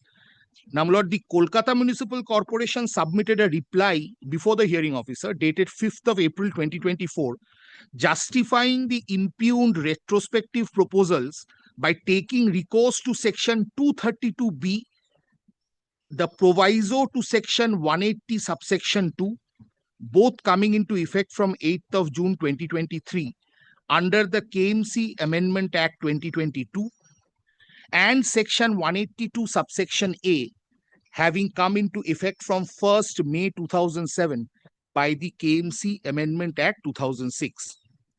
In view of the stand taken by the corporation, the present writ petition has been filed seeking declaration that the said provisions of section 232B and second proviso to section 180 subsection 2 were ultra vires, articles 14, 19 and 300 of the Constitution of India. Please ignore the virus, my lord, for the time being, and void under article 13 thereof. A separate relief also sought for quashing of the impugned memo dated 8 January 2024 and the 13 several notices of retrospective revaluation, all dated 4th January 2024, and for prohibition of further or consequential actions in terms of the said memo on notices. I'm not just pausing here for a moment. Kindly take up the writ petition just once. So till now, what it is basically those 13 notices and the impugned notice. Yes. You are saying that retrospectively beyond the period of 3 years that could have not been issued. Yes. In terms of Sahujan. Yes. Right? Yes. And the power which is being invoked under 232B, 182 and 182A is violative or ultra vires of the Constitution. 14, 19 and 300. Yes, yes. These are more or less, my lord, the basics of our submission. Now, my lord, while on this, my lord, may I just very briefly show your lordship, my lord, the notices from the writ petition. Please take a look at the notices from the writ petition, and I'll straight away pass on to my lord the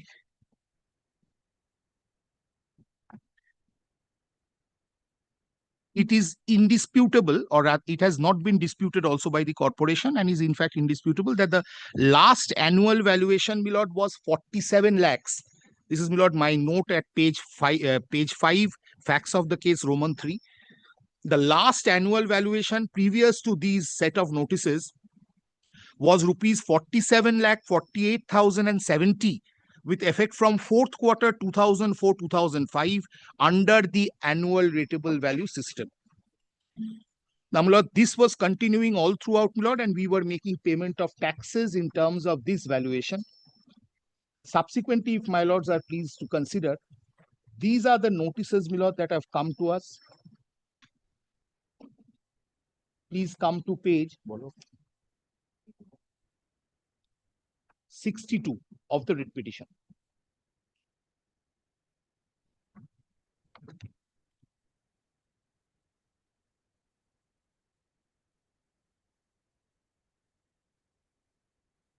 This is the first notice, my lord.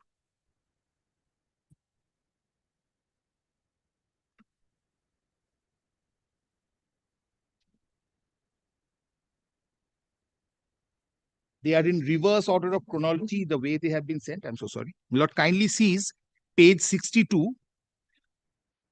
The annual valuation being proposed for the first time is by a notice of 4th of January 2024. My lord will see the date of the notice at the bottom left of the notice.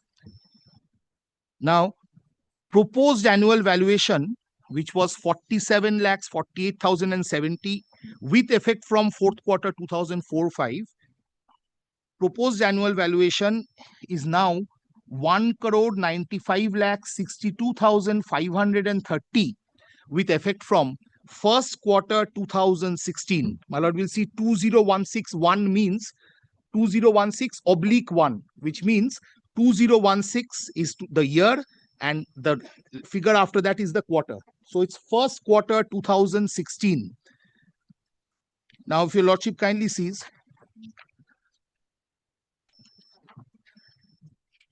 it's 63, my lord. I think 62 has been annexed twice. Kindly come, my lord, to page 64. That's the next one. Once again, my lord sees proposed annual valuation. The same date. Same date. 2,13,91,930 with effect from fourth quarter 2015. Lordship turns over, my lord, to the next page at 65. It's 2,08,41,340 with effect from third quarter 2015. So we are going back in time. The next page at page 66, 1,94,91,320 with that is second quarter 2015. The notice thereafter, page 67, 1,77,78,790 with effect from fourth quarter 2013. 20134 means 2013/4. So fourth quarter 2013. We are going further back. 1,80,18,740 with effect from second quarter 2014. The next page is 1,57,55,880 with effect from fourth quarter 2011. The next page, 1,73,87,550 with effect from fourth quarter 2012.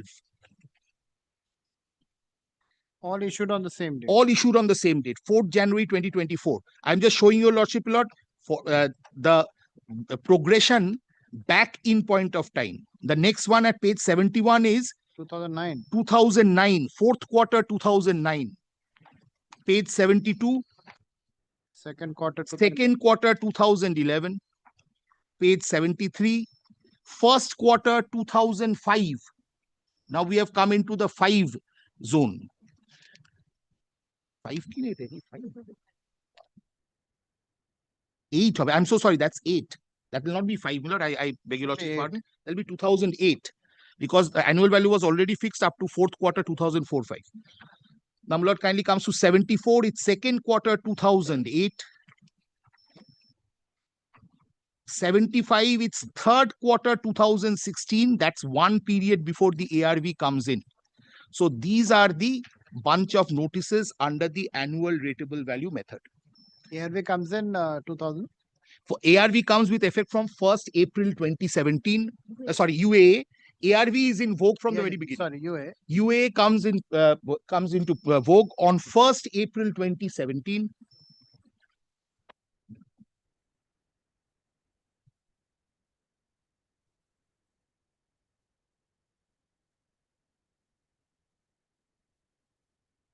Now it so happened, my lord, that even under the ARV system, there were retrospective revisions of annual value which were made by the corporation from time to time.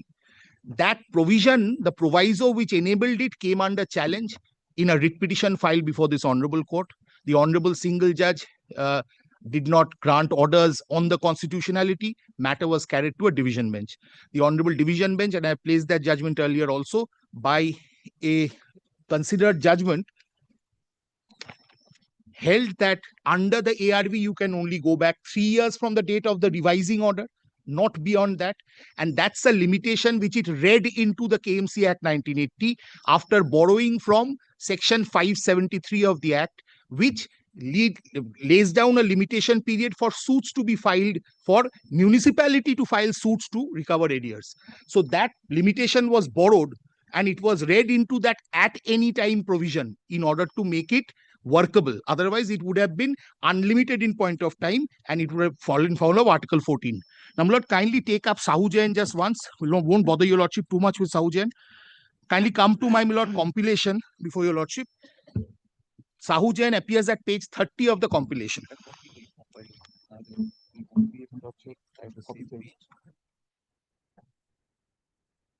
Yes. Yes, please come to page 30, Dichida.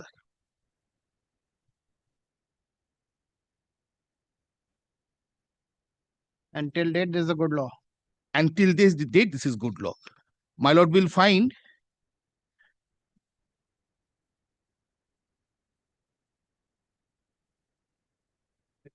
paragraph 26. Husband the after those. Compilation. Para? My lord, kindly see, my lord, paragraph page 34, paragraph 25.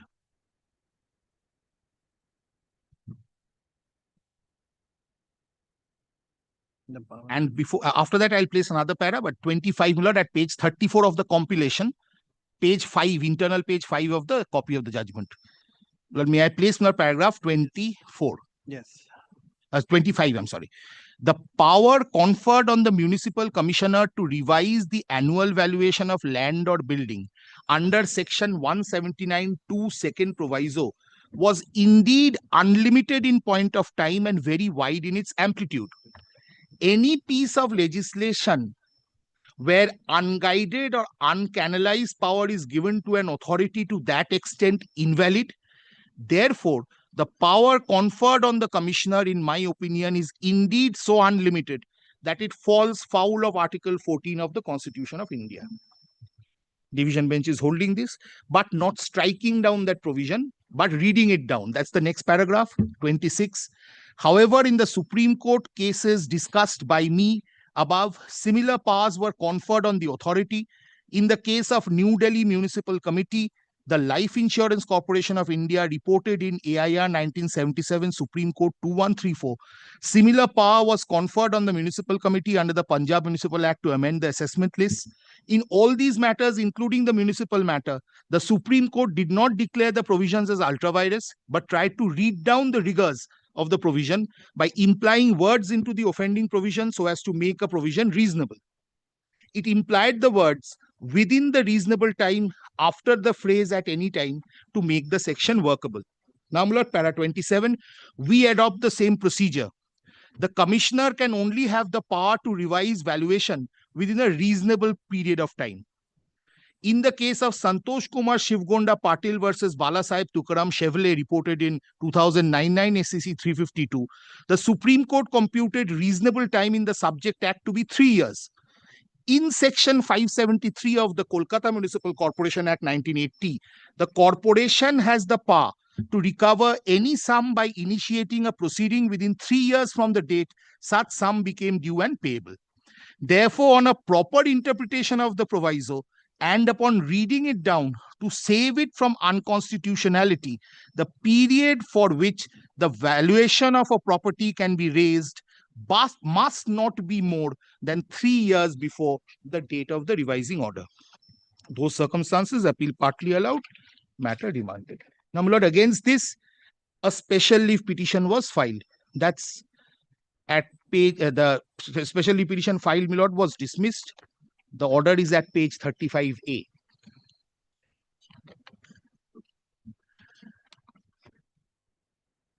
After dismissal of the special leave petition, a review application was carried before the division bench by the corporation. That's at page 35B.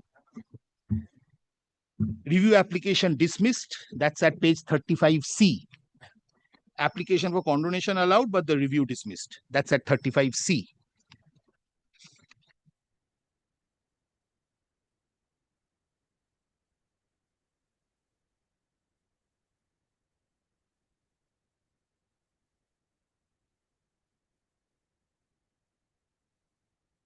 And from there, my lord, another SLP was then carried from that order. Its maintainability was doubted, and even otherwise, it was not interfered with. So, my lord, kindly see page 35D. That's the Supreme Court again. We have doubt whether the present leave. Is that judgment from which the SLP was preferred? The SLP was initially preferred from the division bench judgment. Which one? Sahujan. Same. No, the second Yes, yes. SLP was. Sahujan was SLP preferred, SLP dismissed. Then they filed a review. Right. Against that order dismissing the review, they again went to the Supreme Court. Supreme Court again dismissed it. The order of review is 35B. The bench was different because by that time, the other honorable judge had superannuated. So a different bench. Justice Mukherjee was the. Now, Lord, kindly see 35C. The review is dismissed. So this has done its entire travel up twice to the Supreme Court, dismissed by the Supreme Court twice. This became the law.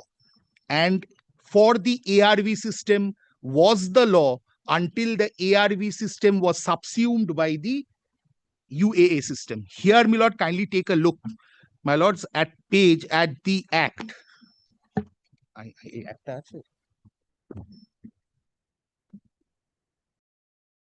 The KMC Act.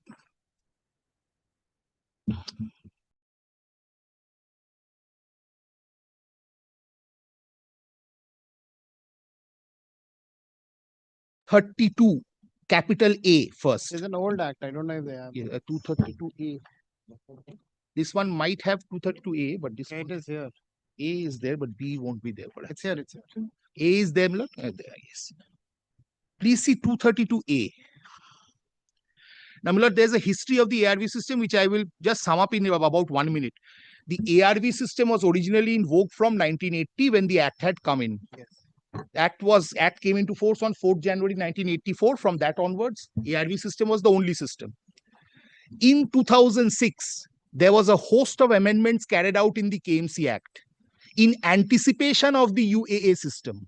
This was done by the KMC Amendment Act 2006, had effect from a date of 2007.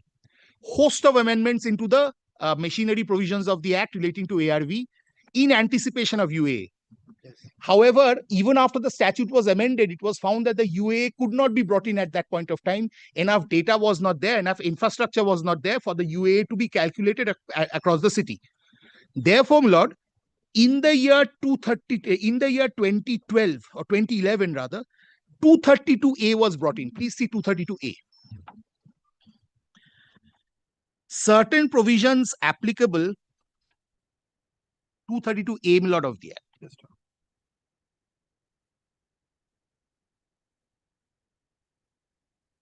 yes. Please, similar. This was inserted on by the Kolkata Municipal Corporation Amendment Act 2011, WEF 1st January 2012. This is 232A, and this is what it says. Certain provisions applicable prior to enactment of the Kolkata Municipal Corporation Amendment Act 2006 shall continue to be in force. So they decided in 2012 that the earlier provisions should continue in force.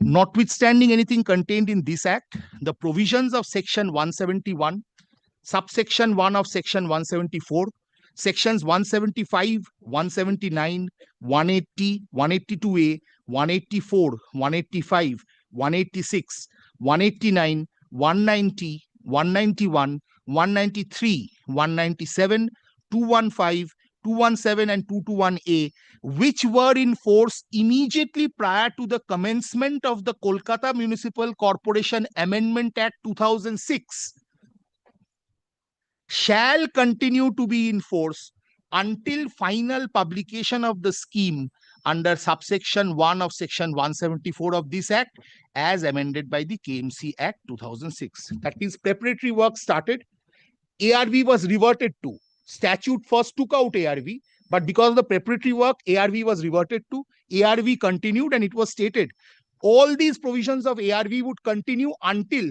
the final publication under UA. The moment UA is published, all these provisions will be subsumed by UA. Now, my lord, that was, my lord, 232A. Now, 1st of January 2012, 232A was there. Now, 1st of April 2017, my lord, the unit area assessment system, my lord, came into the statute book. Or rather, those provisions were revived. The scheme was finally published.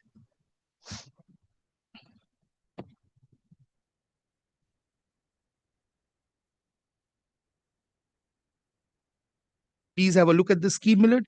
The scheme was published with a notification dated 1413 oblique INPR oblique 1617. The date when it was published in the Kolkata Gazette was 1st April 2017. That, my lord, might find in the at the foot of the first page, scheme for unit area assessment. 1st of April 2017, where now the system switched from expected annual rental value system to unit area assessment sector wise. The entire city was divided into a number of sectors. Each sector was given a particular base unit area value or BUAV. Then there were 3 or 4 multipliers which were used and a formula was to be arrived at. So the entire system earlier was given up and this new system came in. Now, Lord, please consider, Lord, when I submit that on 1st of April 2017, there was no 232B. Please have a look, Lord, at the statute. My Lord will find 1st of April 2017, when the UAA came into force, there was, my Lord, no 232B enacted at all. That means all the provisions of the Act under the ARV system were subsumed by the UA.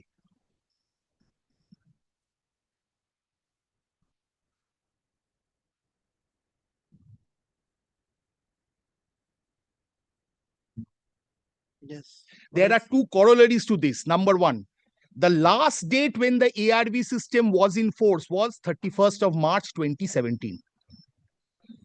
On 31st of March 2017, the governing law was Sahujan, because Sahujan, my lord, held the field.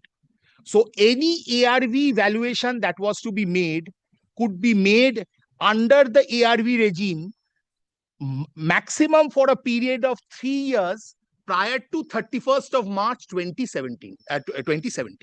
That's the last day up to which the ARV remained. It got subsumed in the UAA thereafter.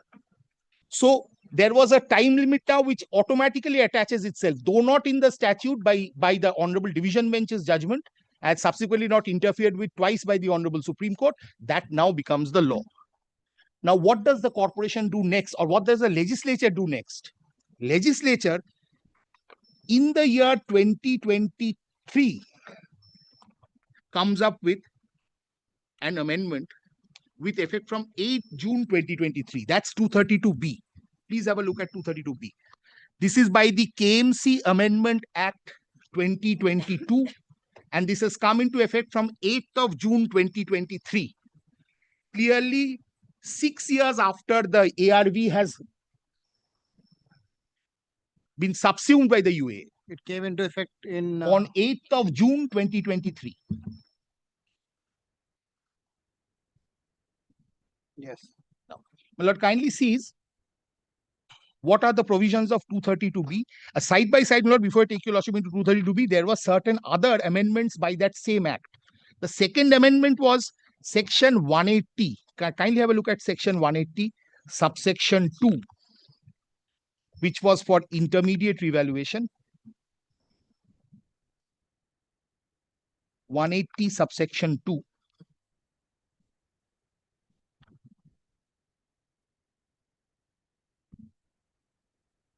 A proviso was added. This proviso, my lord, was also added by the self-same Amendment Act.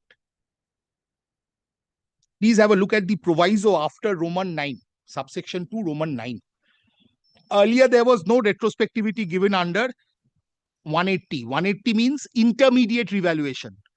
The retrospectivity of 3 years was given in respect of general revaluation, 179. But this is 180. There was no retrospectivity given. Now, for the first time in the year 2023, this provision is brought in. Provided that such revision of annual valuation of any land or building shall ordinarily be made within 6 years from the date of occurrence of any of the above circumstances. Where are you reading this? My lord, the proviso to section 180, subsection 2. Just give me the act. Yes, I'll just give you the act.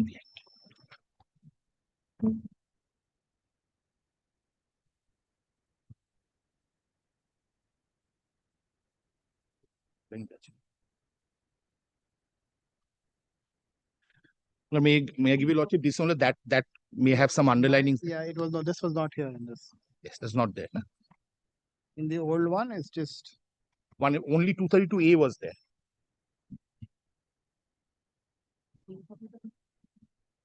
Will I give you lordship a clean copy? This one has certain underlinings made by me, lord, in pencil. If your lordship wants it, দিয়ে দিন জজ সাহেবকে তাহলে ওইটা আমাকে দিয়ে দিন এটা কি দেখি ক্লিন কপি এটা একদম কারেন্ট তো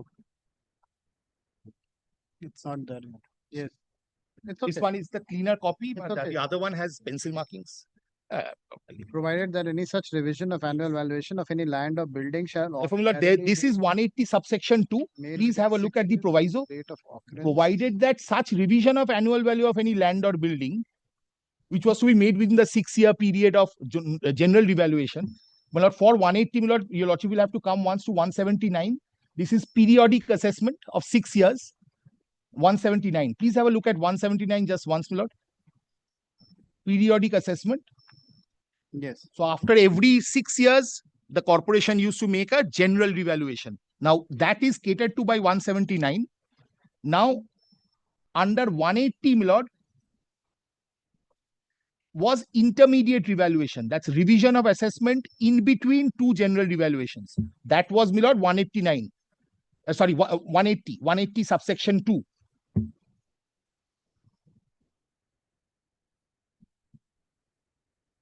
Now, there are certain circumstances mentioned which would trigger an intermediate revaluation, but there was no provision given for any retrospective intermediate revaluation.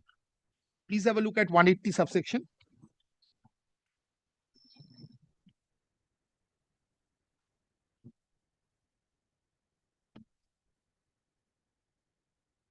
So it travels back to 6 years.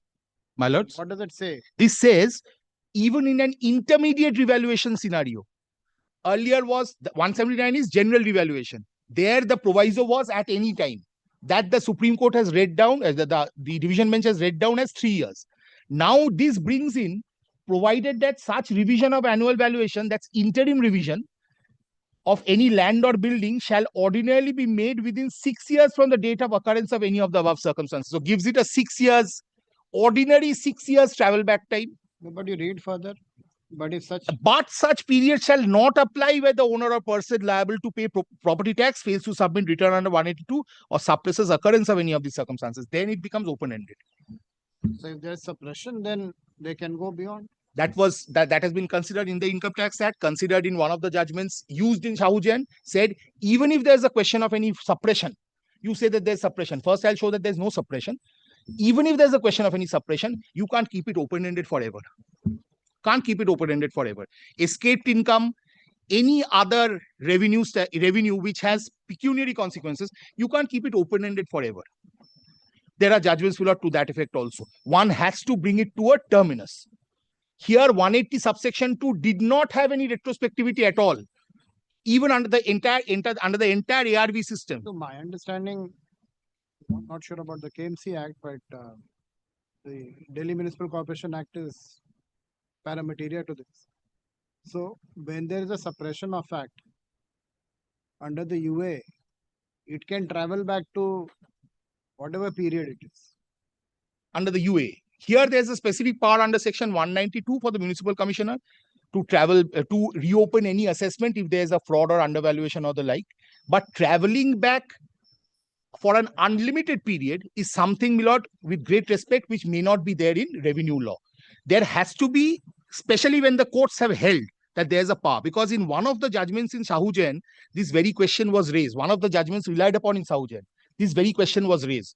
The Supreme Court answered and said, very well, you are saying that if there is a fraud or if there is a suppression, then there should not be any time limit. But still, that does not authorize the municipality to use at any time as an open-ended measure till negative infinity. You can't go that far. You have to be reasonable when a time period is there. I'll place those judgments there.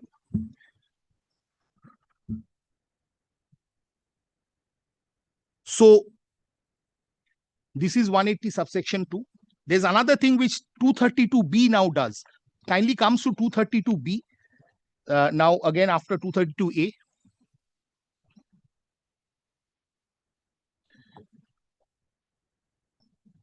At page 144 of my copy.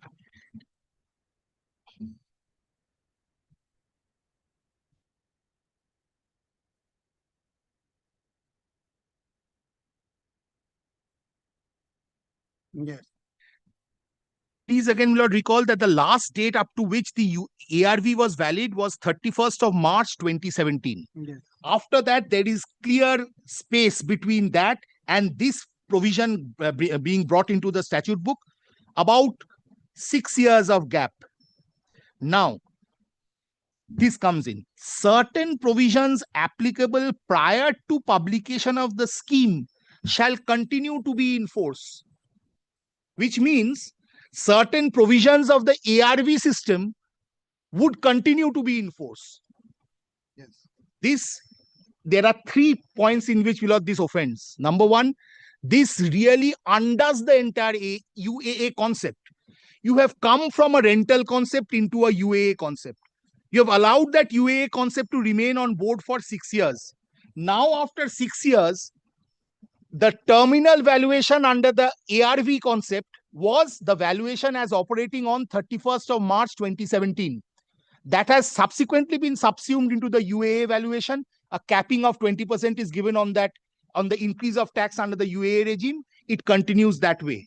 6 years later, you are saying that now I am reopening all provisions, resuscitating all provisions of the ARV open-ended up to negative infinity. Please have a look at 232B. Certain provisions applicable prior to publication of the scheme shall continue to be in force.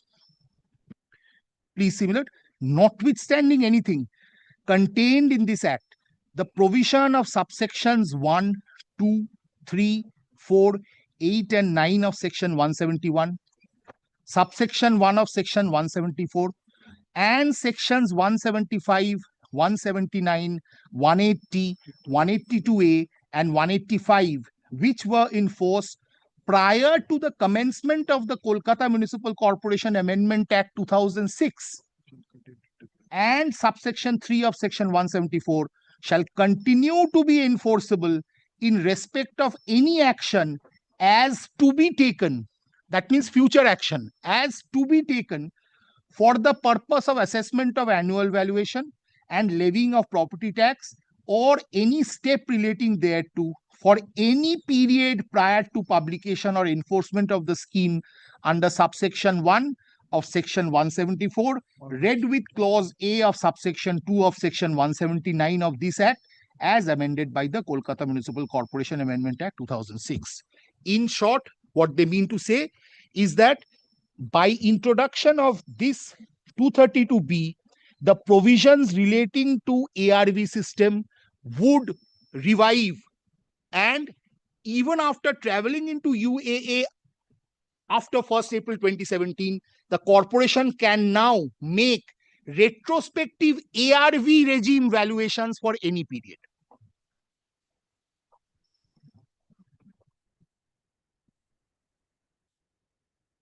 This is where, my lord, in my school submission, my lord, grave injustice has been done.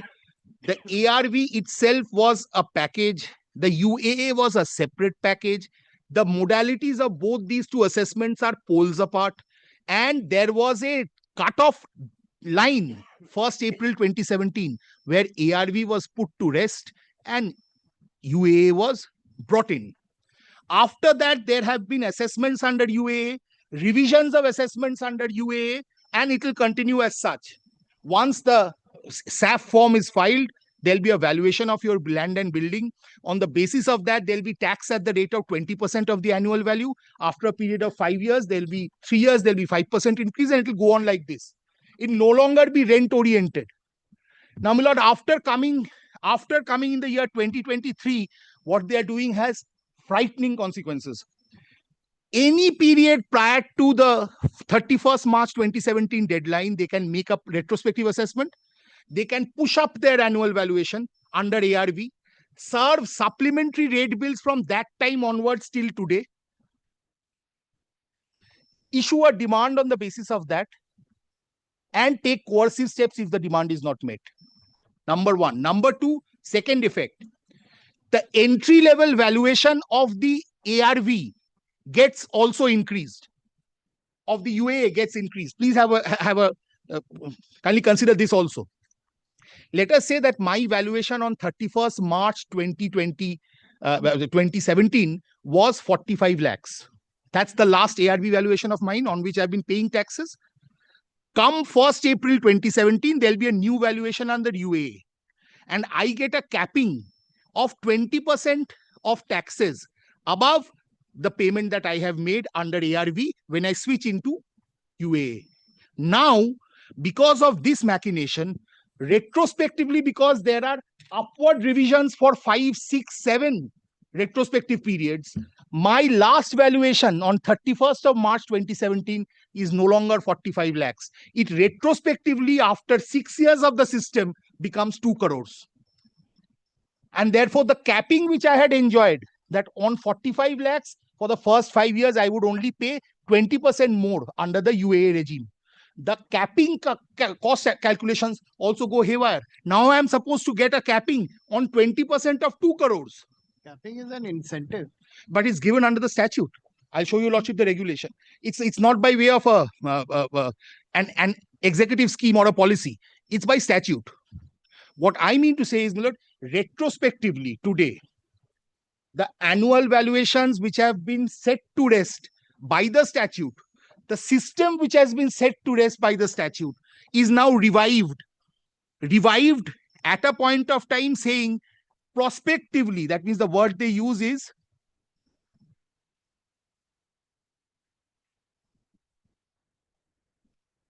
shall continue to be enforceable in respect of any action as to be taken. As to be taken. That means taken when? From tomorrow, day after, the day after coming into effect of this provision.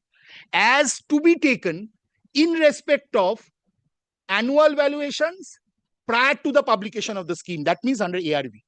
So today, sitting here, technically, the corporation can say that in the year 1984, according to me, there was a revision due, which has not taken place. Today is the year 2025. So in view of 232B today, I have the right to reopen your assessment from 1984. As a result of that, all subsequent assessments I will reopen, and entire amount by way of supplementary bills I'll serve up on you today. Now, where is the harshness here? Harshness is this. Under the ARV system, there was a provision for the owner to recover 50% of the payment from the occupiers and 100% of the surcharge. If the occupiers are using it for commercial purpose, 100% of the surcharge payable from the occupiers. This is a guarantee given in the statute for recovery. My occupier in the year 84 is no longer there in the building, is no longer there in the vicinity. My right to recover from the occupier is completely undone if one travels back that far. That's precisely one of the other reasons why timelines have been fixed in revenue statutes wherever there is a provision for payment made. Timelines are to be fixed. Various other things will be upset. This entire period, for instance, the present petitioner here has the business of owning real estate properties, letting them out on rent and leases, and getting monies from there. For that, he's paying municipal property tax, he's paying income tax, and taking care of the compliance of the laws. Every year there is a balance sheet. This is an audited balance sheet which goes in before all the statutory authorities, including the authorities of the Income Tax Act, the Companies Act, and the like. They have all subsequently been given, accepted, accounts for those years have been closed, and it has come to this pass where 30 years have passed. Now today, my lord, for the first time, this will upset all this. If today a retrospective demand is shown to be arising for an alleged period which dates back to 30 years and supplementary bills are raised, entire accounting system will be undone. And my recovery under the Act will go. I'll show the recovery provisions to your lordship. I have specific powers of recovery. That's the landlord. KMC serves on me a property tax bill. I have to pay the bill. But 50% of that amount I can apportion between all occupiers, and 100% of the surcharge I can take from all the occupiers. This recovery in cases becomes absolutely redundant because I don't find the occupiers now.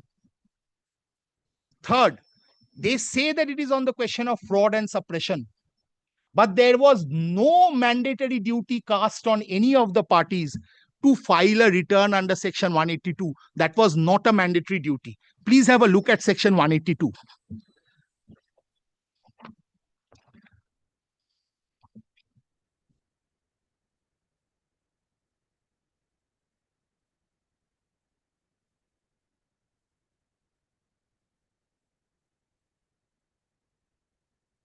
(182) says the corporation, my lord, can ask me to submit returns, can ask anyone to submit returns. That's 181 and also 182. Please have a look at 182. Submission of returns for the purpose of revision in the annual valuation of lands and buildings. To enable the municipal commissioner to revise the annual value of any land or building governed by any circumstance specified in subsection 2 of section 180, except in respect of a case under clause 5 thereof, the owner or the person liable to pay the property tax for such land or building shall furnish to the municipal commissioner not later than the 31st day of March of the year immediately following a return in such form as may be prescribed.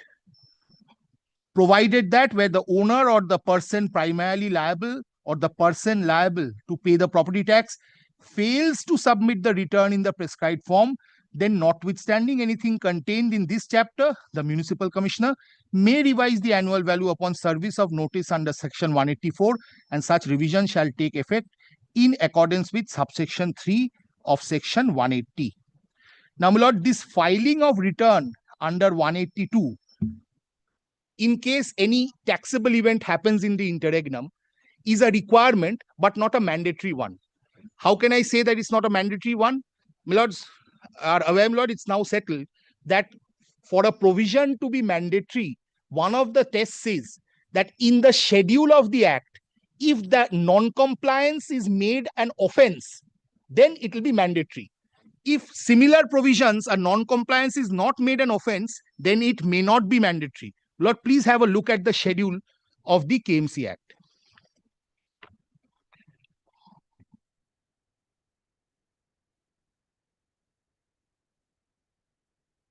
Schedule 6, my lord, of the KMC Act. That's just after the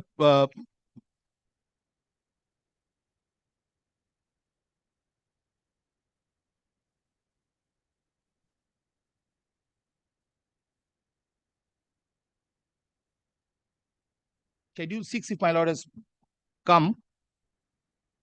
It's at page 361 of my copy. Schedule 6 penalties. Yes. The entries under the heading subject in the second column of the following table shall not be intended as definitions. Schedule 6 refers to 610 of the Act. Please come to 610. This is for punishment, offences and penalties. Chapter 37 of the Act. Offences and penalties. 610.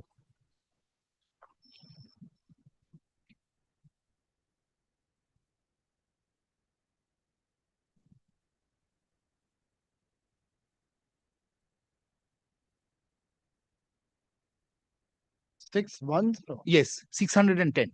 That's the statute. In schedule. No, my lord, not in the schedule. It's in the body of the Act. The schedule refers to that section. 610, my lord. What were you trying to show from the schedule? That if it is not filed. No, within- I'm trying to show from the schedule that in 610, certain offences are mentioned and their penalties mentioned.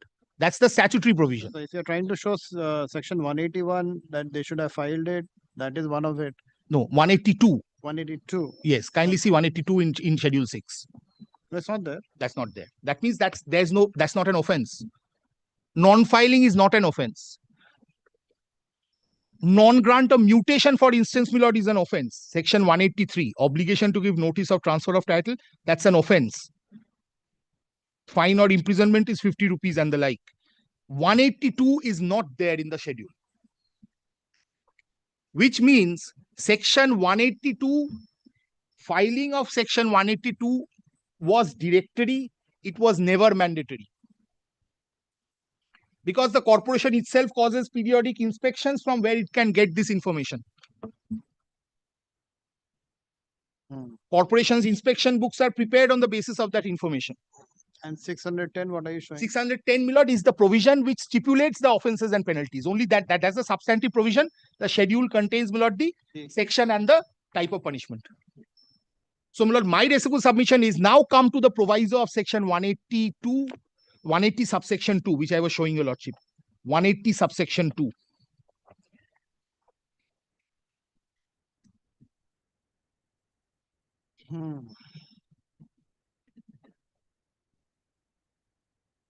Yes. Provided that such revision of annual valuation of any land or building shall ordinarily be made within 6 years from the date of occurrence of any of the above circumstances, but such period shall not apply where the owner or person liable to pay property tax fails to submit return under section 182 or suppresses the occurrence of any of these circumstances. Filing of return under section 182 is being made a condition precedent for penal action. Whereas non-filing of 182 by itself is not an offense and does not have any penalty. So they are saying, so the effect of this proviso, the last part is this. If you have not filed your return under 182, then you must suffer, because then according to us, we will be able to reopen any assessment, intermediate assessment for any retrospective period of time under the ARV system. And this they are saying by adding a proviso in the year 2023, 6 years after the ARV system has gone. Please consider, my lord, this aspect. Their schedule still says that non-filing of 182 is not an offense and doesn't carry a penalty. There are these lines of judgments. I have quoted some. I'll place them before your lordship, which says that a provision of the Act, shall and may are not at all indicative. Earlier it was shall is indicative of mandatory, may is indicative of directory, but it's not watertight. It depends on the scheme of the statute. Now, the Supreme Court recently says shall or may, that indicatory thing has also been watered down. Shall or may will have to be seen from the provisions of the Act and the precepts governing mandatory or directory. One of the precepts in GP Singh followed from Maxwell is one. If a provision contains the word shall or may, the best test to see whether it's mandatory is if non-compliance of that provision is considered an offense saddled with penalties in the Act. If that non-compliance is not considered as an offense saddled with penalty under the Act, then the provision is directory. Directory means I may file, I may not file. So up to ARV system in its entirety, when it finished in 31st of March 2017, I may have filed 182, I may not have filed 182. There was no negative consequence. Today, after 6 years, since the system has gone, corporation, the legislature is saying, if you have not filed 182, then corporation can go ahead and reopen any assessment at any time. That 6-year mark is also not there. Ordinarily 6 years, but if you have not filed 182 or suppressed your information, suppression means by non-filing of 182, then it can go back to any period of time. When is the legislature saying this?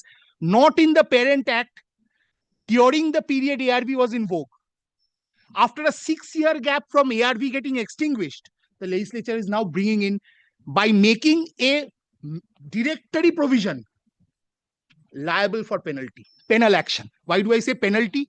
Because for an unlimited period of time today, the corporation may therefore assess under the ARV and saddle on me, the property owner, a tax bill. On non-payment of the tax bill, there will be recovery measures. My building will be sold. So confiscatory measures, confiscatory consequences come owing to non-compliance of a directory provision. This has been also made by section 180 subsection 2. Therefore, my lord, this is the broad arena of challenge to the two provisions I have challenged, that's 232B and 180 subsection 2.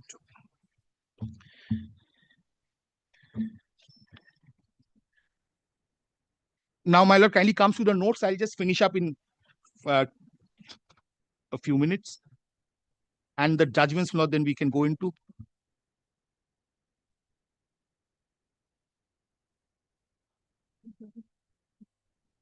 The rest of the board is discharged. Huh? Anybody who's waiting for the non-commercial matters can release question, Judge. The rest of the board discharged. Other matters release question. Other matters are released. For today. Not today, madam. But this will go on.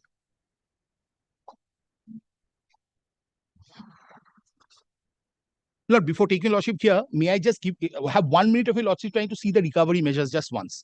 Please have a look at the act. Lord, the recovery, powers of recovery of the corporation and my power to seek reimbursement.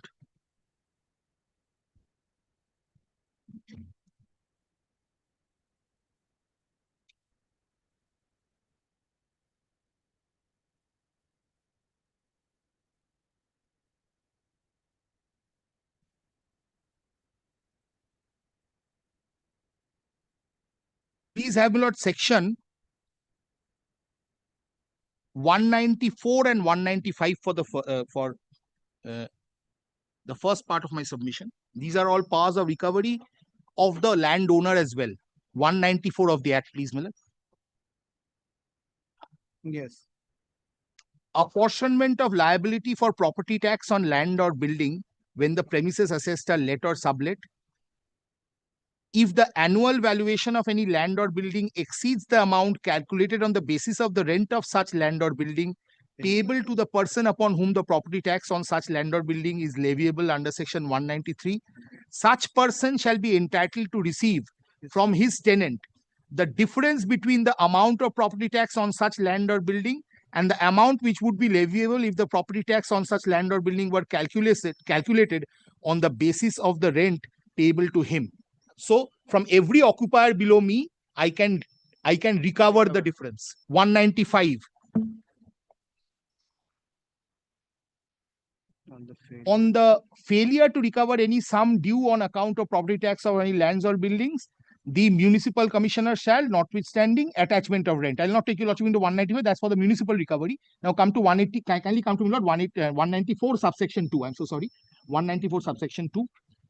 If the annual valuation of any land or building which is sublet exceeds the amount calculated on the basis of rent of such land or building payable to the tenant by his subtenant or to the subtenant by the person holding under him, the tenant or the subtenant shall be entitled to receive from his subtenant or the person holding under him, as the case may be, the difference between any sum recovered under this act from such tenant or subtenant and the amount of property tax on such land or building, which would be leviable if the annual valuation of such land or building were calculated on the basis of rent payable to the tenant by his subtenant or the subtenant by the person holding under him. So if there are degrees of tenancy, landlord gets to recover from the tenant. Tenant gets to recover proportionally from the subtenant, subtenant from the undertenant, undertenant from the undertenant of next degree. So you're saying that if it dates back to, let us say 1970 or 1984, let's say the first year. Where are my tenants? Where are my subtenants? I am the landlord. I can't recover from the tenant. Tenant can't recover from subtenant. Subtenant can't recover from undertenant. Please have a look at another provision lot. That's 230.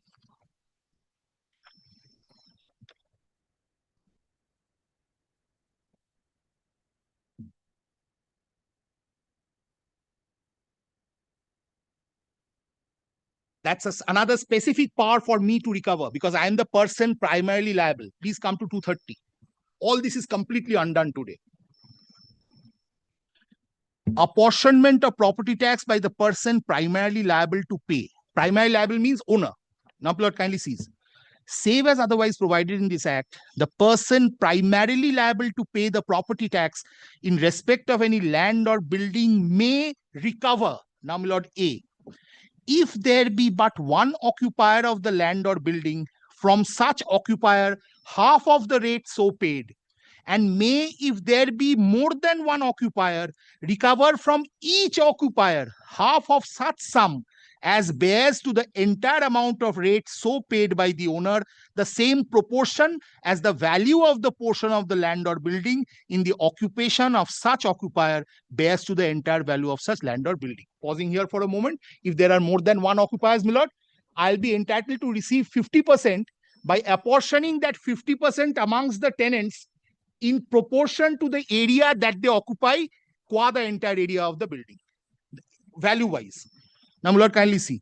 Provided that if there be more than one occupier, such half of the amount may be apportioned and recovered from each occupier in such portion as the annual value of the portion occupied by him, that's the occupier, bears to the total annual value of the land or building. This is regarding property tax. Kindly see B, the next subclause B.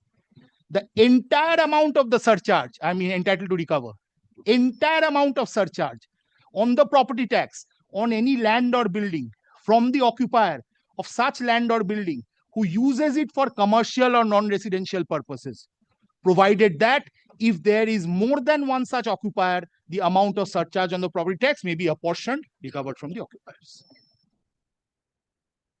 So 194 gives the landlord the right to recover, the superior owner the right to recover from his immediate tenant or lessee, and degrees of lessees to the right to recover from their immediate next degree of tenant or lessee.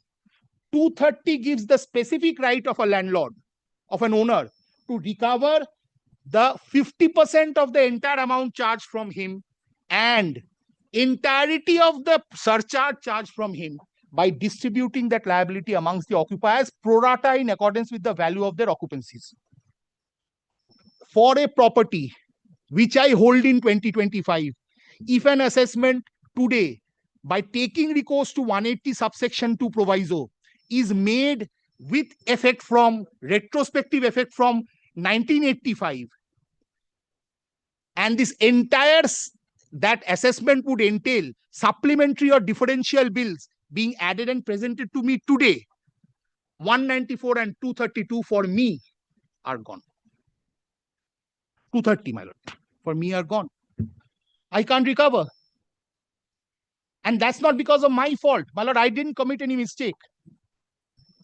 It's because the fault of the corporation or a new provision being created today which enables them, gives them the power. This is arbitrary. So 232B is arbitrary. 180 subsection 2 proviso is arbitrary. Arbitrariness is in view of the fact that recovery provisions are undone, number one. Number two, this is the arbitrariness provisions. Recovery provisions of 194 and 230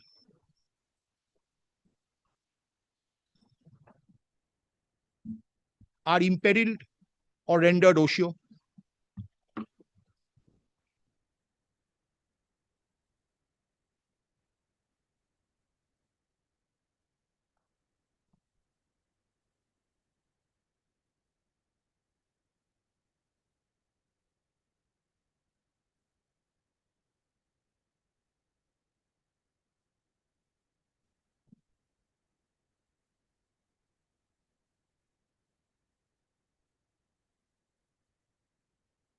Yes. Secondly, as I have submitted regarding 180 subsection 2 proviso, the proviso gives the corporation the unlimited power to go back on a perceived non-filing of section 182 return, which under the act as it stood during the ARV regime is not a mandatory requirement. So today, corporation can travel back on the basis of alleged violation of a directory requirement. This is arbitrary.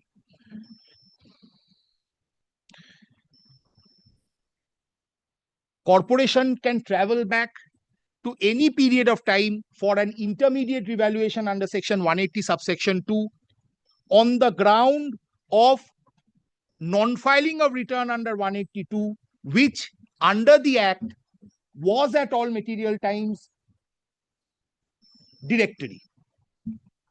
And why I say it's directory is because of schedule 6 of the act read with section 610, where non-filing of 182 return is not taken to be an offense and no penalty is prescribed.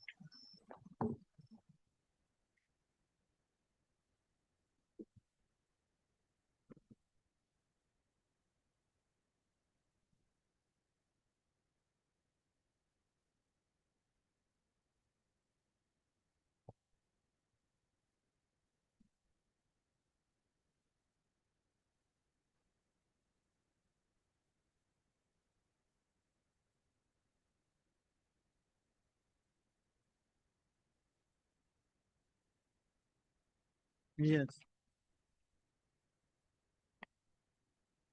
And thirdly, my lord,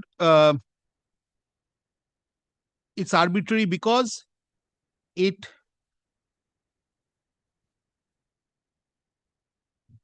is a fraud on Sahujan. And this is also a point which will be urged by Mr. Majumdar.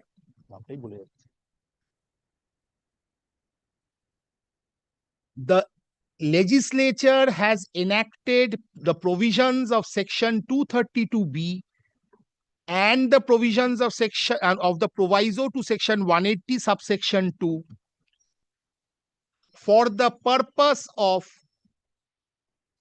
conferring on the corporation the self-same unlimited power of retrospective assessment, which the Honorable Court scoffed at and declared to be inconsonant with Article 14 of the Constitution and fixed a time limit for. So in effect, this is to undo the provisions of the judgment without curing the illegality for which the provisions were held to be ultra vires or read down to be restricted. Now, my lord, this is my lord something on which there is, my lord, a catena of judge-made law.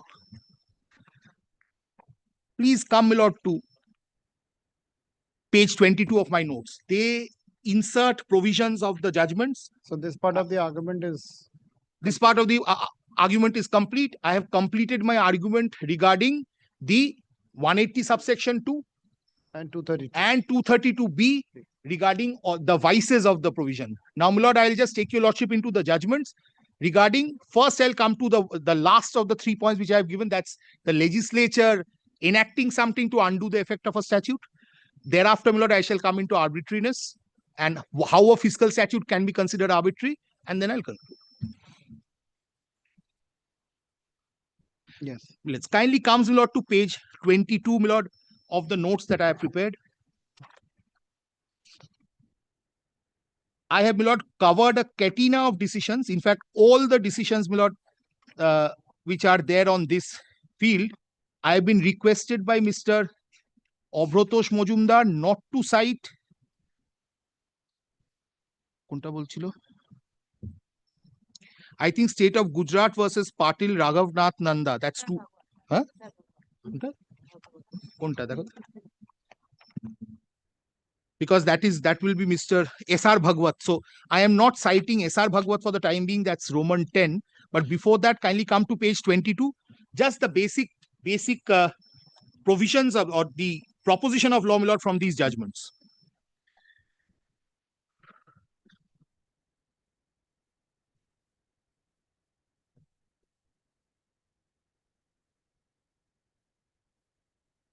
Yes.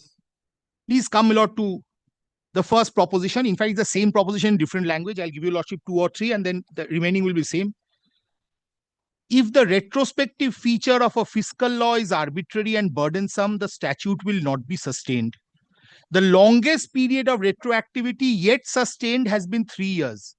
In general, income taxes are valid, though retroactive, if they affect prior but recent transactions.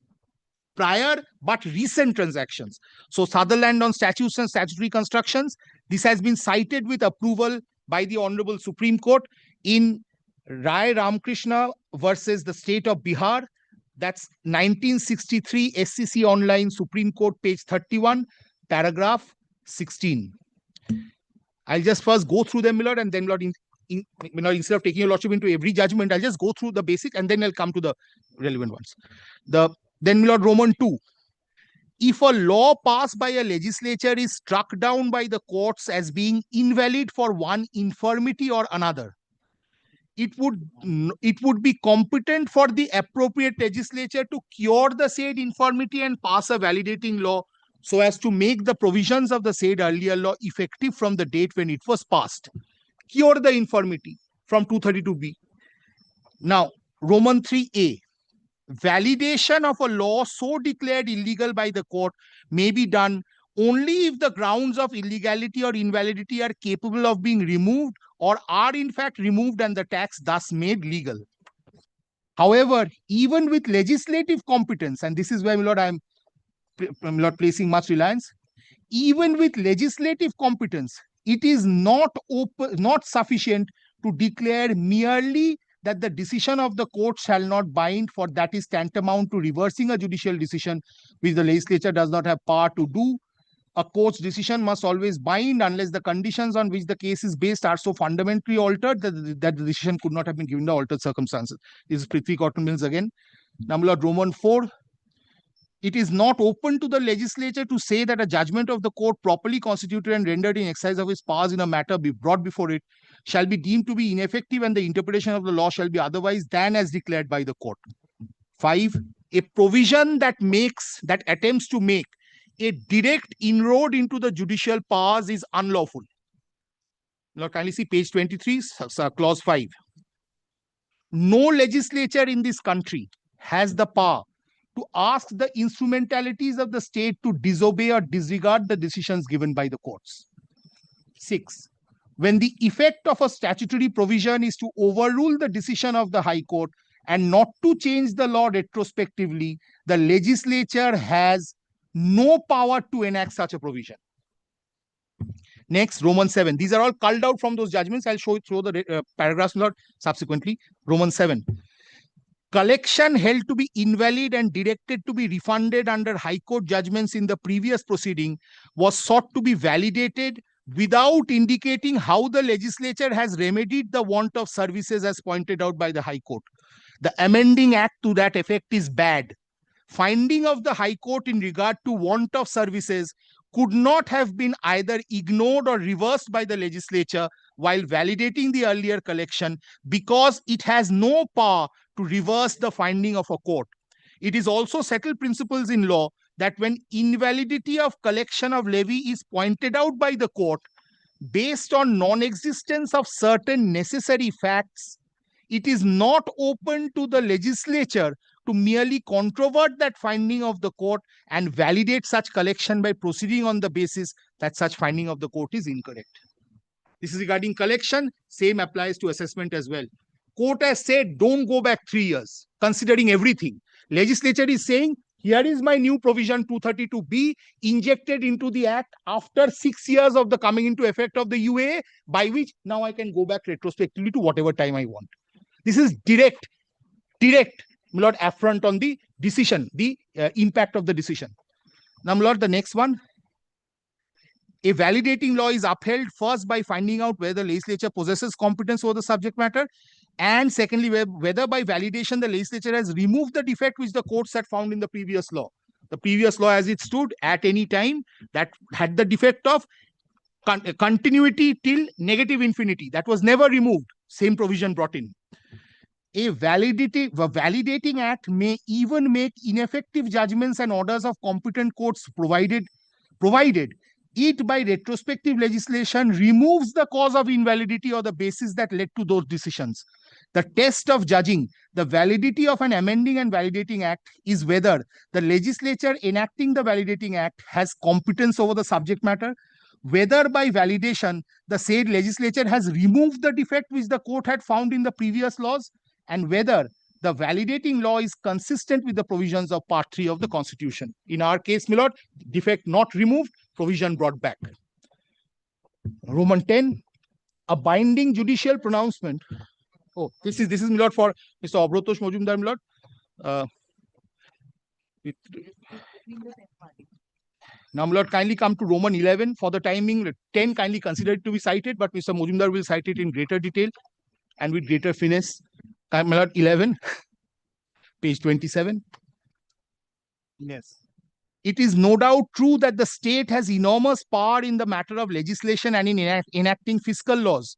Even so, an action taken by the state cannot be so irrational or so arbitrary so as to introduce one set of rules for one period and another set of rules for another period by amending the laws in such a manner as to withdraw the benefit that had been given earlier, resulting in higher burdens so far as the SSE is concerned without any reason.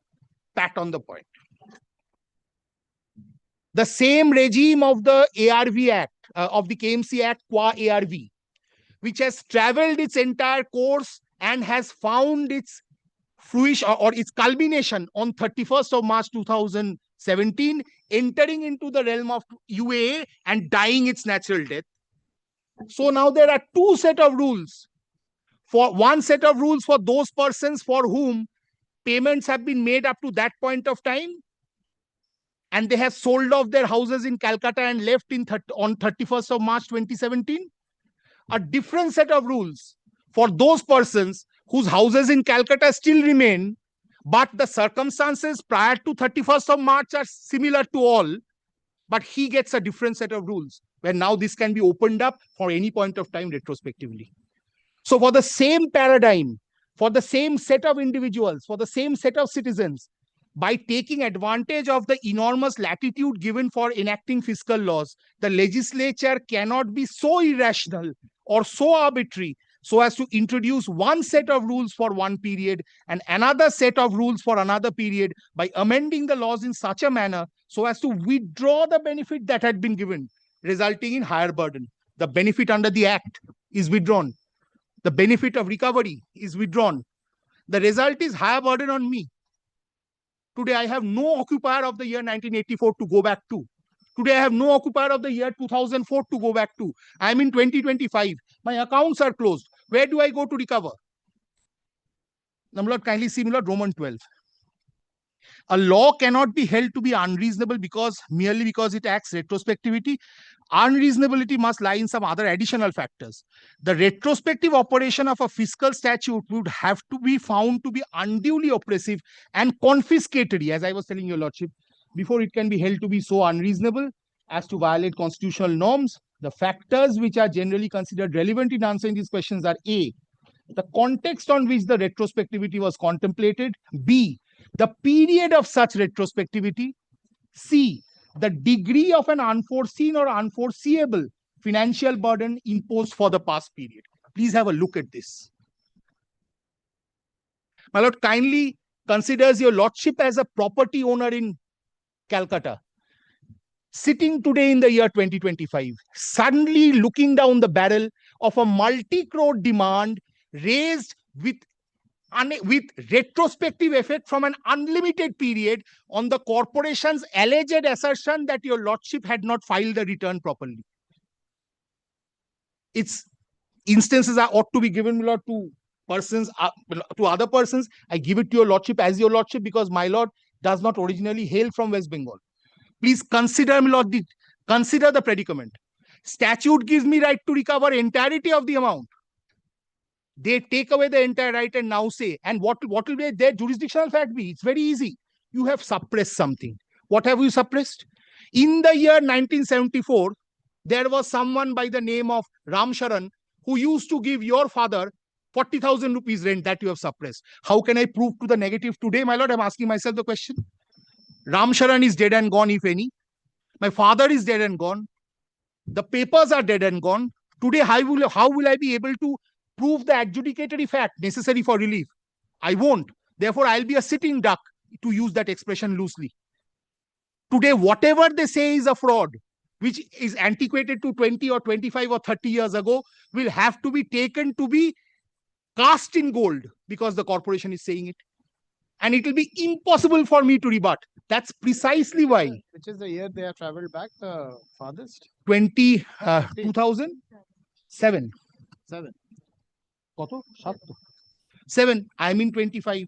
It's in 24. Hit Sahujan State. And look at the irrationality. Lord, I'll come back with these words again. Lord, at the risk of being reprimanded. Factors which are, this is also from RC Tobacco. Factors which are generally considered relevant in answering this question. What is the question? Is whether retrospectivity is unreasonable.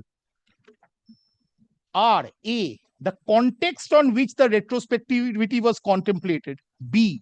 The period of such retrospectivity. And C. The degree of an unforeseen or unforeseeable financial burden imposed for the past period. It's unlimited today, my lord, in point of time. Today, I am told all the demands, if they fructify, would result in multi-crore bills being presented to me. If I don't honor them, immediately all the rents will be attached. If I don't honor them, my property will be sold. Where do I go from here? I'm asking myself the question.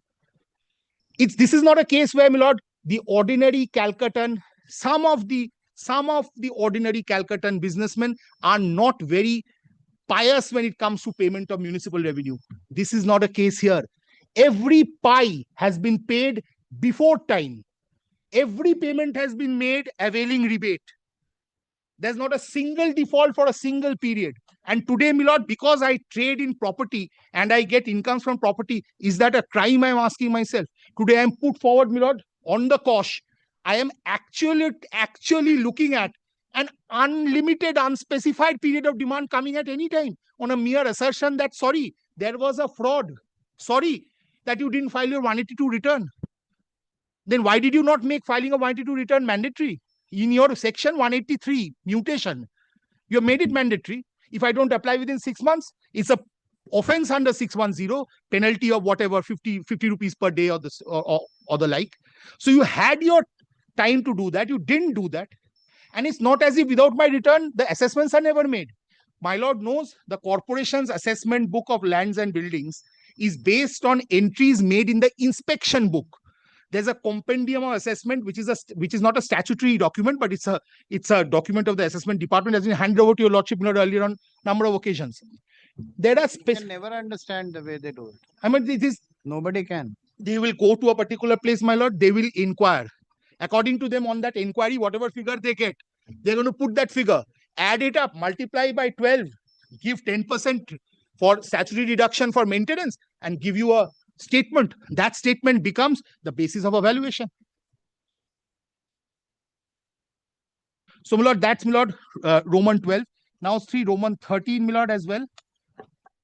What has been done by the impugned ordinance by the state government is clearly entrenching upon the field of judicial review, and it was obviously a misadventure resorted to.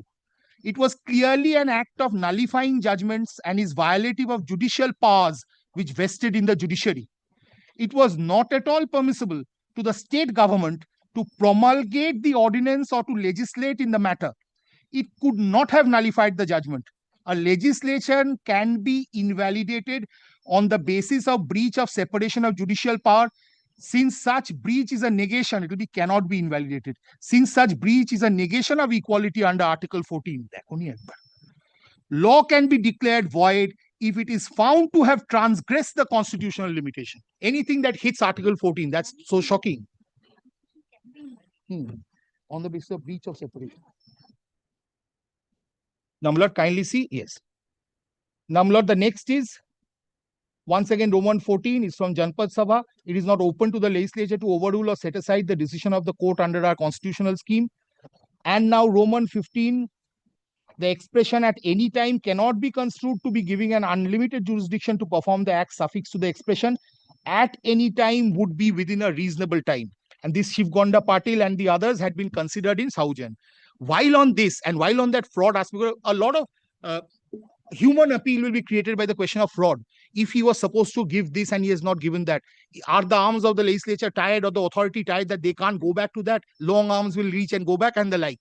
To answer that, may I show you, Lordship, only a portion of Sahujan, where a very important Supreme Court judgment has been quoted. Perhaps slight better quotation of that would have helped, but please have a look at Sahujan. Sahujan page bolo. What? Now, kindly see, my lord, Sahujan.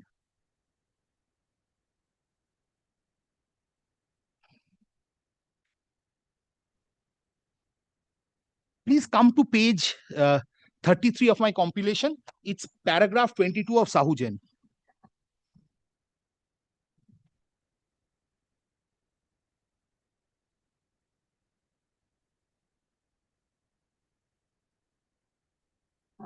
In Joint Collector Ranga Reddy District versus D. Narsingh Rao, along with an analyzing the matter reported in 2015 3 SCC 695 held the view that exercise of power after inordinate delay amounted to an arbitrary act. Mr. Justice T.S. Thakur added, now para 31 is quoted, to sum up, delayed exercise of revisional jurisdiction in that case is frowned upon because if actions or transactions were to remain forever open to challenge, it will mean avoidable and endless uncertainty in human affairs, which is not the policy of law. Because even when there is no period of limitation prescribed for exercise of such powers, the intervening delay may have led to creation of third-party rights that cannot be trampled by a belated exercise of a discretionary power, especially when no cogent explanation for the delay is in sight. Rule of law, it is said, must run closely with the rule of life. Even in cases where the orders sought to be revised are fraudulent, the exercise of power must be within a reasonable period of the discovery of fraud. Simply describing an act or transaction to be fraudulent will not extend the time for its correction to infinity. For otherwise, the exercise of revisional power would itself be tantamount to a fraud upon the statute that vests such power in an authority. Here is the complete answer to this bogey of fraud, which is generally shown, my lord, by authorities while defending this, saying, if I come to know something has happened, will I sit tight? The answer is number one, your officials are all over the place inspecting every premises every quarter, and they have their inspection books, which are your documents in terms of your assessment compendium. Number two, you can't just cry out fraud and try and reopen every lock. By crying out fraud itself, you cannot arrogate to yourself negative infinity as your ending point. That has been specifically stated, my lord, by the Supreme Court. My lord, these judgments, my lord, I have compiled for your lordship. The portions that I have read out are portions culled out from there. Lord, I have given the paragraphs also beside here. I would not trouble your lordship with... where have you given the paragraph? Yes, kindly see, my lord, just beside the citations. In, let us say, yes, paragraphs are given. Let us say, my lord, for... Yes. All the paragraphs are given.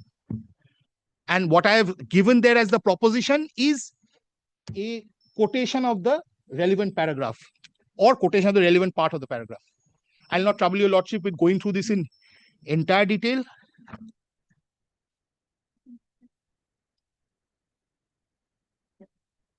There's no point of. My lords? There's no point. Yes, yes. So I mean, so this is all covered. We will kindly consider them to be formally cited. If your lordship wants, I can, but kindly consider them to be formally cited because there's the cream of that I have taken out. Your lordship can see, my lord, the facts. The And- gist you have already read out the gist Yes, of yes, all these. yes, yes, yes, yes. So, my lord, and I've just taken another one point just before completing my opening submission.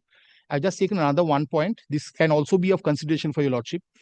Whenever my lords are posed with a question of whether there is a constitutional challenge is brought forward, sometimes my lord look to read it down by reading down the provision to be akin to some reasonable standard. Here, Sahujan.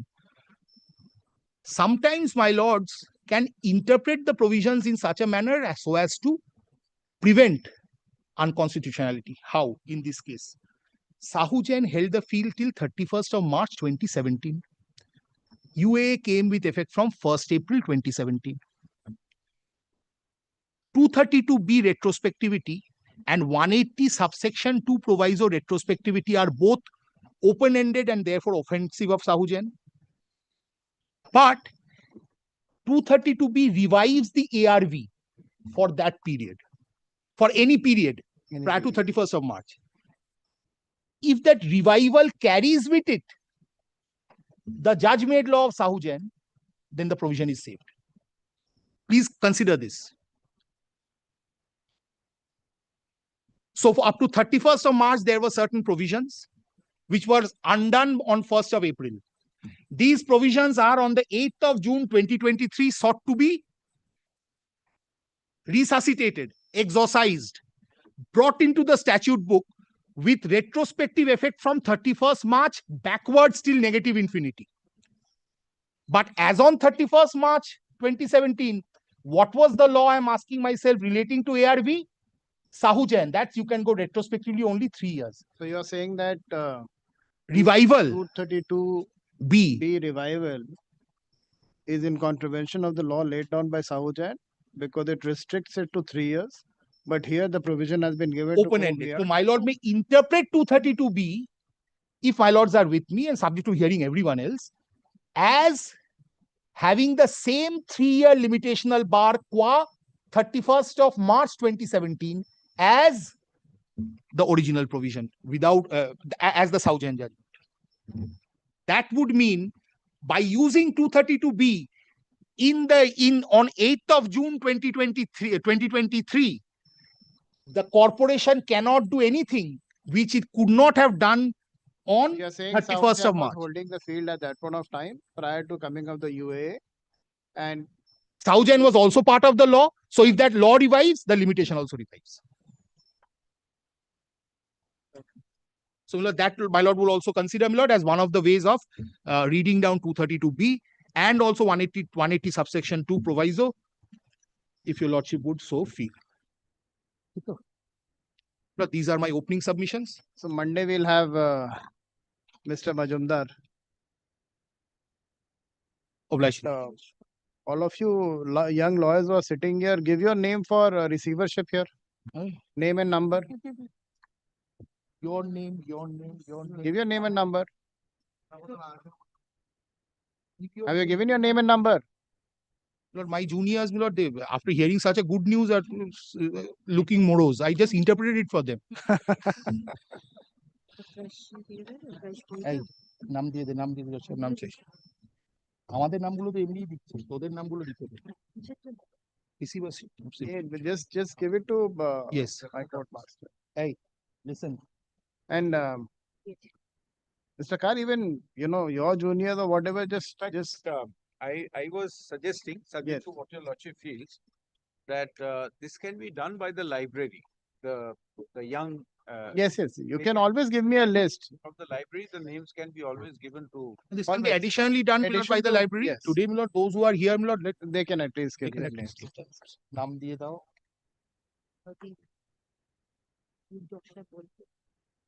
I'll ask the secretary, my lord, of Incorporated Law Society. Yes, they should give the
appearance গুলো?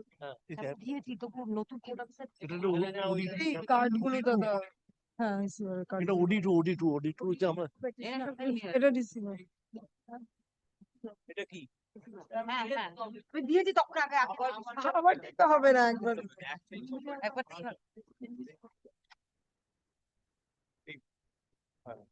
এইটা পুরোটাই এটা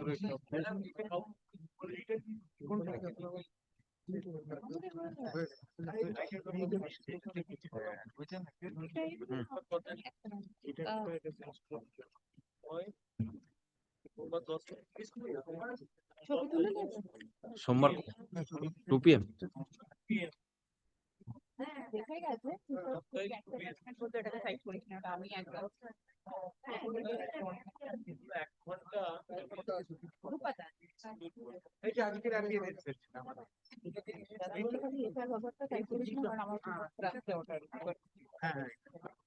আর এইটা receiver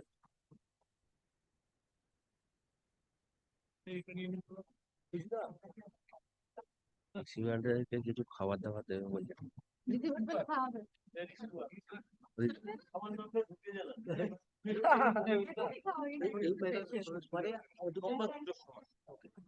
পুরো 1 ঘন্টা 35 minute start করুন।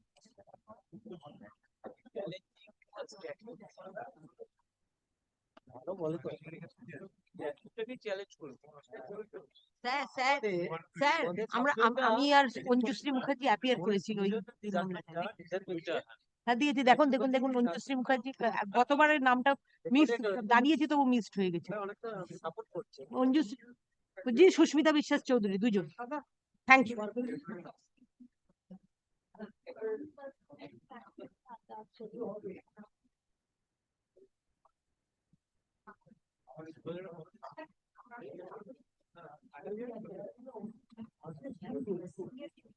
Senior senior লাগে না এখানে এই বেশ করেছো এই পেন না তোমার নামটা লিখো ওই লোকটাকে দিয়ে আসো নাম লিখবে বারাসি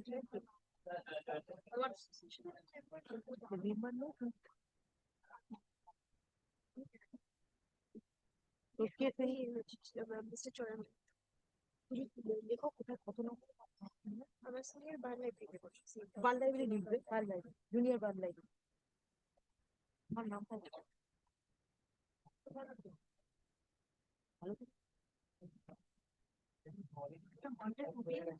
হ্যাঁ আমরা থাকবো নাকি ওই কোয়েশ্চেনটা আমরা দিচ্ছি না আপনি ভুল করছেন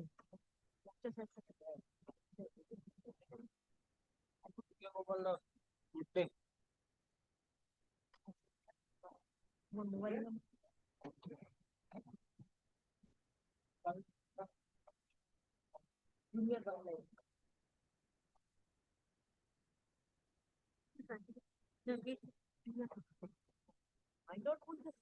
এটি ওই ভদ্রলোককে দিয়েছে যে জামা পরে আছে ফোন নাম্বারটা দিয়েছে তো হ্যাঁ বাচ্চা মেয়ে আরেকজন এখানে বসেছে শুনুন না একটা কথা বলছি একটা বাচ্চা মেয়ে যদি পাই কি ক্ষতি আছে বলে তাই জন্যই বললাম ও বলছে স্যারকে জিজ্ঞেস মাইলট বলছে যেখানে স্যারের কথা জিজ্ঞেস করছে তাছাড়া তুমি নিজে কত তুমি নিজে তাকে যদি আনতে পারো হতে চাইছে সে হতে চাইছিল তাকে ডেকে এনে ওনার কাছে নামতে হ্যাঁ যেই আসতে বলছি তাকে সে যদি আসে তার নামতে সিনিয়র যেখানে পাইলট বলছে বলছে সিনিয়রকে জিজ্ঞেস করে দেবো আর বাচ্চা মেয়ে যদি একটা পায় কি ক্ষতি বলুন হ্যাঁ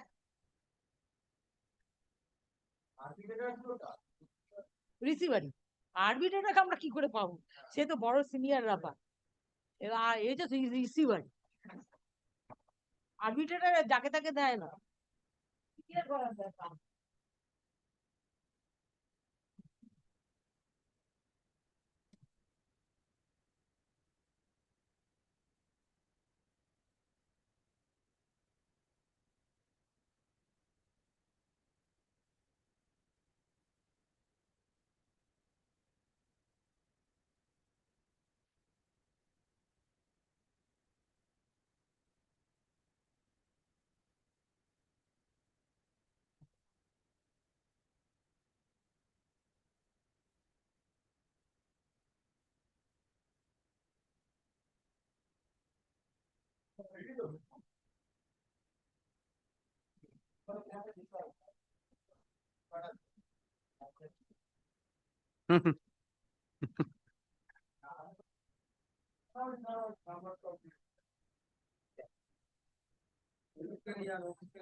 রিসিভার মানে কিসের জন্য রিসিভার?